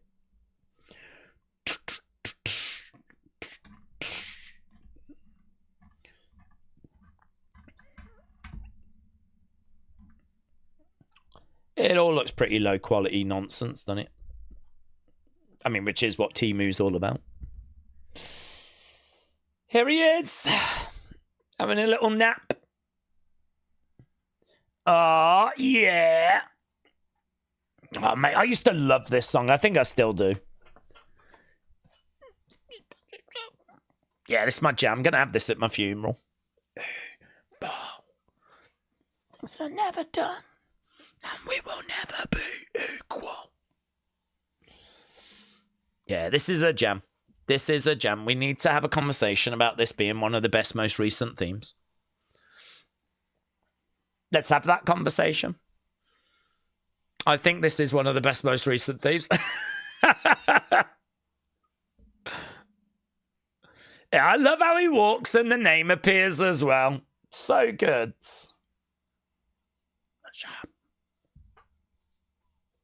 Go on, Alistair. This is hard, isn't it? Because Carmelo's great as well. Both of these guys are great. It's going to be a great match. God, we're going to have such a good time.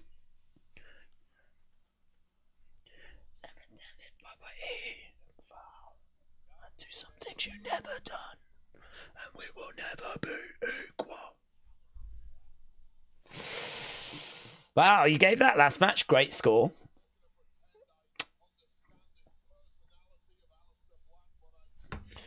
This crowd is whack, said Rahil, when you can hear the theme music. BNAF said, Body won't take bets on how long before he gets Black Mass. Oh, I'm sure he'll win, and I'm sure he'll get a Black Mass. I think they'll want to give Carmelo some time, though, because Carmelo is a great talent. We've got 52 minutes left to go. Does AEW own the rights to the Malachi Black name? Yeah, they can have it as well. He was Aleister Black when he was in WWE. Then he became Malachi Black. Now he's back to being Aleister Black, but we don't need Malachi Black over here. Right now, he's got a headlock applied there to Carmelo. Dave's thoughts on what they've got planned for Del Rio Vikingo when they get to WWE. Well, I don't think Del Rio's coming to WWE, but I think Vikingo could. And I think it'll be, you know, they'll use him well like they have with Penta and hopefully Phoenix. But yeah, I'm not expecting Del Rio in WWE. Carmelo lands on his feet, goes underneath off that middle rope. Crossbody, no joy. Best Gamer said, I'm going to Raw in June. If there's anything off air, I can post it to you. If there's anything off air. Oh, right, I got you. I would like Finn Priest against OC. I recorded that whole thing. It was a few years ago, said Beast Gamer. Beast Gamer, shout out to you, but yeah, I mean, just have a good time. Just go and have a good time. But I mean, if you do see anything of interest that grabs your eye, that you're like, ooh, then tag us in it. Let us know. It is so cool to chat to so many people that go to different shows. Like, it really is amazing. People going to like shows next week. People going to Backlash, and it's just really cool, isn't it? It's weird to think that, like, we chat to some people that are in the crowds. I just find that so strange. And we get, like, their thoughts and their, you know, they join us and share their theories. And it's like, it's weird. Oh, my God. He went for a big kick there, and instead he got his penis caught on the top of the barricades. Oh, God. That is a bad day. Right, he goes into the timekeeper's area. Now, Carmelo going round, grabbing Alistair. Chop coming in. We're at commercial break. Here's poor penis. Trini said, I laughed so hard, I snorted. What was you laughing at?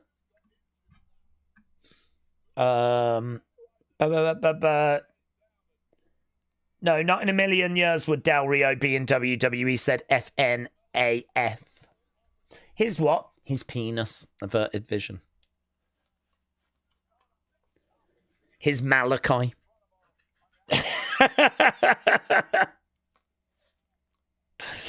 His Malachi got caught on the barricade. Daze, what's the excitement level for Backlash? 7.25, 7.5, something like that. It's not crazy. It's not like 9 or anything like that, because, to be honest, I'm not excited for the Pat match, of course. I think Dominic Penta feels a little bit like a Raw match. The 4-way will be pretty fun, but I just think Jacob retains after a fun match. That probably could be a SmackDown match. I do think Becky Lyra is going to be good. And, you know, there's a lot of heavy lifting being done by Cena, Randy. So, all in all, let's go. Let's have some fun. I always look forward to wrestling weekends. So, yeah, you know, it's not down in the 2s and the 3s. It might be for some people. I do think there's a bit of a problem. I don't think anyone's expecting Cena to lose. So, do you know what I mean? The main event, which is doing a lot of heavy lifting, is also super predictable. I mean, right now, Cena's like minus 5,000 favorite to retain. So the main event's doing heavy lifting, but it's also not, there's not much doubt as to who's going to win. Still be good, though. Daze, was there ever a show when your excitement level was at a 10 beside Mania? Not that I can remember. Not recently. Not since we've been streaming. I mean, I never thought about my excitement level. You know, before I was streaming, it was not something I would really think of. How excited am I? So it's not something I've ever measured. But I don't think I can remember anything when we've been streaming being a 10. There's normally something that you're like, oh, I don't really need that. Yeah, there's been lots of like 8s and 8.5s and stuff like that, but JP said Jade just stole Fallon Henley's gear, or what? Yeah, she kind of did, didn't she? With the cowgirl, cow person, cow chick setup. Bubba said, I've never seen it, but how do we rate Evolve? I love it. I genuinely love it. It is actually low-key becoming one of my favourite shows.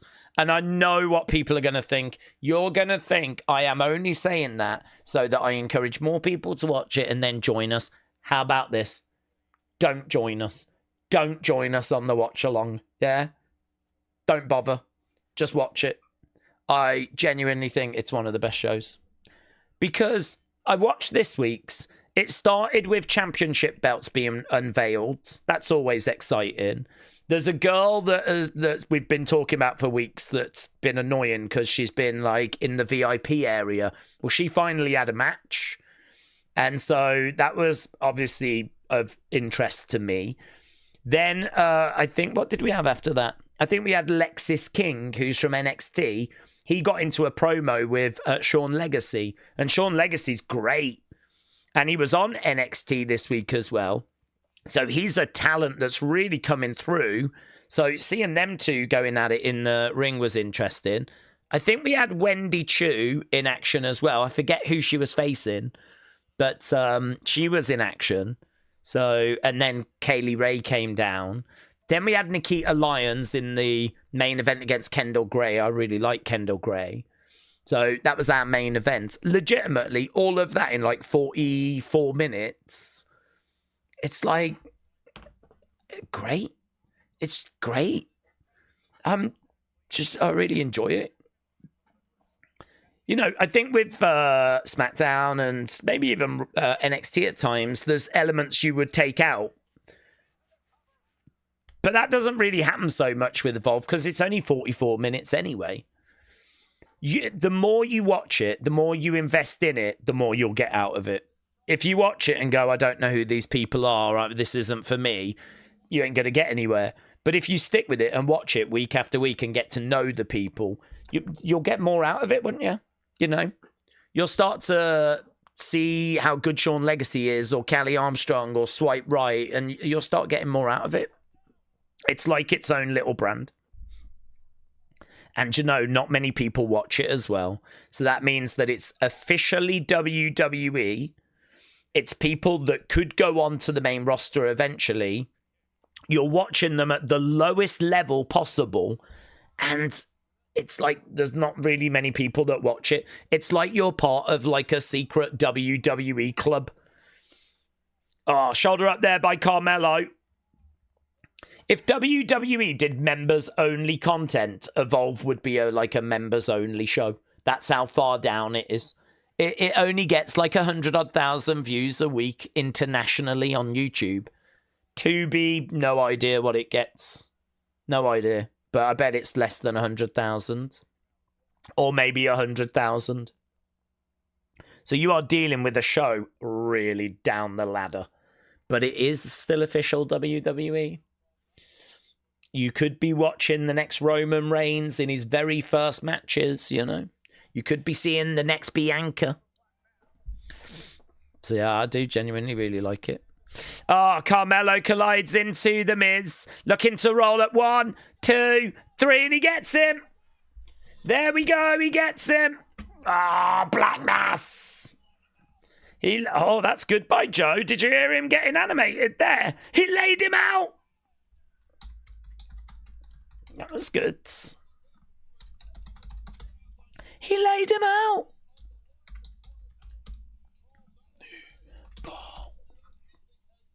Never done. He will never be equal. There we go. Daze, how good is Stevie Turner? I think she's good in that role, said Brian. Yeah, I like Stevie Turner. Yeah. She was a good choice to have as, like, you know, the Prime Minister, GM. Oh, here's Jacob. Here's Solo. We need a game plan.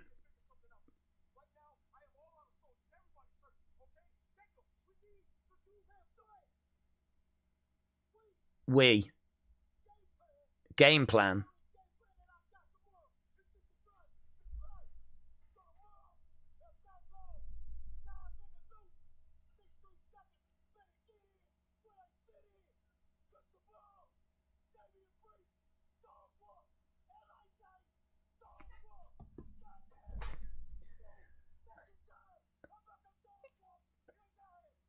Oh my God.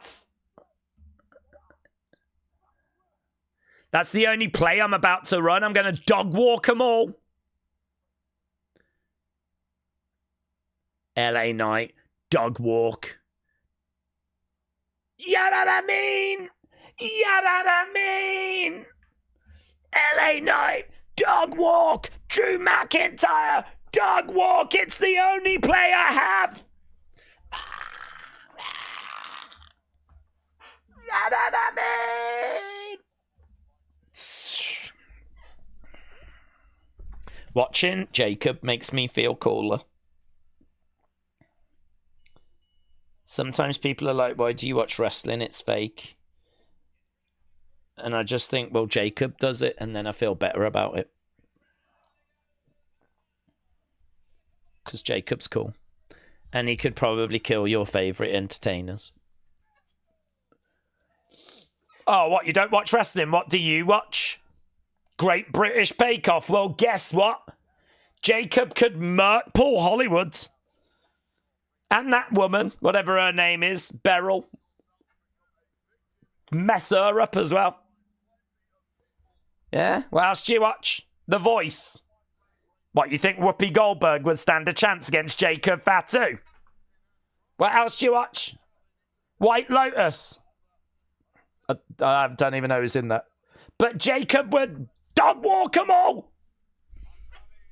Is that a good show, by the way? Dr. Pina says, Dr. Pina is on Twitter for Peenemergency Unit News. Dr. Pina, thank you. I don't actually know what service you provide, but it could be an important one, so shout out to you, Dr. Pina. Thank you for your service. All gas, no beans, says Jason. Great British Bake Off, dog walked. The Voice, dog walked, said Sean. It is weird, the kind of shows that popped in my head. Of all the shows I could have chosen, I did go Great British Bake Off, Voice, and then White Lotus, a show I've not even seen. But I just don't watch much TV, so it's very difficult for me. You're thinking of The View? Yeah, dog walked. They got murked as well. We don't have that show in the UK, so do you know what I mean? I couldn't really think of the... I knew it began with a V. I don't know. Good Morning America! Yeah, dog walked. I don't know any of the presenters. I can't stress this enough. I don't watch TV. Only thing Paul Hollywood can do is cheat on his wives. Did he? Top Gear, that got cancelled. It's not around anymore. White Lotus is actually really good, said Rare Breeds. I have heard this. Definitely going to start telling people that Jacob is one of the coolest, says Bubba Joe. He is. Done. Tell them to name their favourite show. Once they do, tell them it's been dog walked by Jacob Fatu. Daze, did you hear the reports that Trick Williams is set to win that TNA World Championship? It could really kickstart unpredictability of a crossover. No, I have not heard this. Do I need to witness this? When's that match? Battleground. I am witnessing it. I thought I was going to have to watch TNA, which is no problem, but I was like, I've not planned for that. But that's okay. I think it's happening at Battleground anyway, so. Right, we are in for an hour. Well, we're in for 37 minutes. And we should be getting John Cena. Trini said, dog walked is a slang, and it's been slang since 2020. And you'll call me grandma. No, I called you great grandma. Cringeworth said, have you played the games, Tommy? Tommy, have you played the games?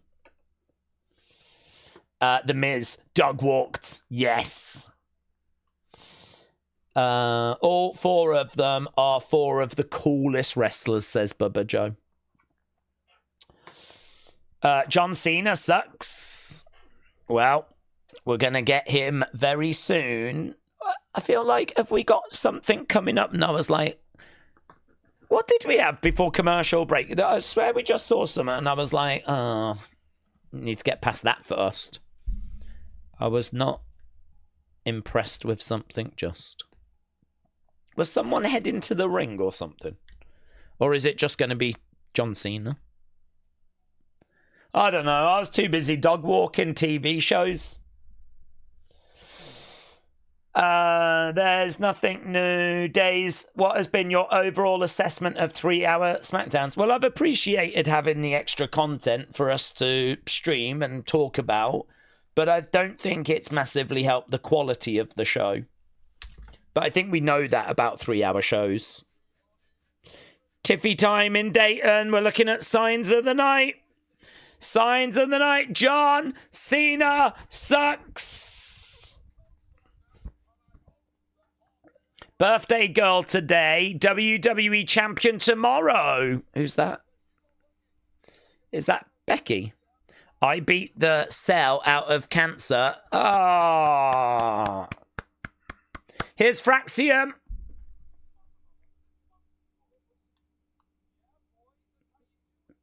Here's Motor City.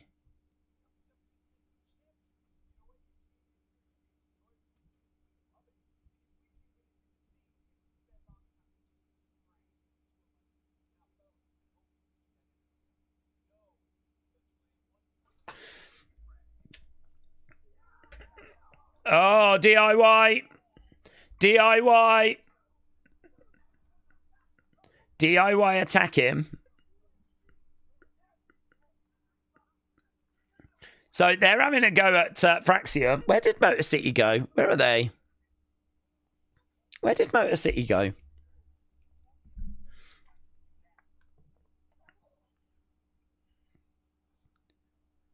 Are they over there somewhere? Where did they go? Oh, yeah, they are.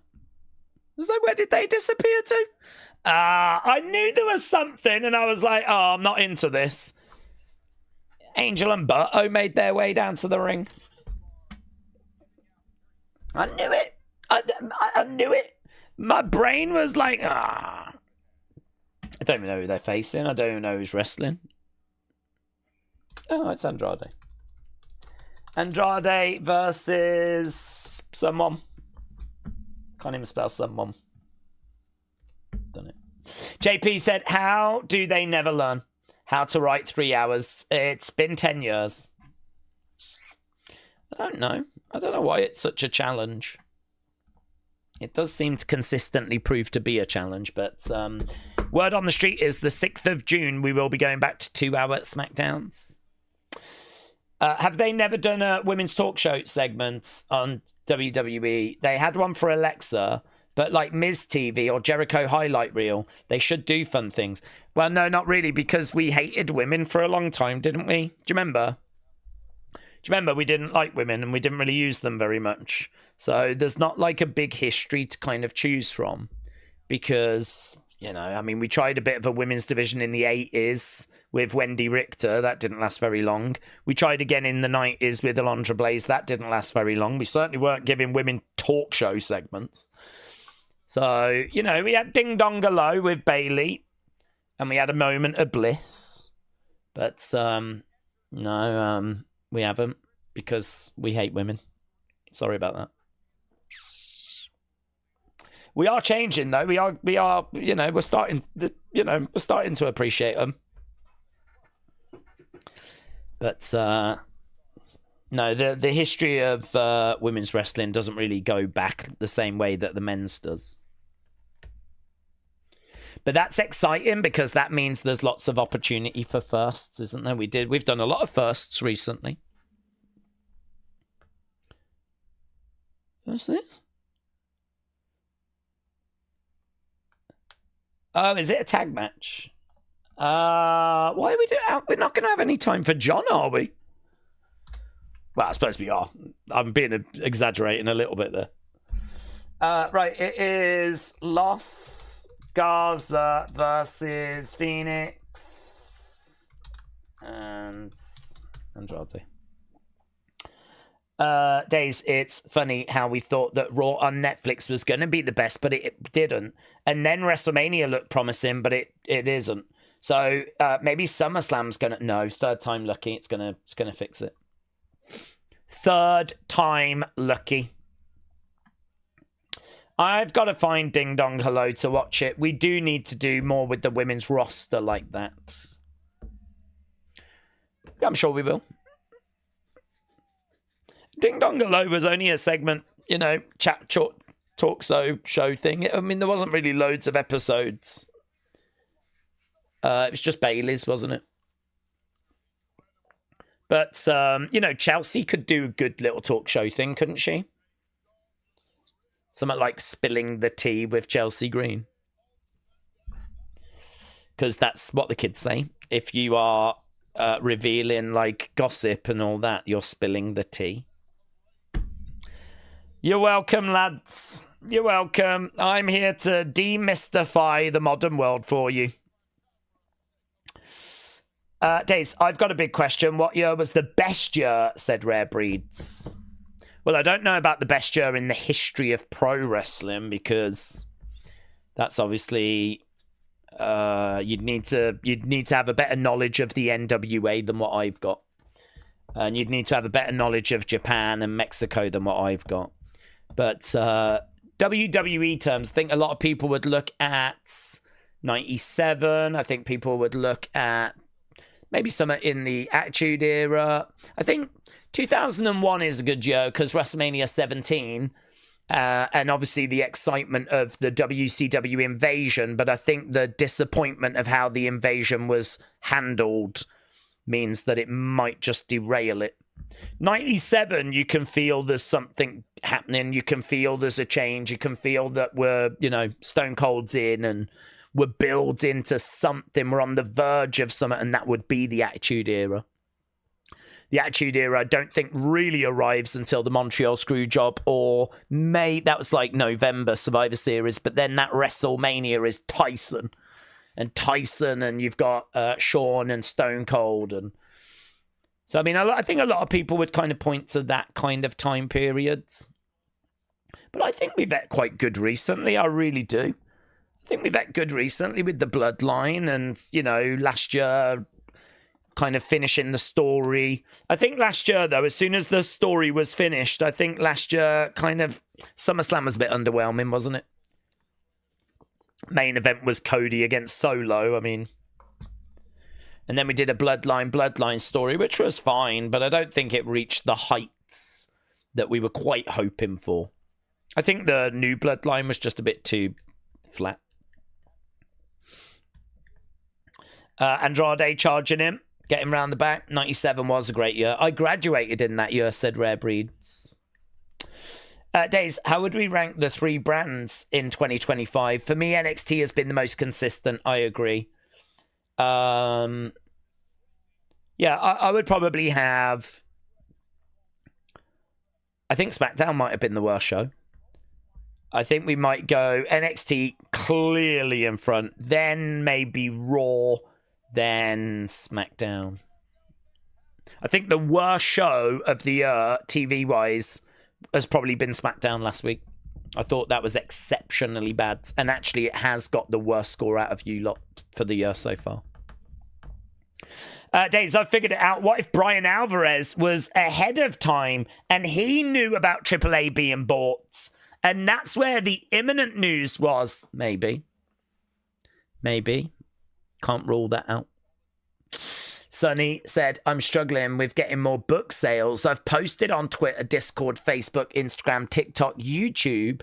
It worries me. I don't know if my 3rd book will sell. Well, I think, to be honest with you, I think of all the people that are interested in poetry, you've probably reached them all from the communities that you're in.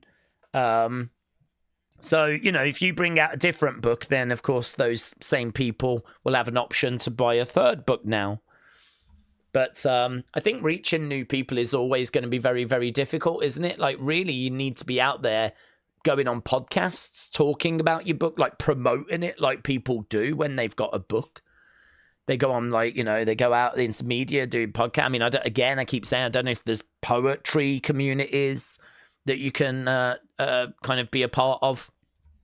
I sort of feel like you might get some success going on to like poetry podcasts and all that sort of stuff. That's the kind of work you have to do when you're promoting a book. So something to think about for your 3rd book. Austin said, I'm going to say this. Tamina is the greatest women's wrestler of all time. Show her respect. Dr. Pina said, what if my 8 erotic novels about Daze are selling like beans on toast? They would. They would. And certainly with those pictures that I took for, you know, the middle pages, I think that will do very well. Right, here we go. Round the ring post Andrade. Do you think they're going to bring in some people tonight? Do I think they're going to bring in some people? I'm not. I don't know what to expect from the Cena segment, but what we're getting is not a great deal of time. I can tell you that. Do you want them to do Sami Zayn, John Cena? Yeah, I would take that, but I know we're limited for dates. I think we've got to do Punk, and I think we've probably got to do Jay. If we can find a way of fitting Sami in, I think that would be great. Austin said, I would buy all of those books. Cringerov said, I would buy those books based on Daze's package. Yeah. I've made sure there's extra package in those pictures as well. Trini said, Daze erotic images. Edward's going to have a stroke. Well, literally. Right, we are at commercial break, but we're about to come back. And Berto has got Andrade down on the ground. Daze, is this hinting at This Is Your Life segment for the Wrestling Escape Pod? That would get numbers. This is your life. I think that's a level of preparation the Wrestling Escape Pod is not familiar with. That's a level of work that you just won't find in the Wrestling Escape Pods. Right now, Andrade going up. Oh, reverse Rana. And down goes Berto. Avijit. Shout out to you, my friends. Pray for India. I don't actually know what's happening with that. I know there's like a conflict, but I don't know where we are with it.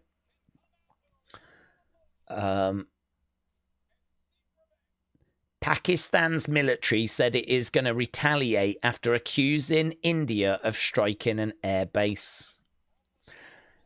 Well, hopefully we can get some cooler heads prevailing here.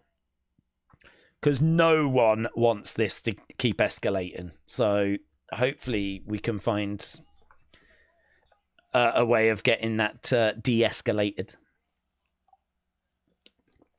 Airspace in Pakistan closes temporarily as India shuts airports.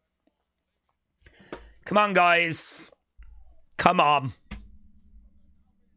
Stop it. Give me what I want, said Cringe Wolf. Give me what I want. Kick coming in there by Angel. Andrade. Boom. Down goes Angel. Toby said, if you was dithering over watching Backlash, this has done very little to force you over the line. I don't disagree. Some of it has been a little mid.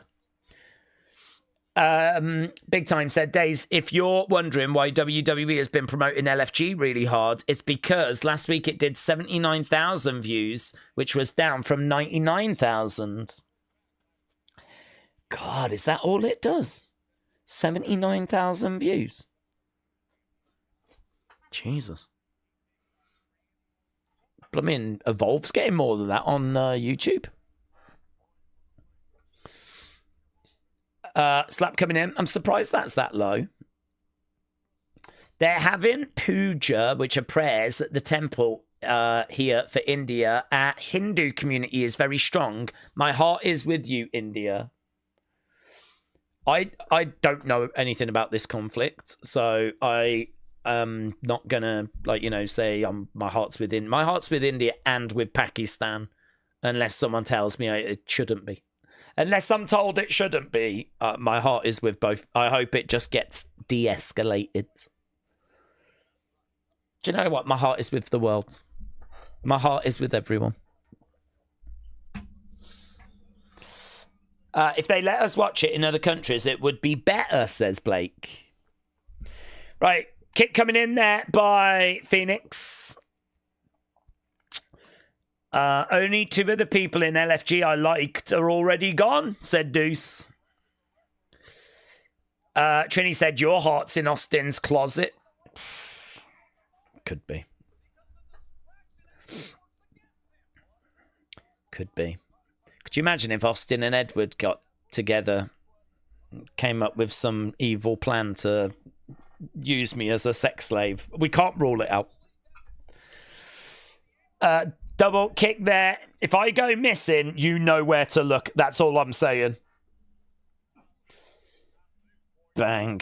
Phoenix tag. Please make this end. JP said, you must choose the sides.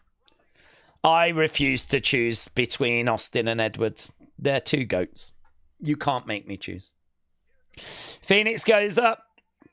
Running along. Boom. Kick coming in. Barto goes against the ropes. You've given them the idea now, said Chinny. Mate, they had that idea anyway. They had that idea anyway. Okay, here we go. Andrade, please, to end the match. Yeah! I'm sure it was great, but I was so bored. Let's go. The match has ended. Yeah. It's time for John Cena. El Idolo. El Idolo. Okay, let's go. Let's go. Andrade and Phoenix.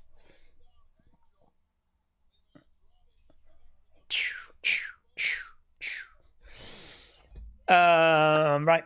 Andrade and Charlotte in the same backstage area. Awkward. Perhaps Alexa was sending a message from Andrade. Charlotte, we need to talk. He still loves you. He does. And he's so sorry for not picking up the socks. Oh, what's this? Get up! Get up, Berto! You disgrace! What was that? You failure! Yeah, what was it? Yeah. Oh! You ungrateful person. Hit him, Santos. Hit him. Mess him up. Lay him out. But is like, forget this. What's Angel gonna do?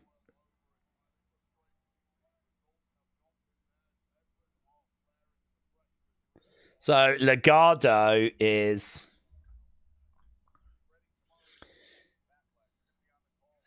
not in a good place. Ali, what's that dude doing with his phone? I don't have that app as well. What? I keep seeing people that they're able to like draw the words. I ain't got that ability. I don't need it, but it must be an app or something. Chad Gable was scarier, said Yamil.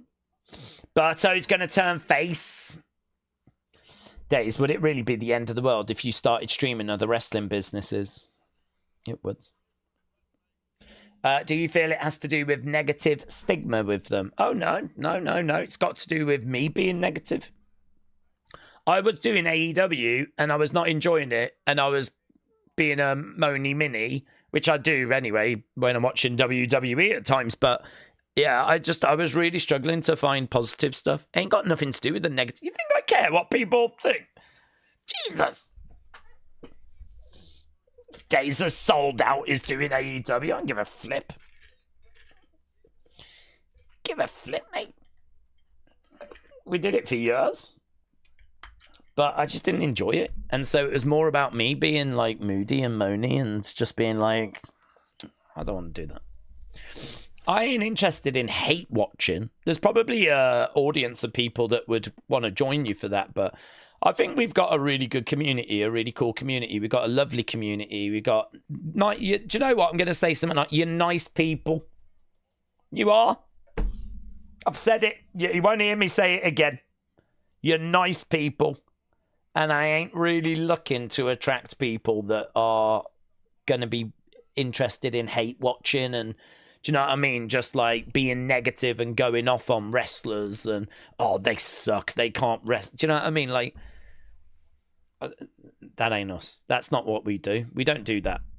So, yeah, that's why I didn't watch AEW anymore. Because we were maybe not at risk of going that way, but like, I don't know, there wasn't much joy.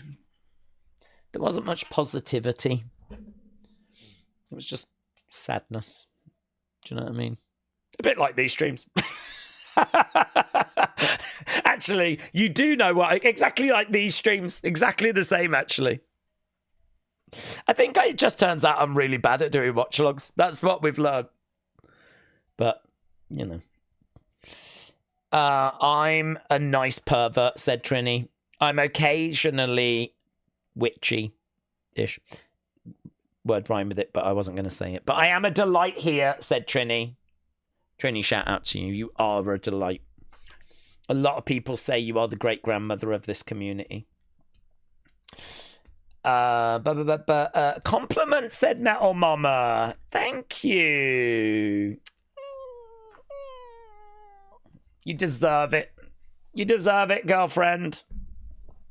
Big Time said, do you remember when you dropped the stream? It happened the week you had finally come over for dinner. Supposedly was a week off. Then the following week, I don't want to wrestle with Andy. No, do you mean with Tommy?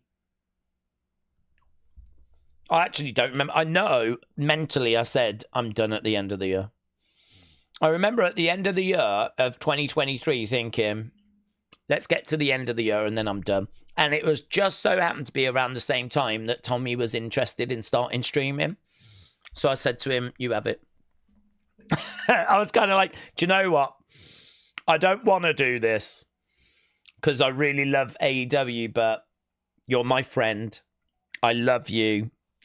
And I would like you to have this. And he was like, really? You'd do that for me? I'm like, yeah, I will do that for you. But in my mind, I was like, I'm out of here anyway. But I was like, this is perfect. I can get out of here. You lot can still have a stream. Tommy thinks I'm being a good friend. Winning! Winning! And then Tommy decided he didn't enjoy it either. Those streams went away, and, well, that was it. So, yeah, it was all good. Jump Jet said, who's ready for more of the same old stuff towards the fans from Cena? Well, I'm ready for this. We've got very little time, but let's go. How long we got? 25 seconds. Get excited. Averted said we need a Wyatt 6 QR codes. God, if that dropped now with Cena in the ring, people would literally have babies. Jess said, I'd rather watch Solo be a pretend tribal chief than watch Cena rant on. Cameron said, and the rest was history. There we go. Little bit of Wrestling Daze lore. But people every day. We need a watch along for the Hogan Bischoff promotion. Do you know that does look a little interesting, but I don't know. Depends when it is, and I don't know. It is kind of interesting though. If UFC didn't exist, I feel like UFC's probably taken that spot though. You know. Here we go. Here we go. Do you know what? This is when we come into our own. When something's going down. When there's something for us to get our teeth into, this is where we shine. This is where we shine. John Cena's here with very basic graphics. He's got his grey shirt on. The last time. I do like his name just being like white on a black background. You get what you deserve, and you deserve nothing. John Cena making his way down to the ring. The last time is now. He's got the championship belts around his waists. There are Cena fans in the crowds. Is John Cena going to go over to the John Cena sucks guys? Look, they're there like that. It might just be their nipples. I don't know. They might be really erect. This is what they've been waiting for. They've planned this, didn't they? They've planned it. They got their shirts made. Look at them in the front row.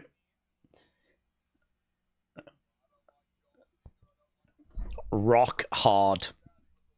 John Cena is in the ring. Here we go again. Cena is emo, said Jessica. Oh my God, imagine if he had eyeliner. Cut it. We've only got 10 minutes. Cut the music. Cut the music. Booze, booze for Cena. Booze for Cena. He's pointing to... He's going to make him do it again. Oh, we ain't got time for this nonsense. Cena sucks. Let's go, Cena. Cena sucks.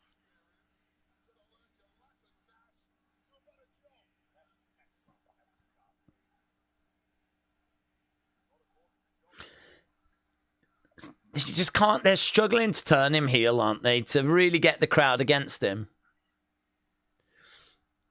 Even if he murks R-Truth, I don't know that it's going to do it. Certainly having a go at this announcer that no one cares about ain't going to do it. Sign in the crowd said, I believe in Cena still. Best in the world, said Nightmare.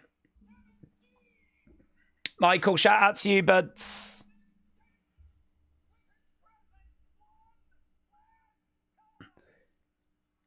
Great. Oh, someone threw a bottle. Someone threw a bottle and John Cena has stopped. Was that thrown in on purpose? Or has that been thrown in by the crowds? I can't tell. I don't know if that's been thrown in by someone in the crowd. I don't know if you want to draw attention to it because you don't want to encourage that happening in the future. So someone, I don't know, I think someone legitimately just threw a bottle at John. Wow. Do you know, it's kind of crazy. You just don't see that. You just don't see that in wrestling. I remember someone throwing a rubber chicken at Cody. But you don't get bottles being thrown. Wow. Listen, you can rise above hate, but you can't really rise above bottles.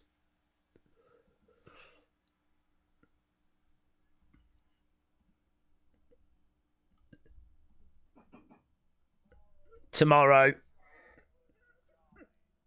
your childhood dies. Oh, gods.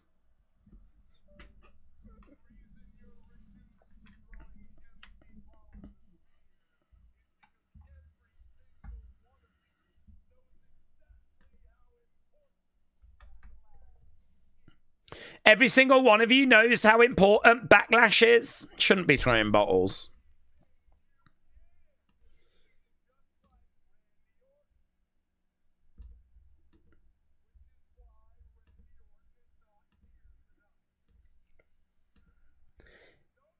Don't boo.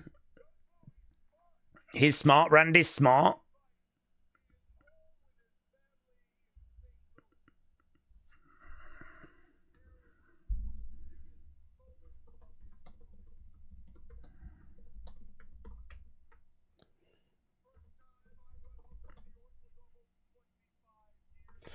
First time I wrestled Randy was 25 years ago.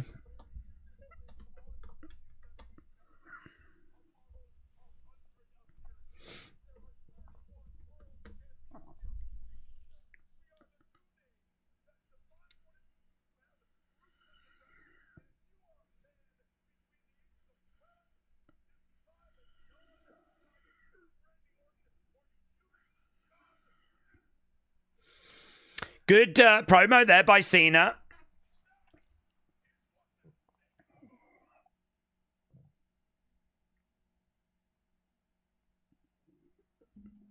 Yeah, good promo. John is heel is absolutely disappointing. He is going to be gone soon, said Jessica.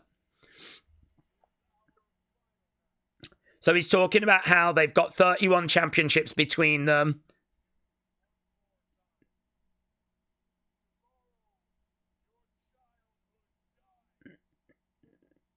You get...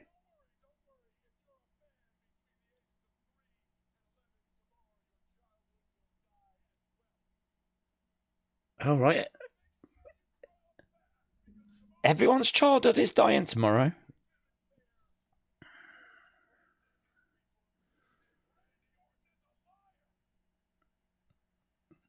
Randy is a liar.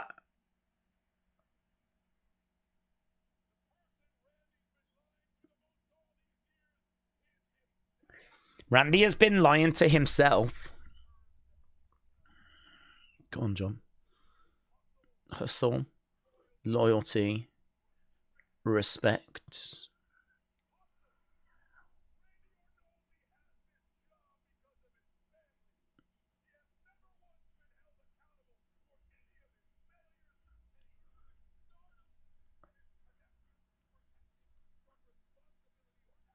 So he says that Randy's only got this because of his family, this job.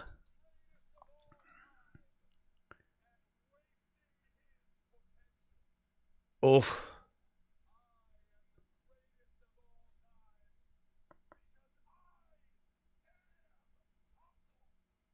I am hustle. I hustle.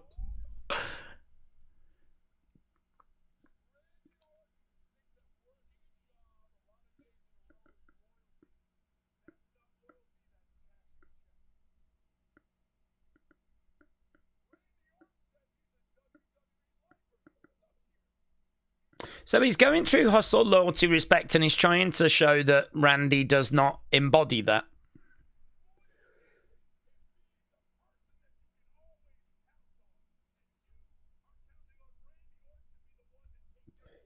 Triple H has botched this Cena heel turn, said Daniel.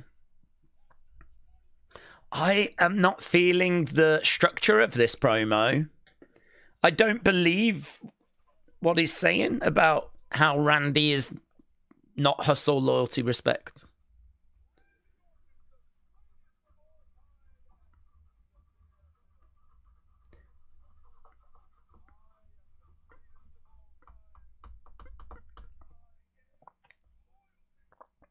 I am hustle, I am loyalty, says John. But he's not been very loyal to the fans, and he's not hustled whilst he's been off in Hollywood.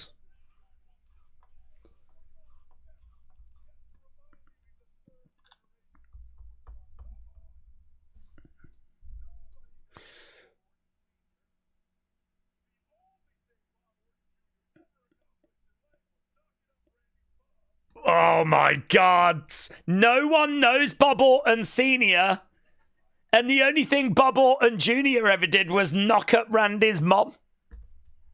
Oof.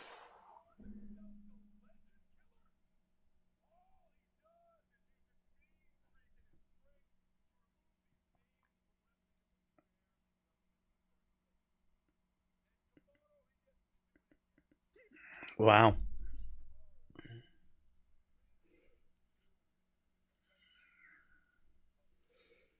Tomorrow, Randy kills the legend of Randy Orton. There are some good stuff in here.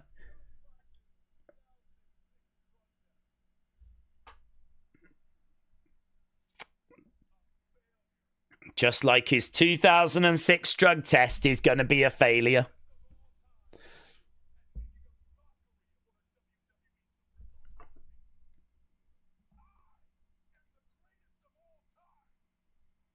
I am the greatest. So Cena said he is hustle, he is loyalty, he is respect.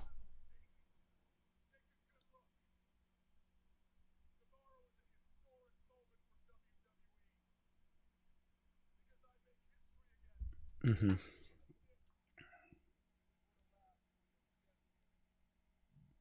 Now, is Randy going to hit him with an RKO? Is Randy going to attack him, or are we just going to leave it there? Oh, big cheer. It is going to be Randy. Is that... Oh, against the ropes? I bet that's not Randy. He's got his face covered. That's not Randy. Attitude adjustment. Holds up the championship, but now we'll get Randy.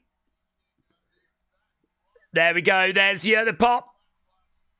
There's Randy. Boom. RKO. But who was that other boomer? Who was fake Randy? Is it Miles Bourne?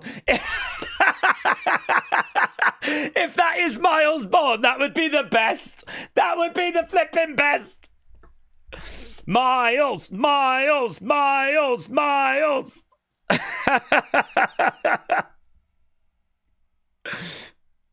Mate, that segment would be goated if it did turn out to be Miles. Randy with the championship, giving it a little kiss, holding it up.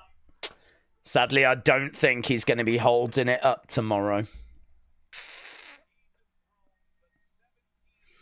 I don't think so, but I think it's going to be very entertaining. Some good lines. I wasn't a big fan of the overall structure of it, of like, I'm going to go through hustle, I'm going to go through loyalty. That was a bit of a miss for me, but some good lines in there. No one knows who Bob Orton Sr. is. And the only thing Bob Orton Jr. did was knock up Randy's mom. That's good. Randy is a legend killer because tomorrow he's going to kill the legend of Randy Orton. That was good. He's going to be just like his 2006 drugs test. He's going to be a failure. That was good. Talk to me. Could have done all that without the promo. JP Ville said, who was fake Randy? We'll never know. We will never. Guys, that was Uncle Howdy. We've managed to get him back on TV. Are you happy now? Yeah. Oh, where is he? Where is he? Well, there you go. He's been on TV now. So there we go. Uncle Howdy back on SmackDown. There were some good lines, but overall it was a bit copy and paste. And you know what? That is another John Cena appearance done. Isn't it? That's another John Cena appearance done. I do agree. Like, you've only got so many John Cena appearances. And there you go. There's another one gone. And you kind of go, really? Like 10 minutes of him talking, that's it. Uncle Howdy now is playing as Uncle Ninja. I'm sure it'll come out who that other guy was, but it was probably no one.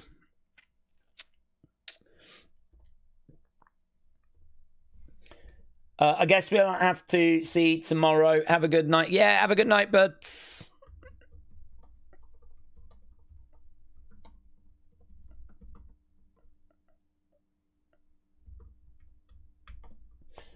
The best part of the show, it might have been Street Profits Fraxium.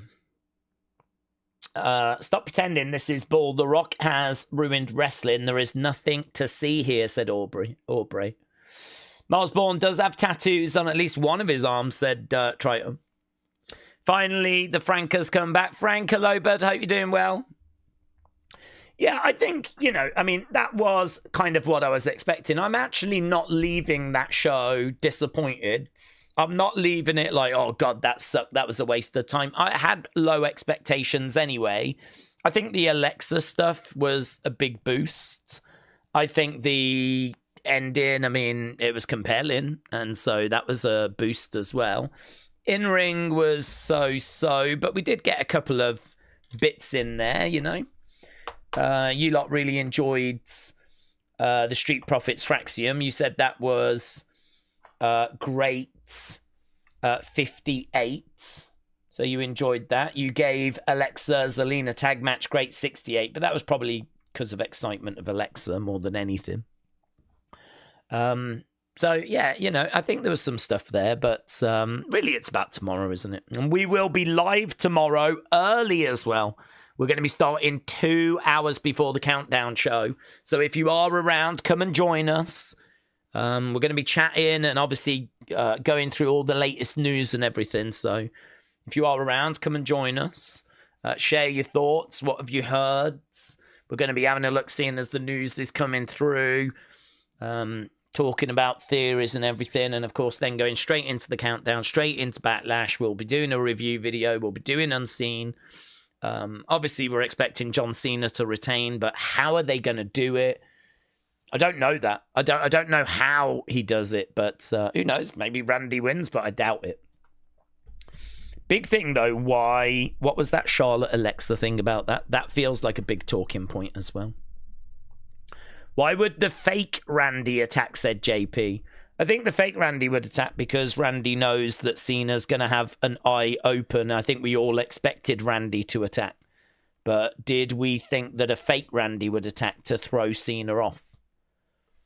So fake. I think Randy organised it so that the fake Randy would attack. Cena would probably have that scouted, and then that means Randy could attack after. JP Vell said we need a sick, twisted 2009 Orton version of Bayley. I want a love story for Bayley. That's what I want. I want Bayley in a love story.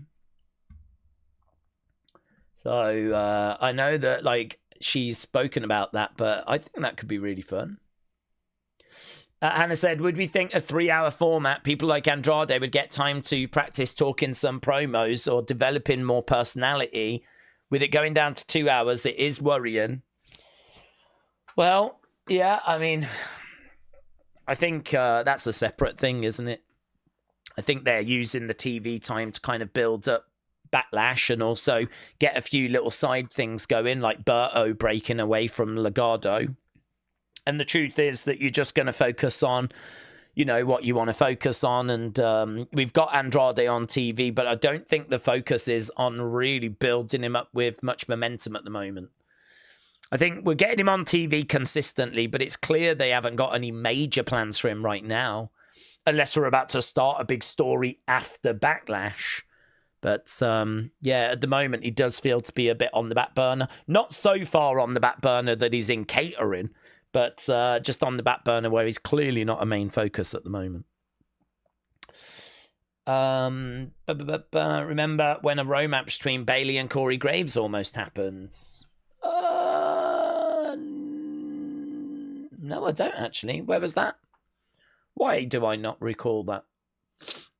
A romance between Bayley and Corey Graves. Was that in NXT or was that on the main roster? Cameron, shout out to you. I hope you have a good weekend as well. Forget 100 people versus one gorilla. Give me 09 Orton against 100 gorillas, says Nightmare. Fake Randy was Ted DiBiase Jr. Imagine that, said Soul Blue. Grant said, I'm desperate for R-Truth to be more involved in this Cena stuff. Well, he is involved, isn't he? We saw him earlier on tonight. Gareth said it feels like Cena is going to take out R-Truth before he leaves, and that's what is going to unite the Let's Go Cena Sucks fans. Well, I don't even know that will work, honestly. I think a lot of Cena fans are Cena fans for life. I don't think that R-Truth is more popular than John Cena. I think that Cena's about as popular as you can get with certain people. Like, that is their guy, and I think you might see some movement if Cena beats down R-Truth. You might be able to tip the scale a little bit more, but I don't think that's going to clean it up. I don't think you can clean it up. Honestly, I think John Cena's appearing in these places for the final time. And I think that John Cena is a big hero to a lot of people. He is a lot of people's favourite wrestler, and he's got crazy star power. His reach goes beyond wrestling. Trying to turn this guy heel is really difficult. Really difficult. I think it's just a case of doing the best you can, really. And, you know, attacking R-Truth is part of that, but I don't know that you're ever going to get everyone united. It'll be very interesting to see what that crowd is like tomorrow, though, because we are in Randy's hometown. Do we think Charlotte and Alexa could team for a while? Yeah, well, yeah, it does feel like that is the direction we're going. Certainly, if you've got a problem with someone in wrestling, you normally attack them. Going up to someone going, we need to talk, means that you're trying to sort something, aren't you? You're trying to... I mean, maybe Alexa's tired of not being on TV. Maybe she can see that Charlotte is a bit lost. I wonder if Alexa thinks that them coming together could actually be beneficial for the both of them. Where that leaves us with the Wyatt Six, though. Not a flipping clue. But I don't mind it because we're doing something with Alexa. So at least we're getting her on TV, and there's always chance that Alexa and Charlotte need some backup. James said Cena should call some of his fans moms, beep, and they would still be like, yeah, he's right, you know. It's true. You're just not going to turn certain people against him. But again, it's just about doing the best we can. Soul Blue said, have Cena slap a baby. Dude, the crowd would turn on the baby. I don't need to see a baby getting booed out the building. That is not going to make me feel good about my life choices. Joe said Cena is definitely retaining tomorrow. WrestleNight said it's not Miles Bourne. The tattoos don't match. Honestly, I don't think it's important. I don't think this is... I mean, maybe I'm wrong, but I don't think this is the start of some union. I think it's just meant to be someone that was a fake Randy that was just to kind of catch Cena off guard. I don't know that it's going to be any more than that. That beer bottle bit getting thrown was wild. Yeah, that was crazy. Do you know what? Cena actually stopping the thing to kind of acknowledge it. I don't know if that's a good or a bad thing to have done, honestly. Do you know, guys, when that bottle got thrown, I was shocked. I don't know about you, but I was absolutely shocked.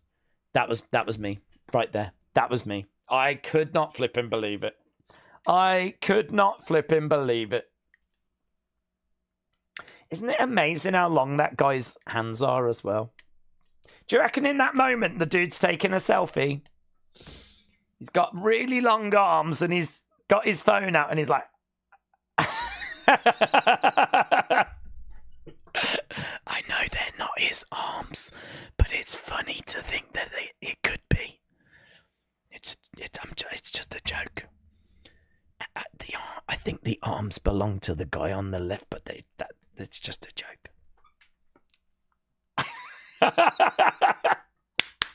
Let's go. That was the reaction that dude had when Alexa came out. And that was also my reaction when a bottle was thrown at Jones. Although you can see a little bit of a smile. Oh, God, this guy. Do you reckon he's like a massive Alexa fan and this was like he wasn't expecting it? He really is shocked, isn't he? I love this for him. There we go. He's definitely going to be I'm going to put him on the thumbnail. I might only put him on the thumbnail as well. The mass culprit was Cody Rhodes. It's Tommaso Ciampa's brother. That looks like an AI-generated Daze. Do you know what? That could be me, couldn't it? That could be me. The only difference is he doesn't dye his full beard grey like me. I dye mine grey. He doesn't. He's still got... I think he's younger than me. Because he's still got, like, black in his beards. Whereas mine's just gone. But I do dye mine, actually. I do dye mine. So that's why. I just wanted it the same colour as my hat. Because I thought that would be quite a good aesthetic. I thought that'll look good on stream if my beard's the same colour as my hat. And it's worked out really well. So, yeah. Don't let anyone tell you it's because I'm old. Fake news.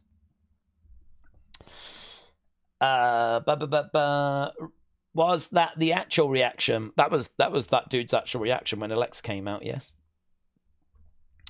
Right, anyway, we need to run away. I mean, not literally run away because I'm out of shape, but we need to go.